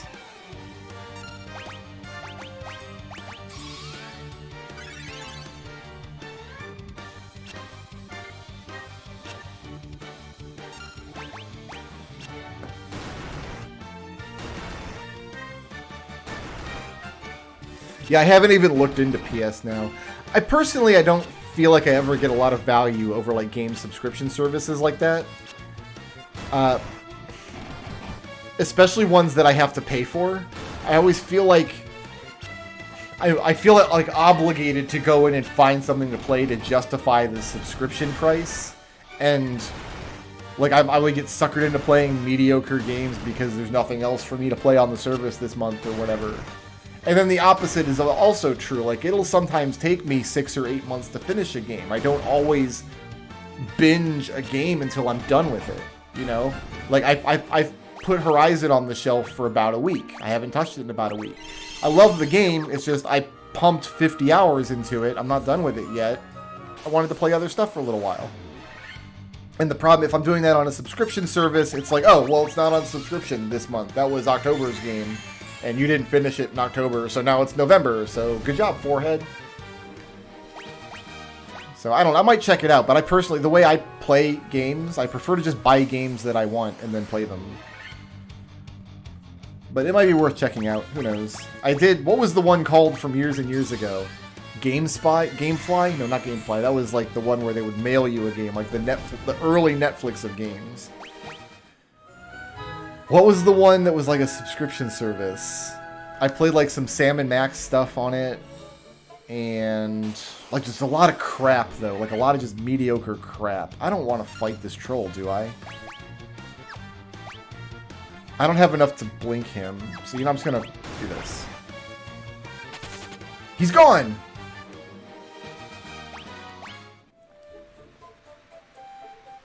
No, I went back and finished Persona 5. But, yeah, I didn't finish it all in one binge. Like, I put it on the shelf for a couple of months because I played the game for 100-something hours and it wasn't over. And I'm like, I'm moving on with my life.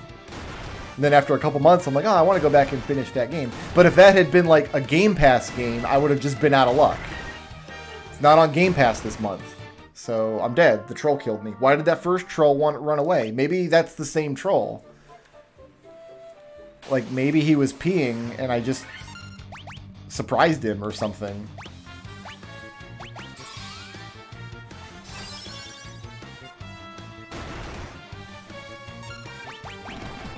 I think I need to use some ethers here, because I don't have enough level 1 spell slots to fight any more of these monsters. Oh my god, they're all running away. Here, let's use up these. Yeah. I'll give myself 3 blinks, I think. We might need 3.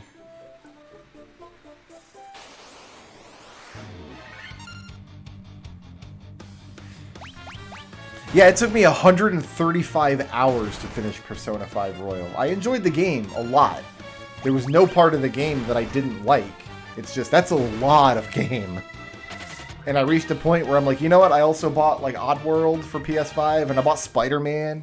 I kind of want to play this Spider-Man game, dude. And I played it, and I loved it. Spider-Man was great. And it was only, like, 20 hours, and I finished it.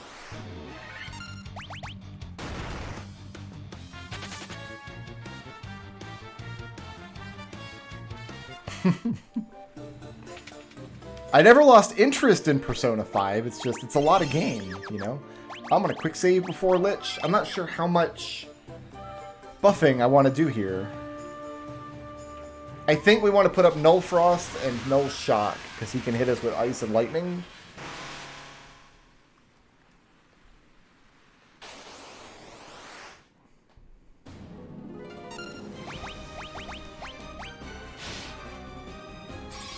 And maybe 1 or 2 blinks.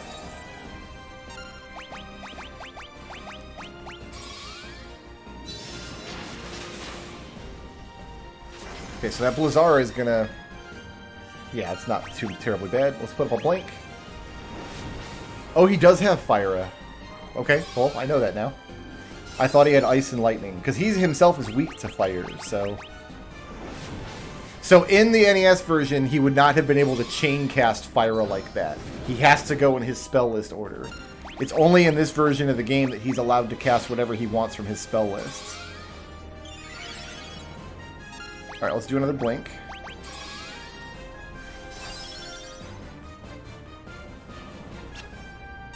Alright, now we just tuck in with Diaga, because he is undead.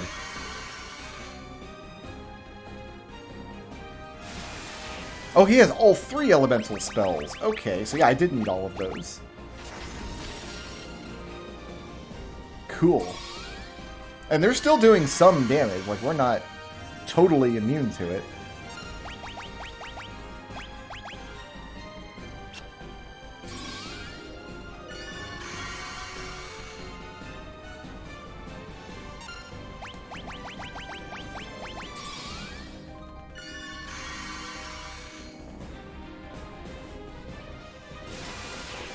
Other than Persona, the only JRPGs I play are old Final Fantasy games, so...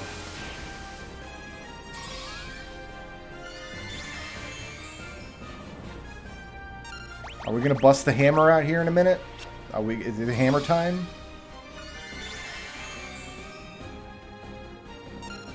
Looks like it might be. We are out of slots otherwise. I'm gonna cast Cure this round. Nah, it's not near as good as using a high potion. Alright. Oh, you know what? I'm going to use a high potion next round. It's actually probably going to be better if we were to alternate ethers. Especially now that we've been slowed. Twice.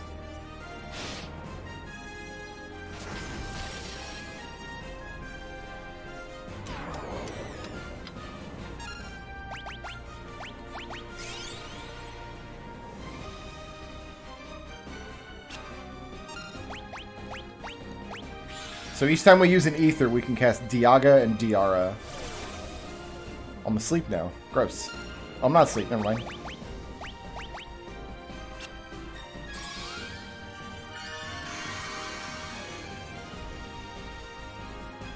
Oh, he was only one Diaga away. Cool. It would have only taken 200 rounds of hammer. Or thereabouts.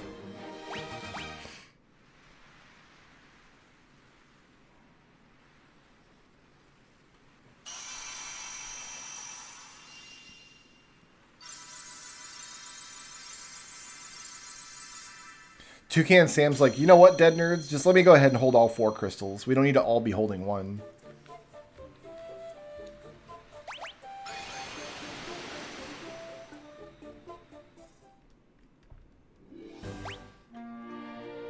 Great.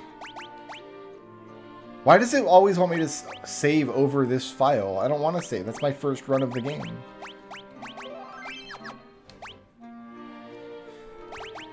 Oh, you know what? I was looking to see if we had level 8 slots. We can't get level 8 slots until we promote.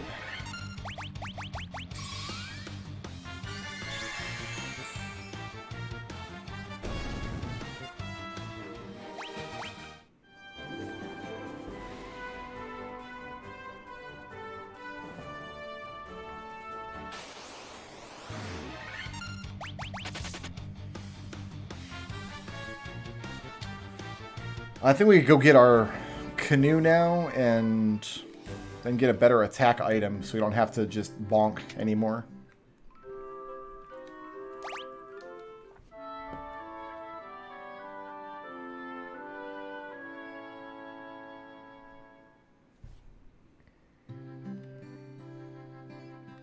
The thing is, her robe is supposed to be entirely white. It looks like it has a red trim, but it's actually just because she's constantly dragging the hem of her robe in the blood of the fallen monsters she leaves within her wake.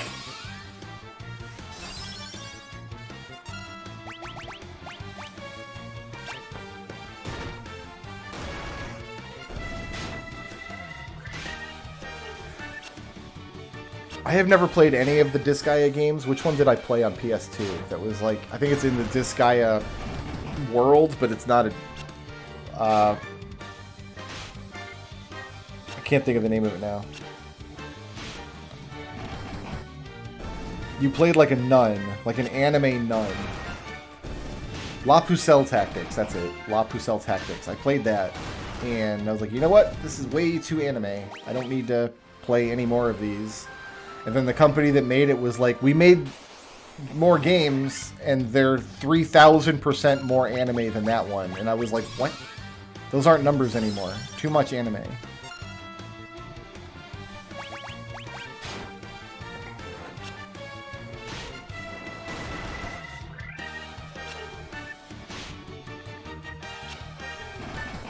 But yeah, when I'm not streaming Final Fantasy games right now, I'm playing Horizon Forbidden West on PS5. I played through Pokemon. Pokemon was fun.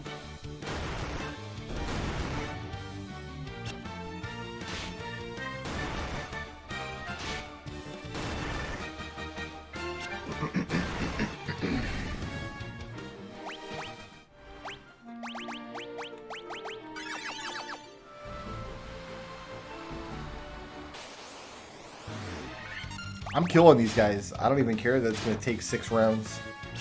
Probably only 4.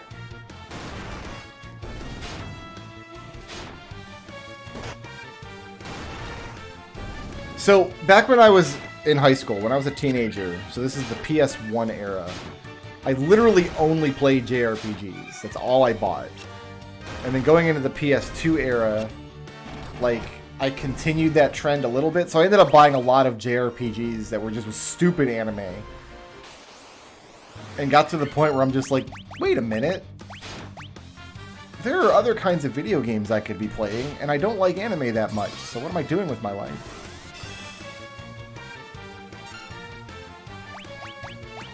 That said, I have a membership incentive on my stream for 14 of 20 active memberships, and if I get to 20, I will play the worst PS1 RPG ever made that just got released on Steam. For some reason, they decided to release it on Steam. I couldn't tell you why. But I bought it. I bought it because I bought it back in the day. I remembered buying it, and I'm like, I'm going to buy it again, and then I did.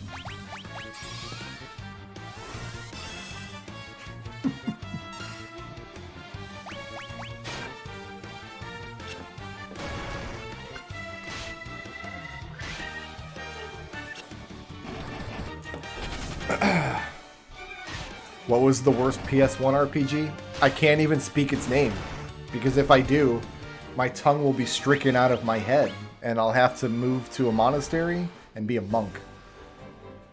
No, the worst PS1 RPG is a game called Shadow Madness.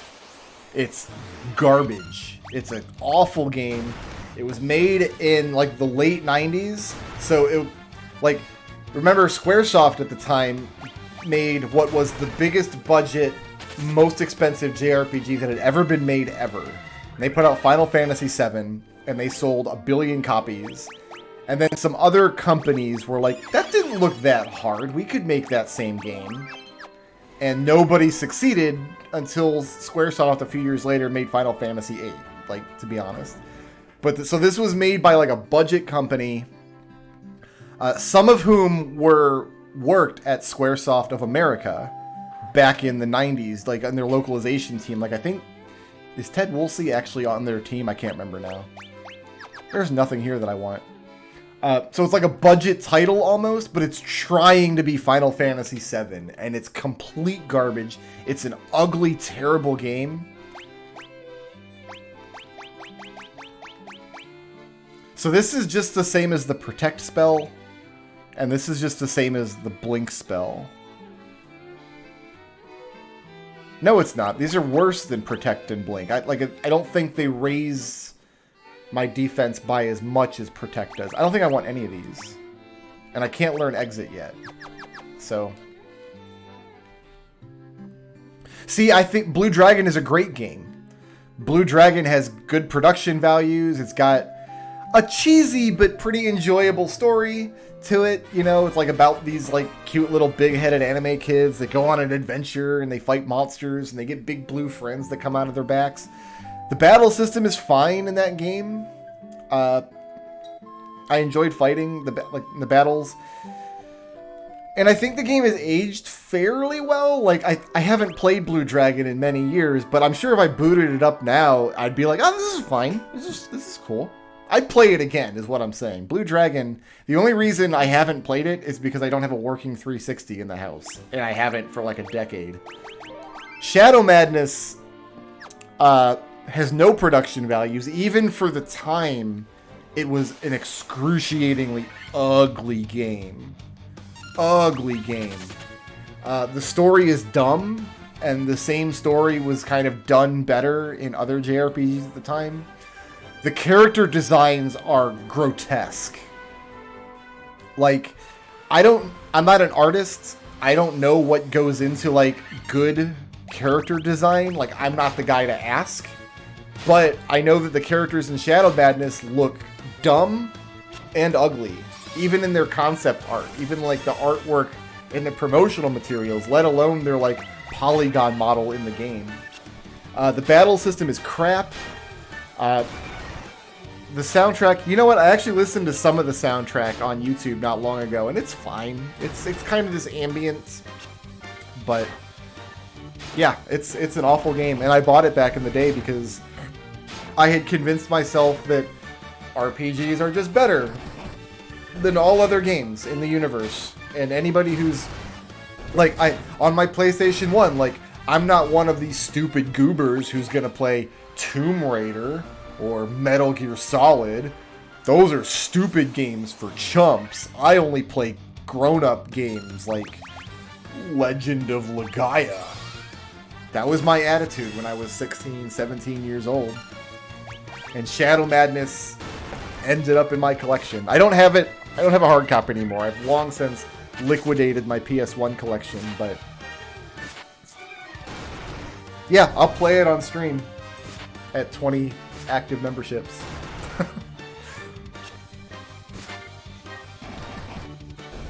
They were definitely trying to cash it on a fad.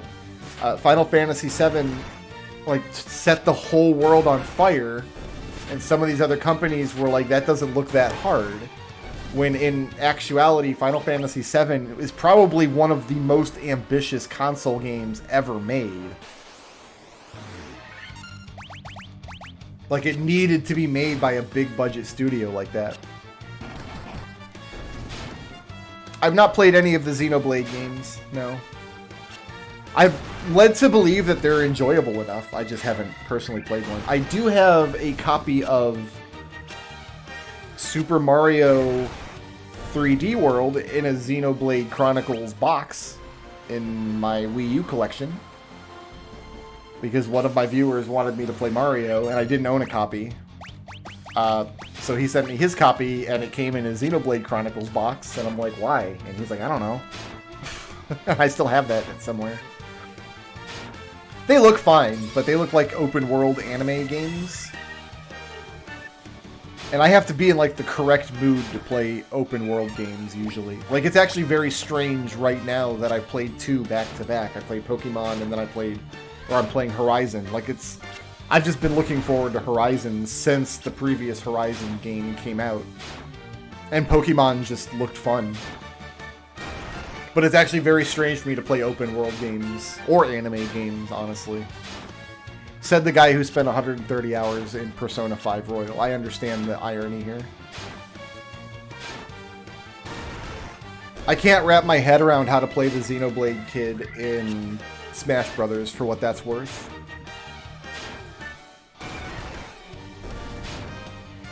If they put another one like on Switch or something, I might check it out. Because I overcorrected on my JRPG stance over the years. Like, I got partway through the PS2 era, and I'm like, enough, done. I'll still play Final Fantasy games. I'll still play Suikoden games, because I actively, thoroughly enjoy those two game series, but I'm tired of playing mediocre JRPGs. I'm not going to buy anymore. So all through the PS2 and PS3 and Xbox 360 eras, like, I really reined in my JRPG addiction, and I'm more focused on just playing the old JRPGs that I already loved more, instead of playing new ones. Blue Dragon was an exception to that, obviously. What are some... I'm trying to think of what other non-Final Fantasy JRPGs. I've got Shadow Hearts 2 on the PS2. Do I have any on PS3 at all? Can't even think. I don't have any. My PS4 collection's right back here.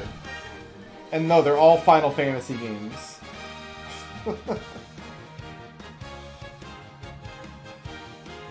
Yeah, I'm drawing a blank. So I kind of overcorrected. So stuff that came out that's actually good.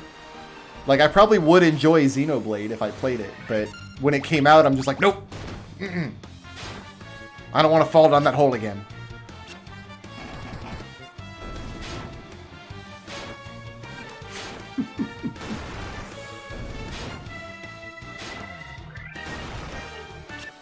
In fact, one of the games that I got burned really hard on in the PS2 era was Persona 3. Because I had played the first Persona game, Revelations Persona, on the PS1, and it's actually enjoyable. I like it a lot. It has a PSP remake that I really want to sit down and finish one day. But Persona 3, I got into it, and then I just couldn't complete it. That game just... It got so tedious and so boring, and I gave up on it. And then they released a new version of it, and like, no, really, this one's more exciting. Like, you get more options for your character's weapons and stuff. It's not quite as grindy. Oh man, I didn't realize I was going to get killed by sphinxes. So I bought that version, And then the same thing happened. I got like 60 hours in and I had to quit playing it. And then they released another new version for PSP. And they're like, no, this one's really for real this time. Like, not as tedious and grindy. And, like, the story's still really good. And you can play as like, a lady now. You can play as a teenage girl instead of a teenage boy. And she's cool. And it changes some of the storylines and stuff. And I was like, oh, alright. I'll buy this stupid game a third time. And then the same thing happened again. I got 60 hours into the game and I'm like, I just can't anymore. And then Persona 4 came out and they were like, really for real this time? And I went, nope. And then Persona 4 Golden came out and you're like, no, but really, listen, this time. And I'm like, nope. And then Persona 5 came out and you're like, but this time it's really... And I went, nope. And then finally with Persona 5 Royal. So what happened was I bought the PS5. I finally got a hold of a PS5. And I was like celebrating. And I went to the store and I'm like, there's a couple PS5 games I'm going to buy right now. I'm going to drop $200 on just PS5 games. I thought Persona 5 Royal was a PS5 exclusive title. And at the time, there was enough people that I trusted, like friends of mine on my Discord and viewers and stuff, who know my tastes well enough and understood my complaints about Persona 3 to say, you'll enjoy Persona 5. Like, we can recommend it to you and you'll enjoy it. So I decided I was gonna go, once I got my PS5, I'm gonna buy Persona 5 and play through it and see, and I did, I enjoyed all of it. I didn't realize it was a PS4 game still. I could have played it a lot earlier and enjoyed it a long time ago. But I didn't. Oh, I do have level 8 charges. Actually. We can't use any level 8 magic yet, but I guess they just don't want to screw us on the spell charges for when we do promote.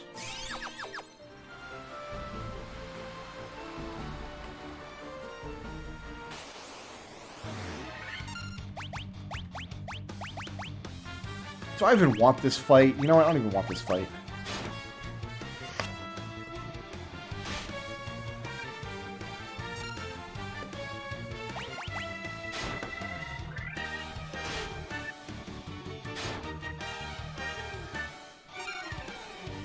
Trying to get out of this fight. I guess we can just auto battle flee. Yeah, like if they announce Persona 6 tomorrow, I wouldn't buy Persona 6 until they release whatever the second version of Persona 6 is. Like, they'll release the game and then 3 years later. But I guess I can't conceive of wanting to play a 100-hour game twice like that.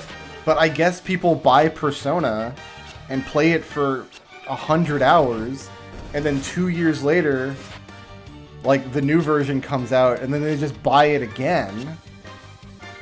And now it's 130 hours. Yeah, all the new monster formations are the first thing I noticed about this game after many years of the NES version. The Sahagin Chiefs are a lot more common. There are monster formations that are literally not possible in the NES version, where you'll fight like 6 ogres or something.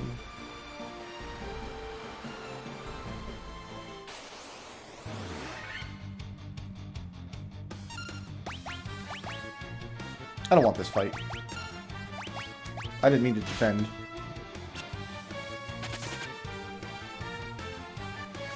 I did play all 4 Etrian Odyssey games, and I played Persona Q, which was like the cast of Persona 3 in an Etrian Odyssey dungeon. Yeah, because I love dungeon hack games like that. In fact, just last year, I went through and played The Bard's Tale again. That's a game I've been playing since childhood. They released on Steam a couple of years ago, they released the Bard's Tale trilogy, like remastered version with new graphics and stuff. And I got out my graph paper and I painstakingly drew out all the maps again. So Etrian Odyssey for me scratches a different itch than something like Final Fantasy does. I would really love another Persona game, Persona Q, to come out with the cast of Persona 5. I think that would be excellent. But it would, like, I know there is one. Persona Q2, I think, came out on 3DS, but I'm not going to play a 3DS game anymore. So. But yeah, Etrian Odyssey games. I was there. I enjoyed them. I'm going to use a Tense.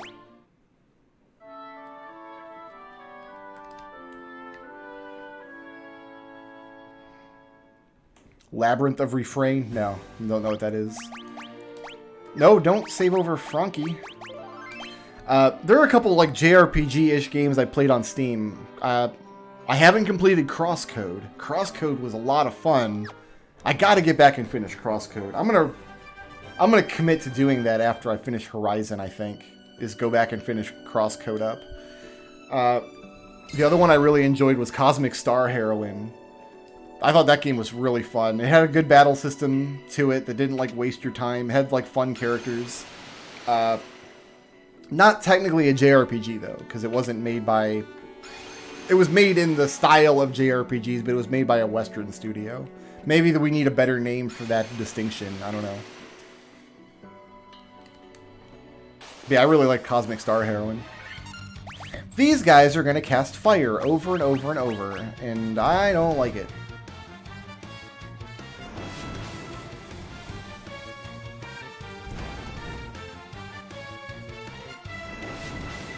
So yeah, after all of them cast fire, then I'm going to put up my fire shield. There we go. Uh-huh.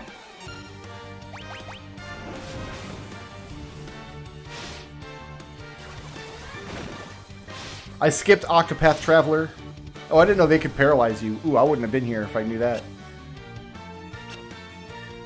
I know Octopath Traveler was the big one that came out that everybody played. I didn't play it. That's one of those games, though, that like it came out and people on my Discord that like JRPGs were like, oh man, this game looks awesome. I'll play Octopath Traveler. But I held off. I held off because a couple weeks later, the conversation about Octopath Traveler was less, this game's great, best RPG ever, and more, you know what, I didn't finish Octopath Traveler. And I was like, I was thinking. I was correct not to buy this game that most of you now have not finished. I'm dead. Whoops. I played I Am Setsuna. That game sucked! Sucked a lot! I skipped the Bravely Default games. I played there's a DS game called Four Warriors of Light. It's like a Final Fantasy spin-off. And my understanding was like the Bravely Default games were like a continuation of that series somehow. Maybe I'm wrong about that. But they looked super anime and they're on handhelds. I don't play games on handhelds anymore. The Switch doesn't count. I've played one Fire Emblem game. That was just the very, very first one. The Famicom game they released on Switch last year. I haven't played a Dragon Quest game since 8, and I didn't even finish 8. It's not true. I played Dragon Quest Builders. Somebody gifted me a copy of Dragon Quest Builders, and I put like 80 hours into it, and I had a lot of fun, but I'm like, you know what? After 80 hours, I think I'm done. I got killed by Gargaloids again. Can I not fight Gargaloids this time, please? Here we go. Now we're talking.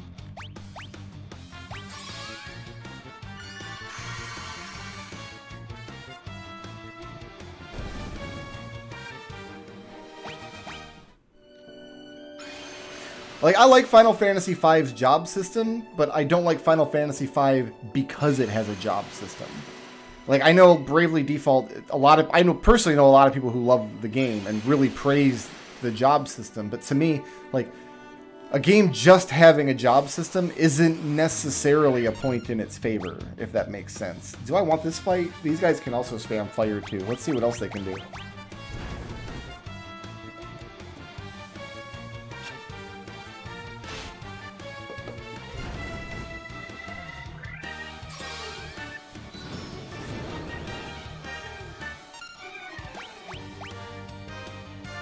Well, see, I think it's disingenuous to even say back in the day with Fire Emblem, because I didn't know what a Fire Emblem was. until 2001 when Smash Brothers came out and Marth was in it. Kiraja. Oh, I'll never kill these guys if they're casting Kiraja on themselves. I don't have a way to damage them. So yeah, what they started releasing Fire Emblem games on like the GBA and the GameCube, and I was like, But when they put out the very first Fire Emblem, the original Famicom Fire Emblem, I was really interested to play it because like I was an NES kid growing up. Like if they had released Fire Emblem in the United States in 1990, that would have been my favorite goddamn game, and I would have played Fire Emblem every year for the rest of my life. And I probably would have played every Fire Emblem game that they released for the rest of, like, I would have been a lifelong fan. I didn't have Fire Emblem though, so it's more of a historical curiosity than anything.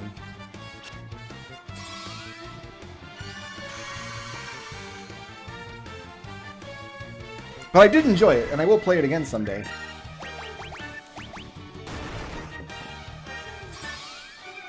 I tend to not play a lot of tactical RPGs. Like Final Fantasy Tactics, I like a lot.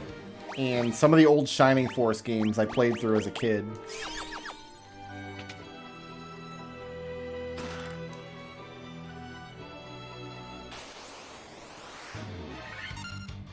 Narishim, what's good, my friend? These guys are going to kill me, and I'd rather not. So let's peace out.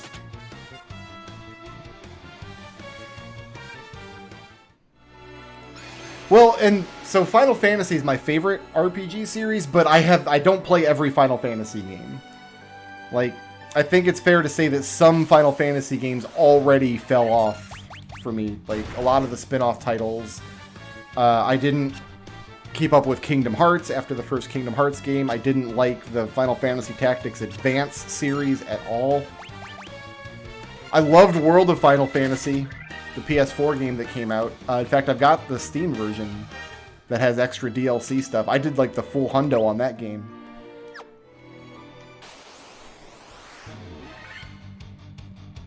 Narishim, are you gonna...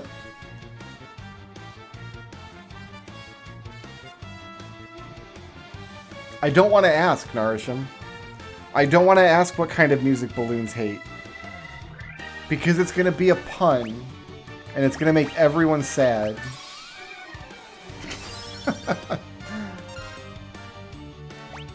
I played one of the Advance Wars games. I couldn't tell you which one. But it wasn't really my thing. Am I going to protect here? Let's blink twice.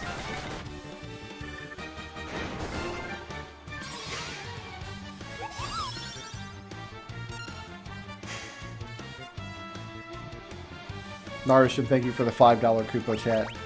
I'm not going to comment on the joke. We're just going to let the joke hang there. We're just going to let it hang there in space.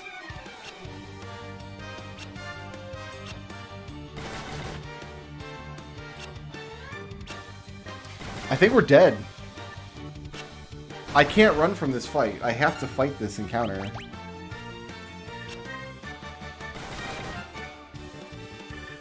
Yeah, I can't escape from this encounter. We're gonna have to go hard on the blink here. And protect, probably.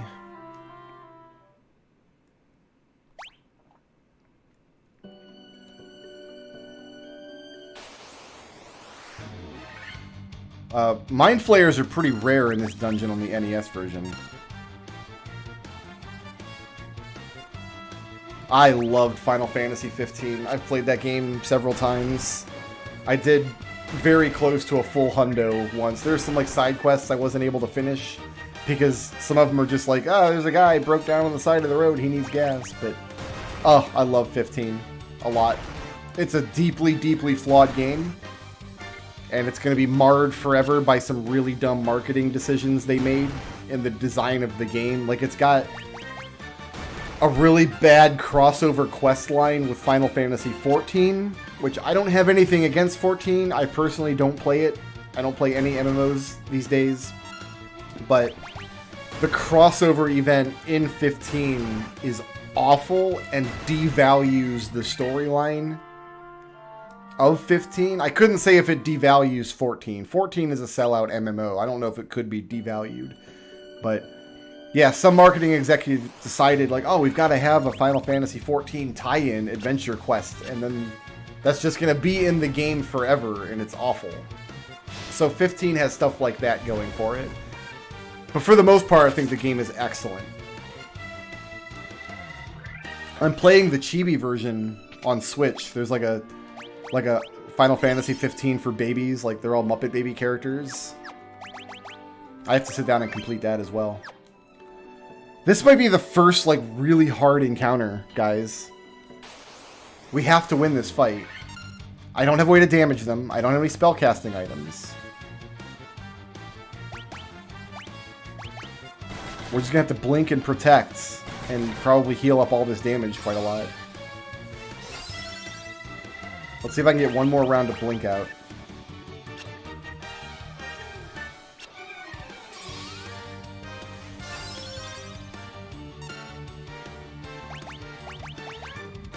Let's put up 2 layers of protect.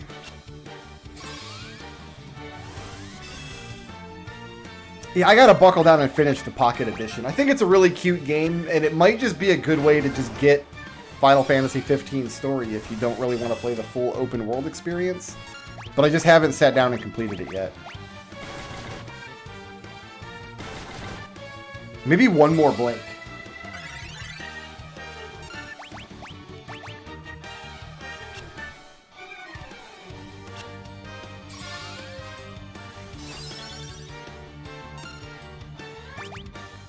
I only have 10 eye drops. Remember when I said the blindness spell would not be useful for us? I might be regretting that now. Can I silence you both so you can't snort me?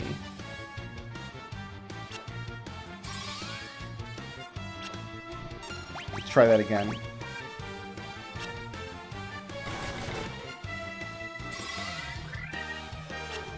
I'm going to try that one more time, and if it doesn't land this time, they might just be immune to silence.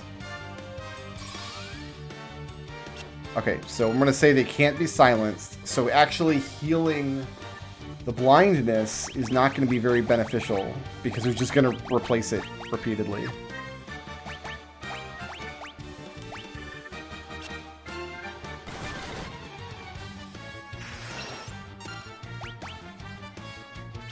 It's missing a lot, though. I'm also missing a lot.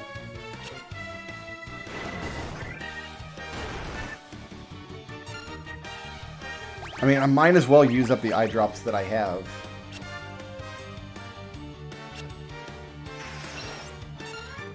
This is what's fun about doing challenge runs. You would never expect this to be a roadblock fight until you get here and you're like, oh yeah, no, that's going to be really tough, actually.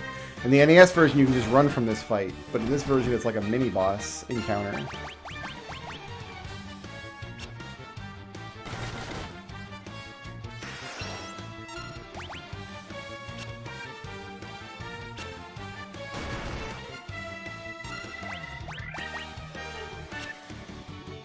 I think we have a path to victory here. We have so much healing, like even if we had to do 2 damage at a time.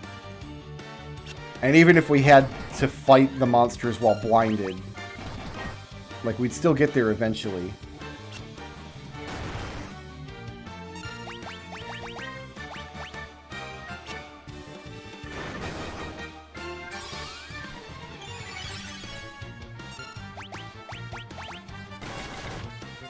And even if I had bought Blind now, we could only cast it 7 times anyway, so we'd still probably want to roll up with 99 eye drops.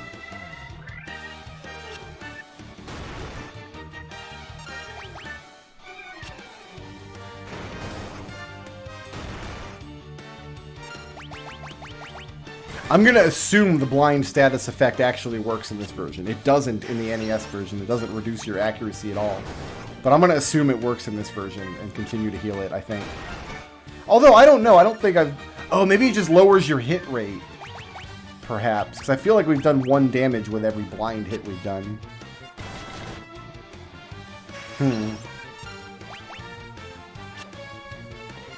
Here we go. The first hard boss of the White Mage solo run is nightmares. Oh, we don't have to fight them right now. They're not gaining progress. We could come back after... We'd have to go to the waterfall to get a spellcasting item. And there are nightmares in there too, so maybe we do have to fight through some nightmares, regardless.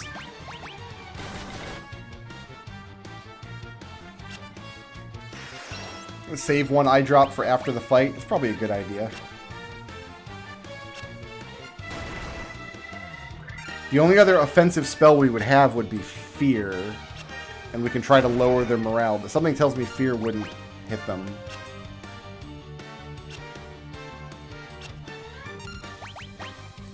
Yeah, I'll save my last eye drop for after the fight. That's a good idea. No, see, maybe blindness still doesn't do anything, because we just totally hit for like 30 some odd damage. It was fine.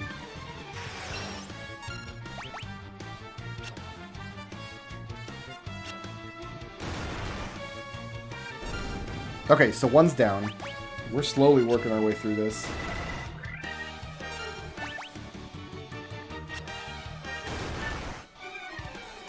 Narishim, I will commit to Solo Thief next.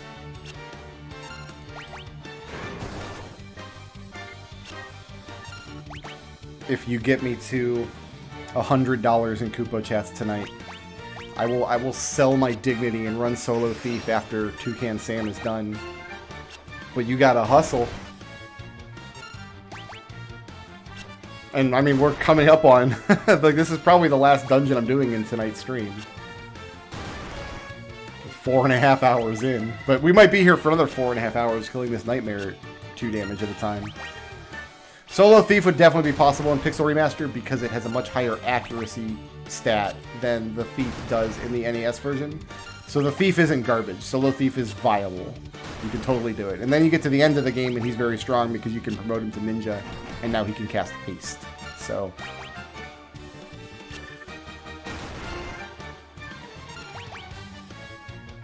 it's the NES Solo Thief that... Alright, so that's it. Out of eye drops.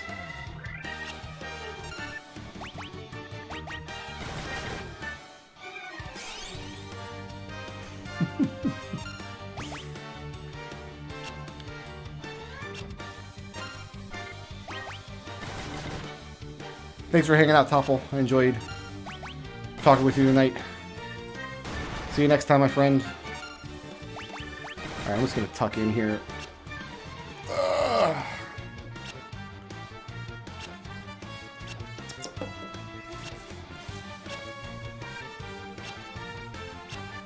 This is the first, like, main challenge of the run. The game hasn't been difficult up until this point. And it was not really difficult, it's just I wasn't expecting it. I wasn't expecting to get blindsided by nightmares. So, kind of fun. Oh yeah, blindness definitely works. Now that I'm seeing the turns over and over again, I'm prepared to say that blindness 100% works. Just fine. Oh, blindness doesn't persist. Okay, cool. Good to know. It's not better attack power, is it? No.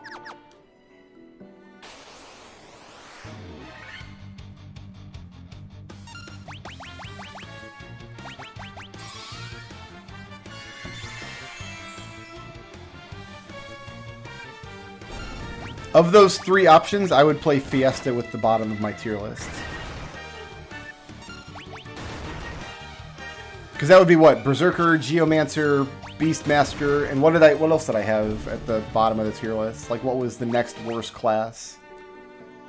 I don't remember now. Ah, the Ruby Armlet. Yes, I'll equip that.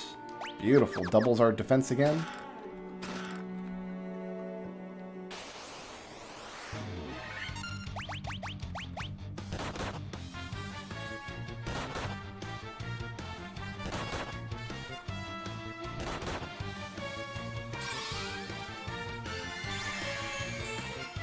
But yeah, I would do that Fiesta run in a heartbeat compared to Solo Thief on NES or play Final Fantasy II.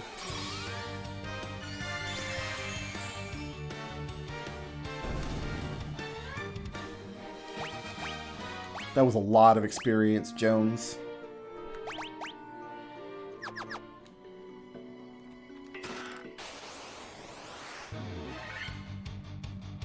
Preemptive strike. Okay, so good think up.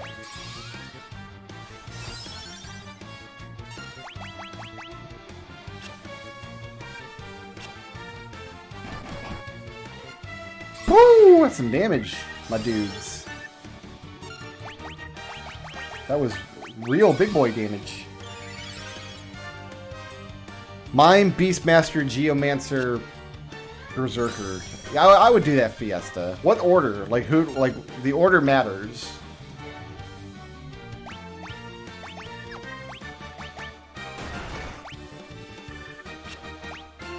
I better put up Protect as well. And then I'm going to have to use an Ether or two after this fight. Oh, haste is not good for us at all.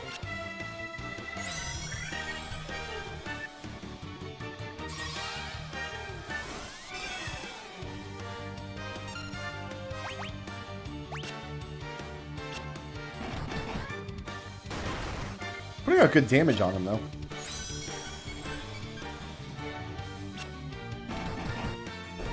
And they're still missing pretty consistently, even while hasted. And they're wasting a lot of turns casting haste, so maybe it's a blessing in disguise.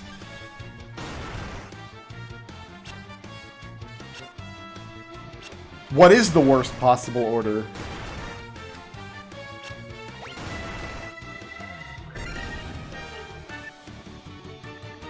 I mean, starting out with Mime would be the worst, for sure. So Mime first, because you got to do Mime through Garula, and that just sounds... Although they could break the Ice Rod. There's an Ice Rod that can be broken. And then Berserker second, because then you got to use Berserker all the... So you have Mime Berserker for Liquid Flame, which just... That sounds gross. And then the other two, the order doesn't matter. Why am I dead? Do I have a Kiraga left? I've got one left.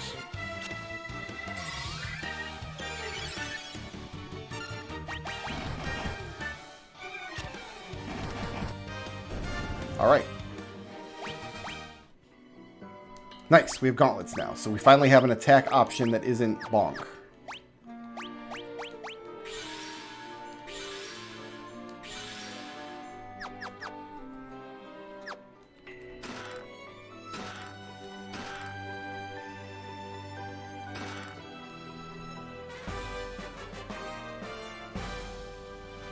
Actually, no. Beastmaster third would be worse, because that means Geomancer is not available until after the Ronka Ruins, and that's the only place in the game where Geomancer is really good. So, Mime, Berserker, Beastmaster, Geomancer. Worst possible Fiesta team for me.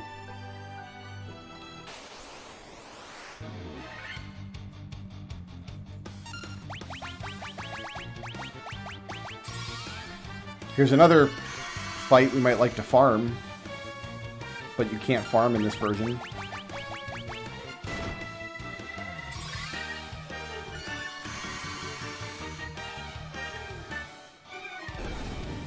Great.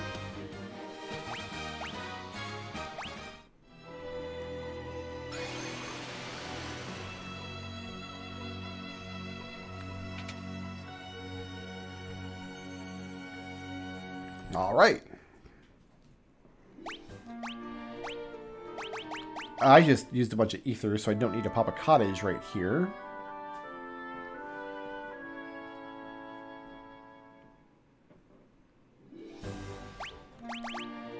Oh, don't replace Frankie. That would be awful.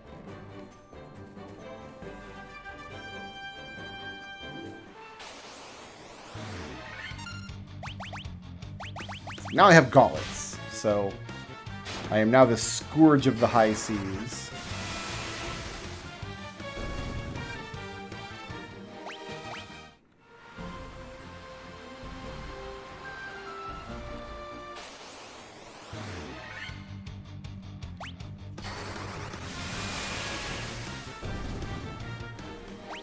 Remember these fights used to take like 30 rounds of bonking, and now we're just awesome?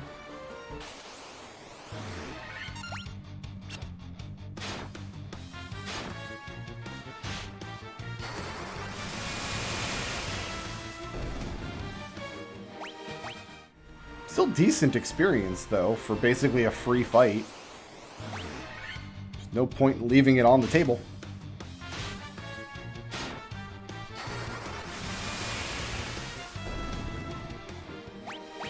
Honestly, I think the increased experience is probably just a holdover from Dawn of Souls. I suspect, like, when they were designing this game, they didn't start with the NES version as a baseline. They probably started with Dawn of Souls and then removed stuff. So, like, you can like, 50 isn't the highest level, is it? It goes up to 99, I thought, for one thing. So, yeah, like, they replaced the spell charges back in, but the actual balance and experience tables and things, I suspect they started from the most recent version of the game and worked backwards. Rather than with Final Fantasy II, where they just started in the toilet where the game belongs, and it wouldn't go down when they flushed it, so they had to release it.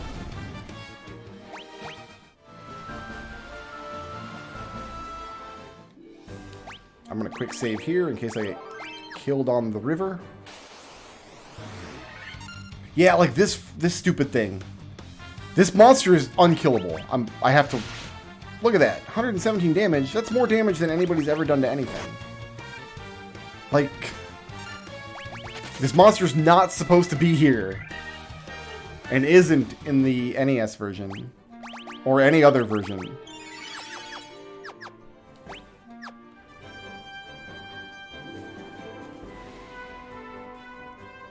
They just made the rivers way more dangerous.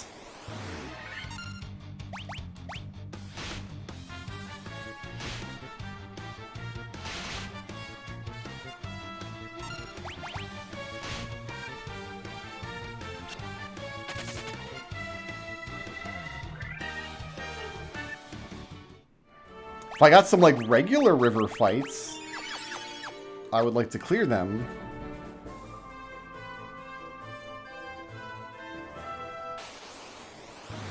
This is the third one in a row of this completely out-of-depth monster.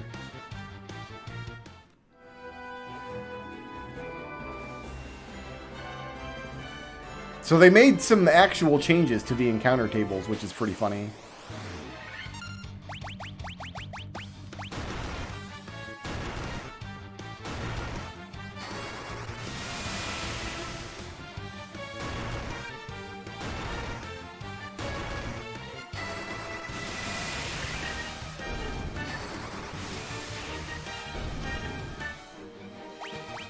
Because there's only supposed to be 2 river sets. There's a set of encounters for rivers in the southern hemisphere and a set of encounters for rivers in the northern hemisphere. And we have conflated the 2. Does the tiny river outside of Matoya's cave really? Is that the only place you can get the southern river encounters?